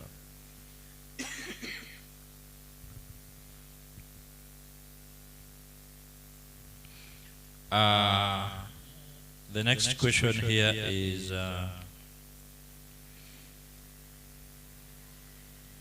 I think this was handled about updating records during transition. The other one here is, can an organization be deregistered because a few board members are no longer interested in the main objective? What other objective would they be interested in if they don't want the main objective? This question is incomplete. Does it mean they are not interested, they've left the organization? Or does it mean they have a new objective they want to pursue? Or does it mean they are just nonchalant, they want to sit there and just do nothing? So which one is which?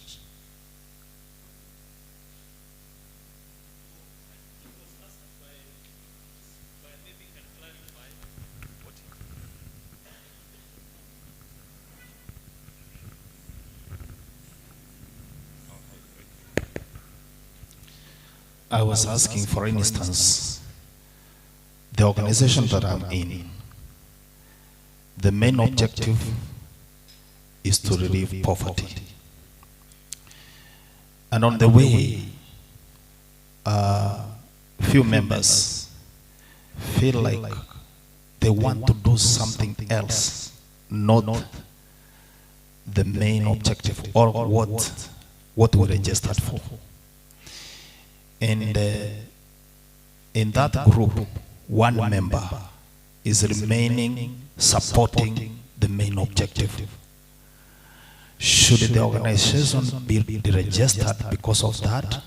Or those many members who have felt like they want to change the objection, the objective, or the main reason why we registered should go and leave me do what we wanted to do?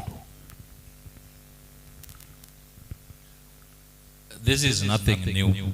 This is something that has happened, is happening, will continue happening. Human beings are complex beings. They keep changing their minds. Now, each organization is unique. Each organization is unique to the objective for which it was registered. You cannot change the objective midway. Changing the objective midway presupposes that you are registering a fresh organization. Like I mentioned earlier, if the donor has run away from funding education, you cannot run with the donor because now the donor is funding environment. Now you are running to environment, you've left education, you cannot do that. You stick with your education.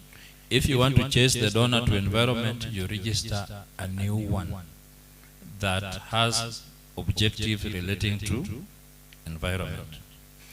If members are disinterested in the objective, then the honorable thing to do is for them to resign, step down, step aside, and let other members or new members that are interested in that objective to join the organization to further that objective.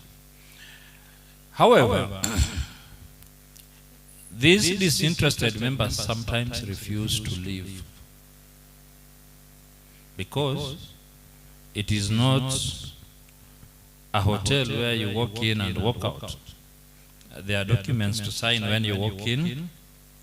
There are documents to sign when you walk out. and the government must be involved in that process. So you find that some members want to punish others. Either they want to be paid to leave, or they just don't want, they just want to be stubborn because they are hoping that something might happen, they may benefit in a way or another. So they refuse to leave, they refuse to sign. There are mechanisms in place.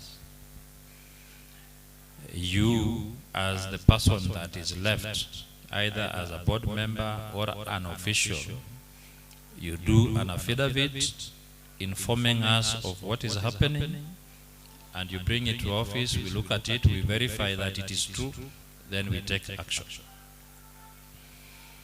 I want to advise you, the minimum number recommended for PBOs, for board members, is 5. Minimum. The minimum number for membership, general membership, is 11.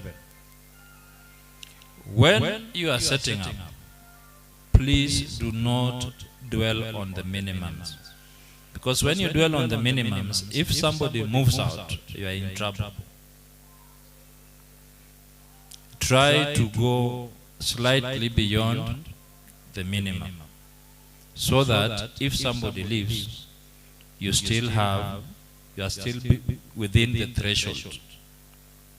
And if somebody leaves, make an effort to replace that person that has left. Don't forget, then somebody else will leave, then you find that the threshold has. So, those who want to do things quickly, those who say, hey, kuna mzungu amekuja hapa, tunataka registration in 1 week. Is it possible? It is not possible. The Act gives 2 months. Because mzungu amekuja, pesa iko ready, unakimbia, unachukua pale Kamau, unachukua pale Kipngetich, unachukua pale Otieno, people you don't know, unawaleta, unawaweka hapa ndani.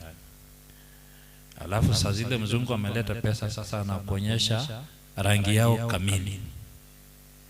Anakuambia sasa hii pesa tunaigawa hivi. Wewe ulikuwa unataka kusaidia yatima. Yeye anakuambia yeye ndio yatima, anataka kujisaidia wewe mwenyewe. Yeye ni yatima. Mbona unataka kusaidia yule yatima na yeye pia ni yatima, na anakuambia charity begins where? Na hapa ni nyumbani. Na PBO is for public benefit, not personal benefit or private benefit. If you want private or personal benefit, please register company limited by shares. Whatever you do with those shares is your business. No one will ask you, tengeneza pesa. The moment you go into public space, there will be questions. Whether you like it or not, there will be questions. Because ukienda pale useme nisaidie na pesa, kuna widows nataka kwenda kusaidia. Unapewa hiyo pesa on the basis of the widows. Au pay hiyo pesa kama wewe. Ukienda ukisema nisaidie na pesa, mimi ni yatima nataka kujisaidia, utapewa. Utapewa because umetumia jina ya widows. That money belongs to the widows, not you.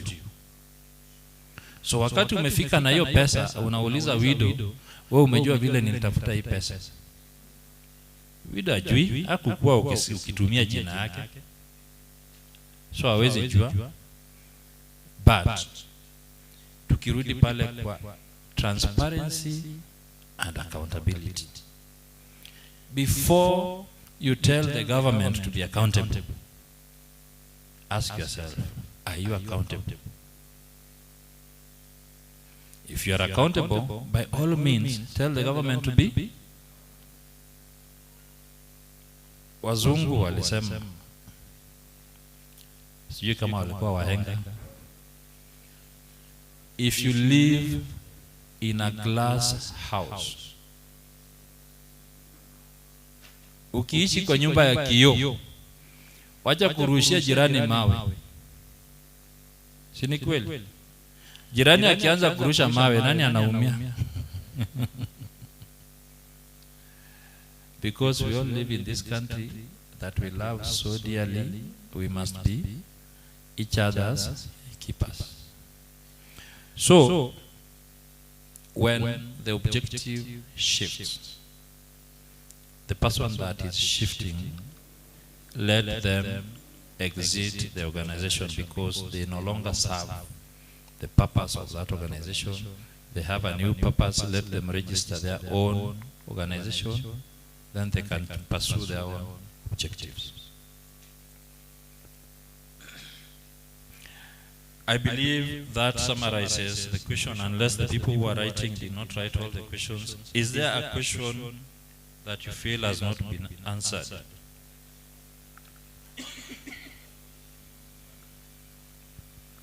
National validation of this forum, of this, what we are doing. Definitely, there has to be a validation forum for every public participation. Every. When we leave Nakuru, we are going to go to Nairobi to carry out another public participation forum. That will be the final public participation forum. Then we will retreat to look at the memorandums. We will look at the recordings. You see the cameramen here. They are documenting what is happening. We will look at the suggestions, the recommendations, the proposals, everything from Garissa to Lamu to Lodwar to Kisumu to Nakuru to Nairobi. After which, we will sit down with the Attorney General and then we will be advised accordingly on how to incorporate what has been suggested. After that, we will go to Parliament. There is the legislative, delegated legislative committee of Parliament, which also has to look at what has been recommended and proposed. After that, then we will call a validation forum. Validation forum is a representative forum where we pick people from each forum that we have held to come and validate that the document represents what was. Are we together? So there will be a validation forum. Your hand is up.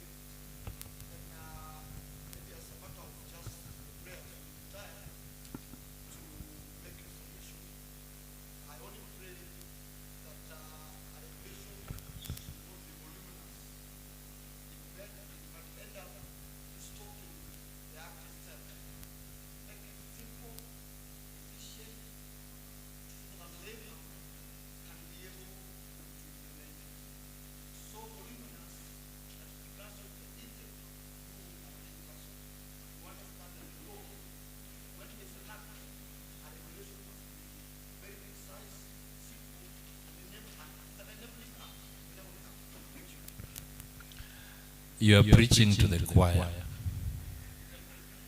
I was converted long before you preached.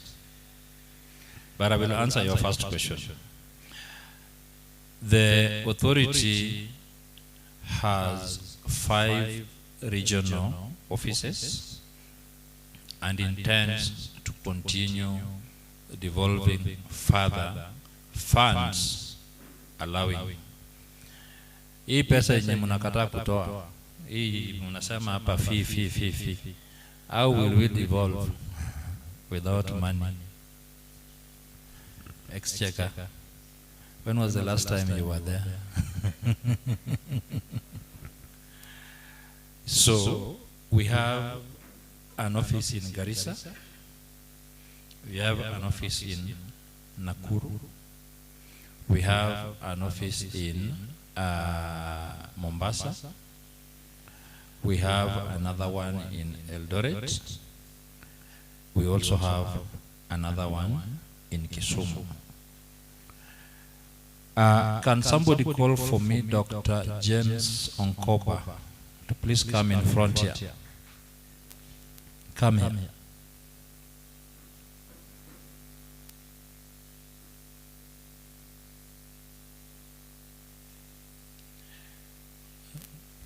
This gentleman is called Dr. James Onkoba. I want him to say a few words.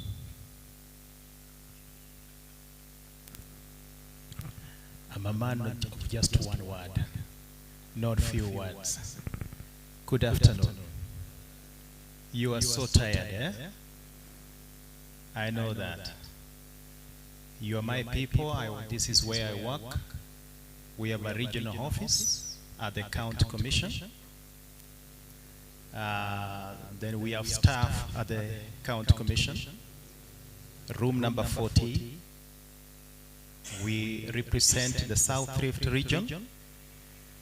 And then I just want to say thank you for participating in this forum and for your views and for your comments.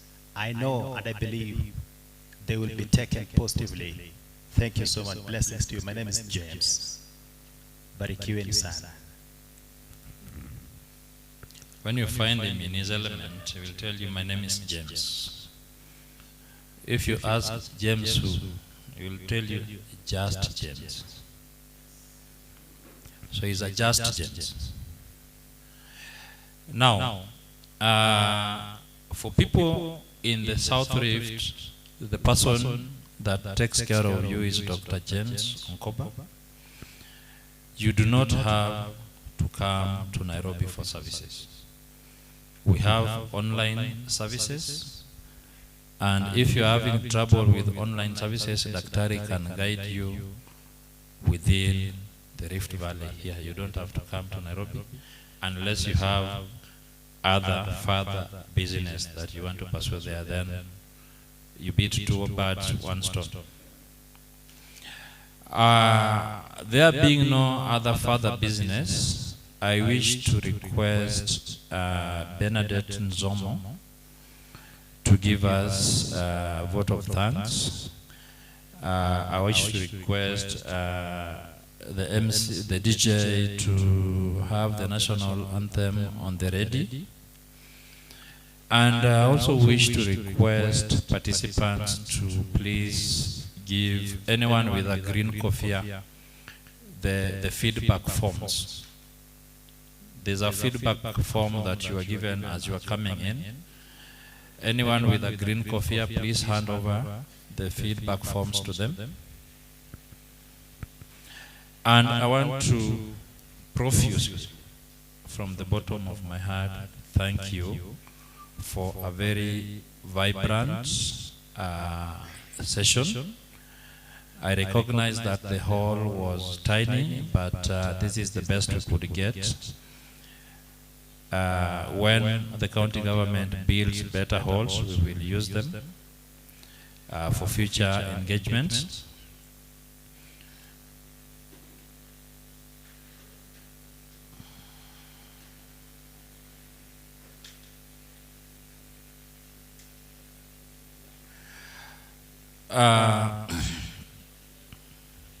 When we are finally done with the national anthem and closing prayers,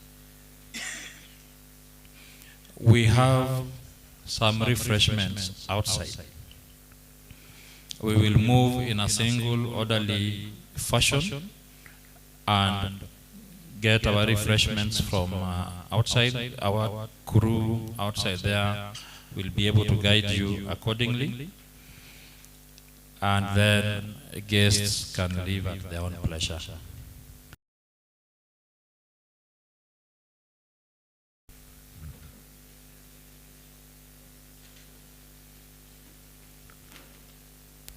Thank you, Council.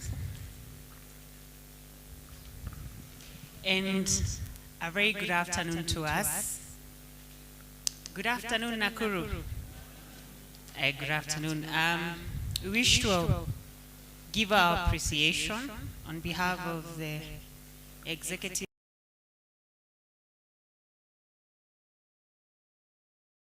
or the Director General of Public Benefit Organization Regulatory Authority, on behalf of the board members, the national government representatives who are present today, and the county government representatives present today here, and also the civil society members present today. Now calling ourselves the Public Benefit Organization, we want to say thank you for your participation, thank you for your insights, and thank you that you chose to be here today.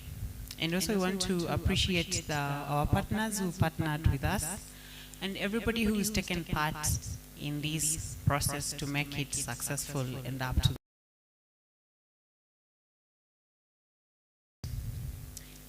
If spiders unite, they can tie up a lion.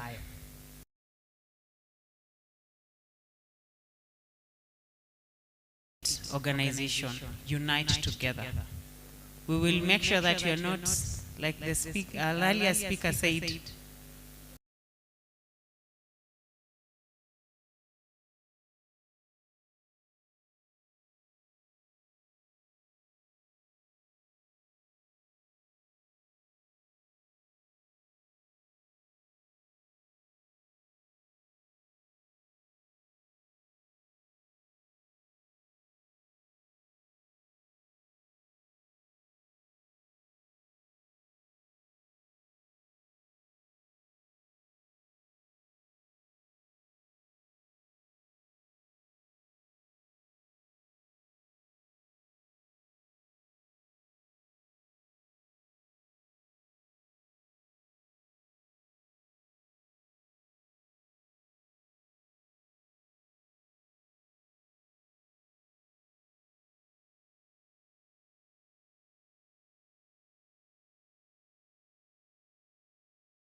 Thank you very much.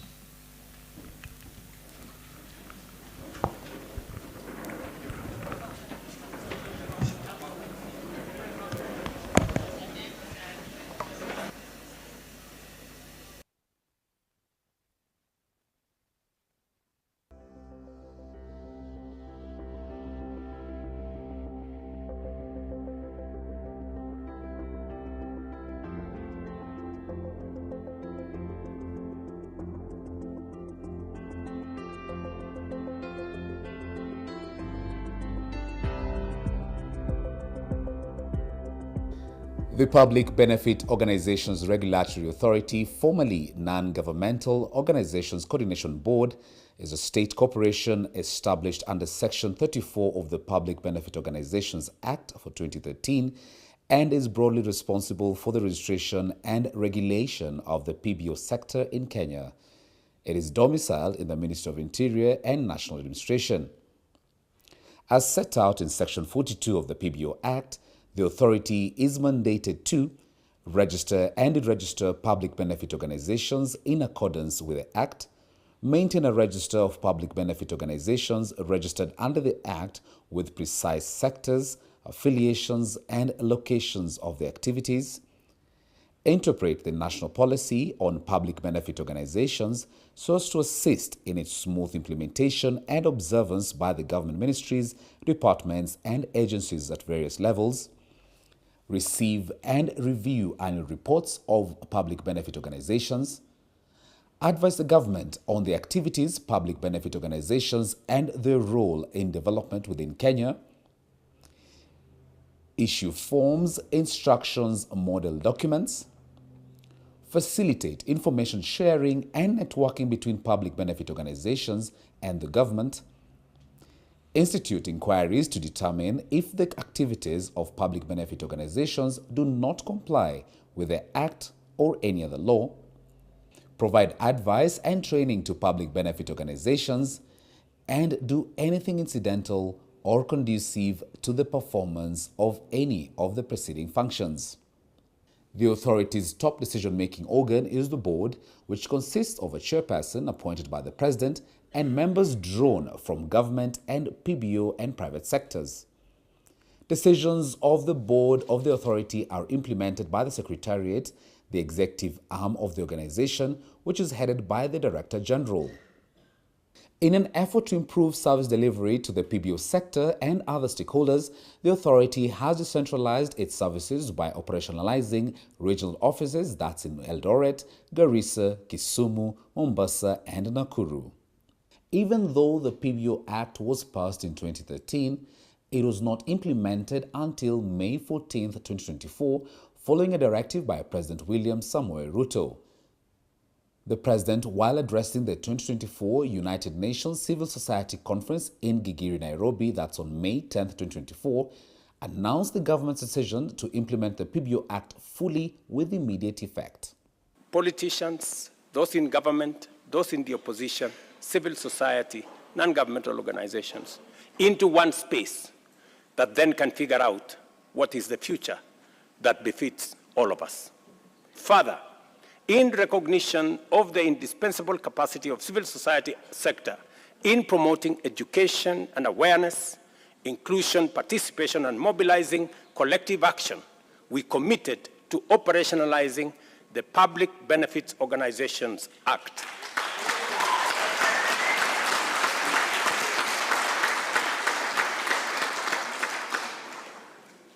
I made that commitment, and maybe civil society have been wondering what's happening. This act stuck in limbo for over a decade, yet it aims to expand the space for government and non-governmental organization partnership and collaboration. I am proud to announce to you that we have every intention of living up to our commitment. That is why yesterday we executed the legal instruments to give the PBO Act effect as law in Kenya. News immediately started sieving in that the Deputy President, Professor Kithure Kindiki, who was the then Cabinet Secretary for Interior and National Administration, had announced the commencement date of May 14, 2024 through legal notice number 78 in the Kenya Gazette Supplement number 100 dated May 9, 2024. To fully operationalize the Act, there was a need to develop the PBO regulations, which are being launched today. This involved the harmonization of two draft regulations that had been developed prior to the presidential directive, one by the sector and another by the NGO's coordination board then, hence the reference to harmonized draft regulations. The harmonized draft regulations have been developed under the guidance of the Cabinet Secretary for Interior and National Administration, Honorable Kipchumba Murkomen, and the Principal Secretary, State Department of Internal Security and National Administration, Dr. Raymond Omolo, in consultation with stakeholders, especially the PBO sector. The Cabinet Secretary, Honorable Kipchumba Murkomen, puts the issue into perspective. We remember that His Excellency President William Ruto operationalized the Public Benefit Organizations Act more than 10 years since its enactment in 2013.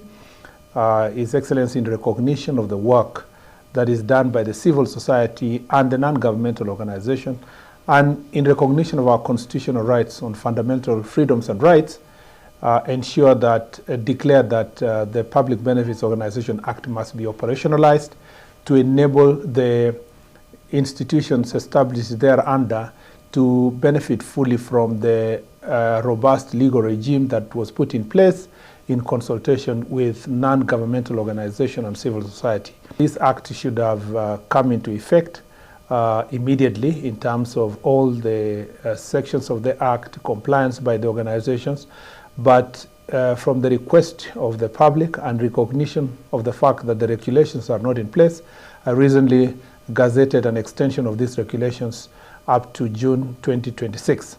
This will allow us to have a robust engagement to make sure that the regulations that are put in place are responsive to the needs of the stakeholders and benefits the people of Kenya. This launch of the regulations is a very important step which enables us to have final engagement before the wider stakeholder engagement with the public, and thereafter the processes that involve Parliament will ensue, and as soon as these regulations come in place, I am confident that we will beat the deadline and that those regulations, when they come in place, will enable us to now fully require every public benefit organization to be compliant.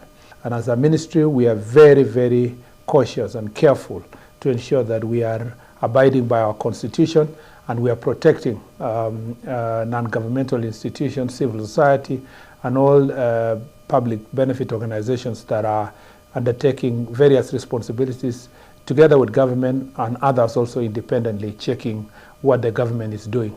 The President's statement in Gigiri and in subsequent forums, including the United States, it has been clear that the government of Kenya appreciates the role the civil society plays in national development. Here is Dr. Raymond Omolo. Today we realize a kept promise in Kenya's governance journey through the operationalization of the PBO Act and the introduction of critical regulations that will shape the future of this sector. For years, the public benefit organizations have played a vital role in driving social development, fostering economic empowerment, and addressing humanitarian needs across the country. Their work, often in collaboration with the government, has strengthened communities and uplifted countless lives. It is in recognition of this impact that the government has prioritized the full implementation of the PBO Act. The operationalization of this act provides clarity, structure, and predictability in the sector, ensuring that organizations operate within a transparent, accountable, and well-governed framework. This marks an essential shift from fragmented policies towards a unified, streamlined regulatory environment that upholds good governance and integrity. The harmonization of the draft PBO regulations we are launching today are designed to facilitate organizations in line with the PBO Act, which focused on transparency, sustainability, and the greater impact on the communities that we serve. We welcome the beginning of a new chapter in the regulation of the PBO Act within the sector in the country. Dr. Omolo has overseen the transition to the new PBO regulatory framework journey, including presiding over a consultative meeting at Elementaita together government officials, the PBO and development partners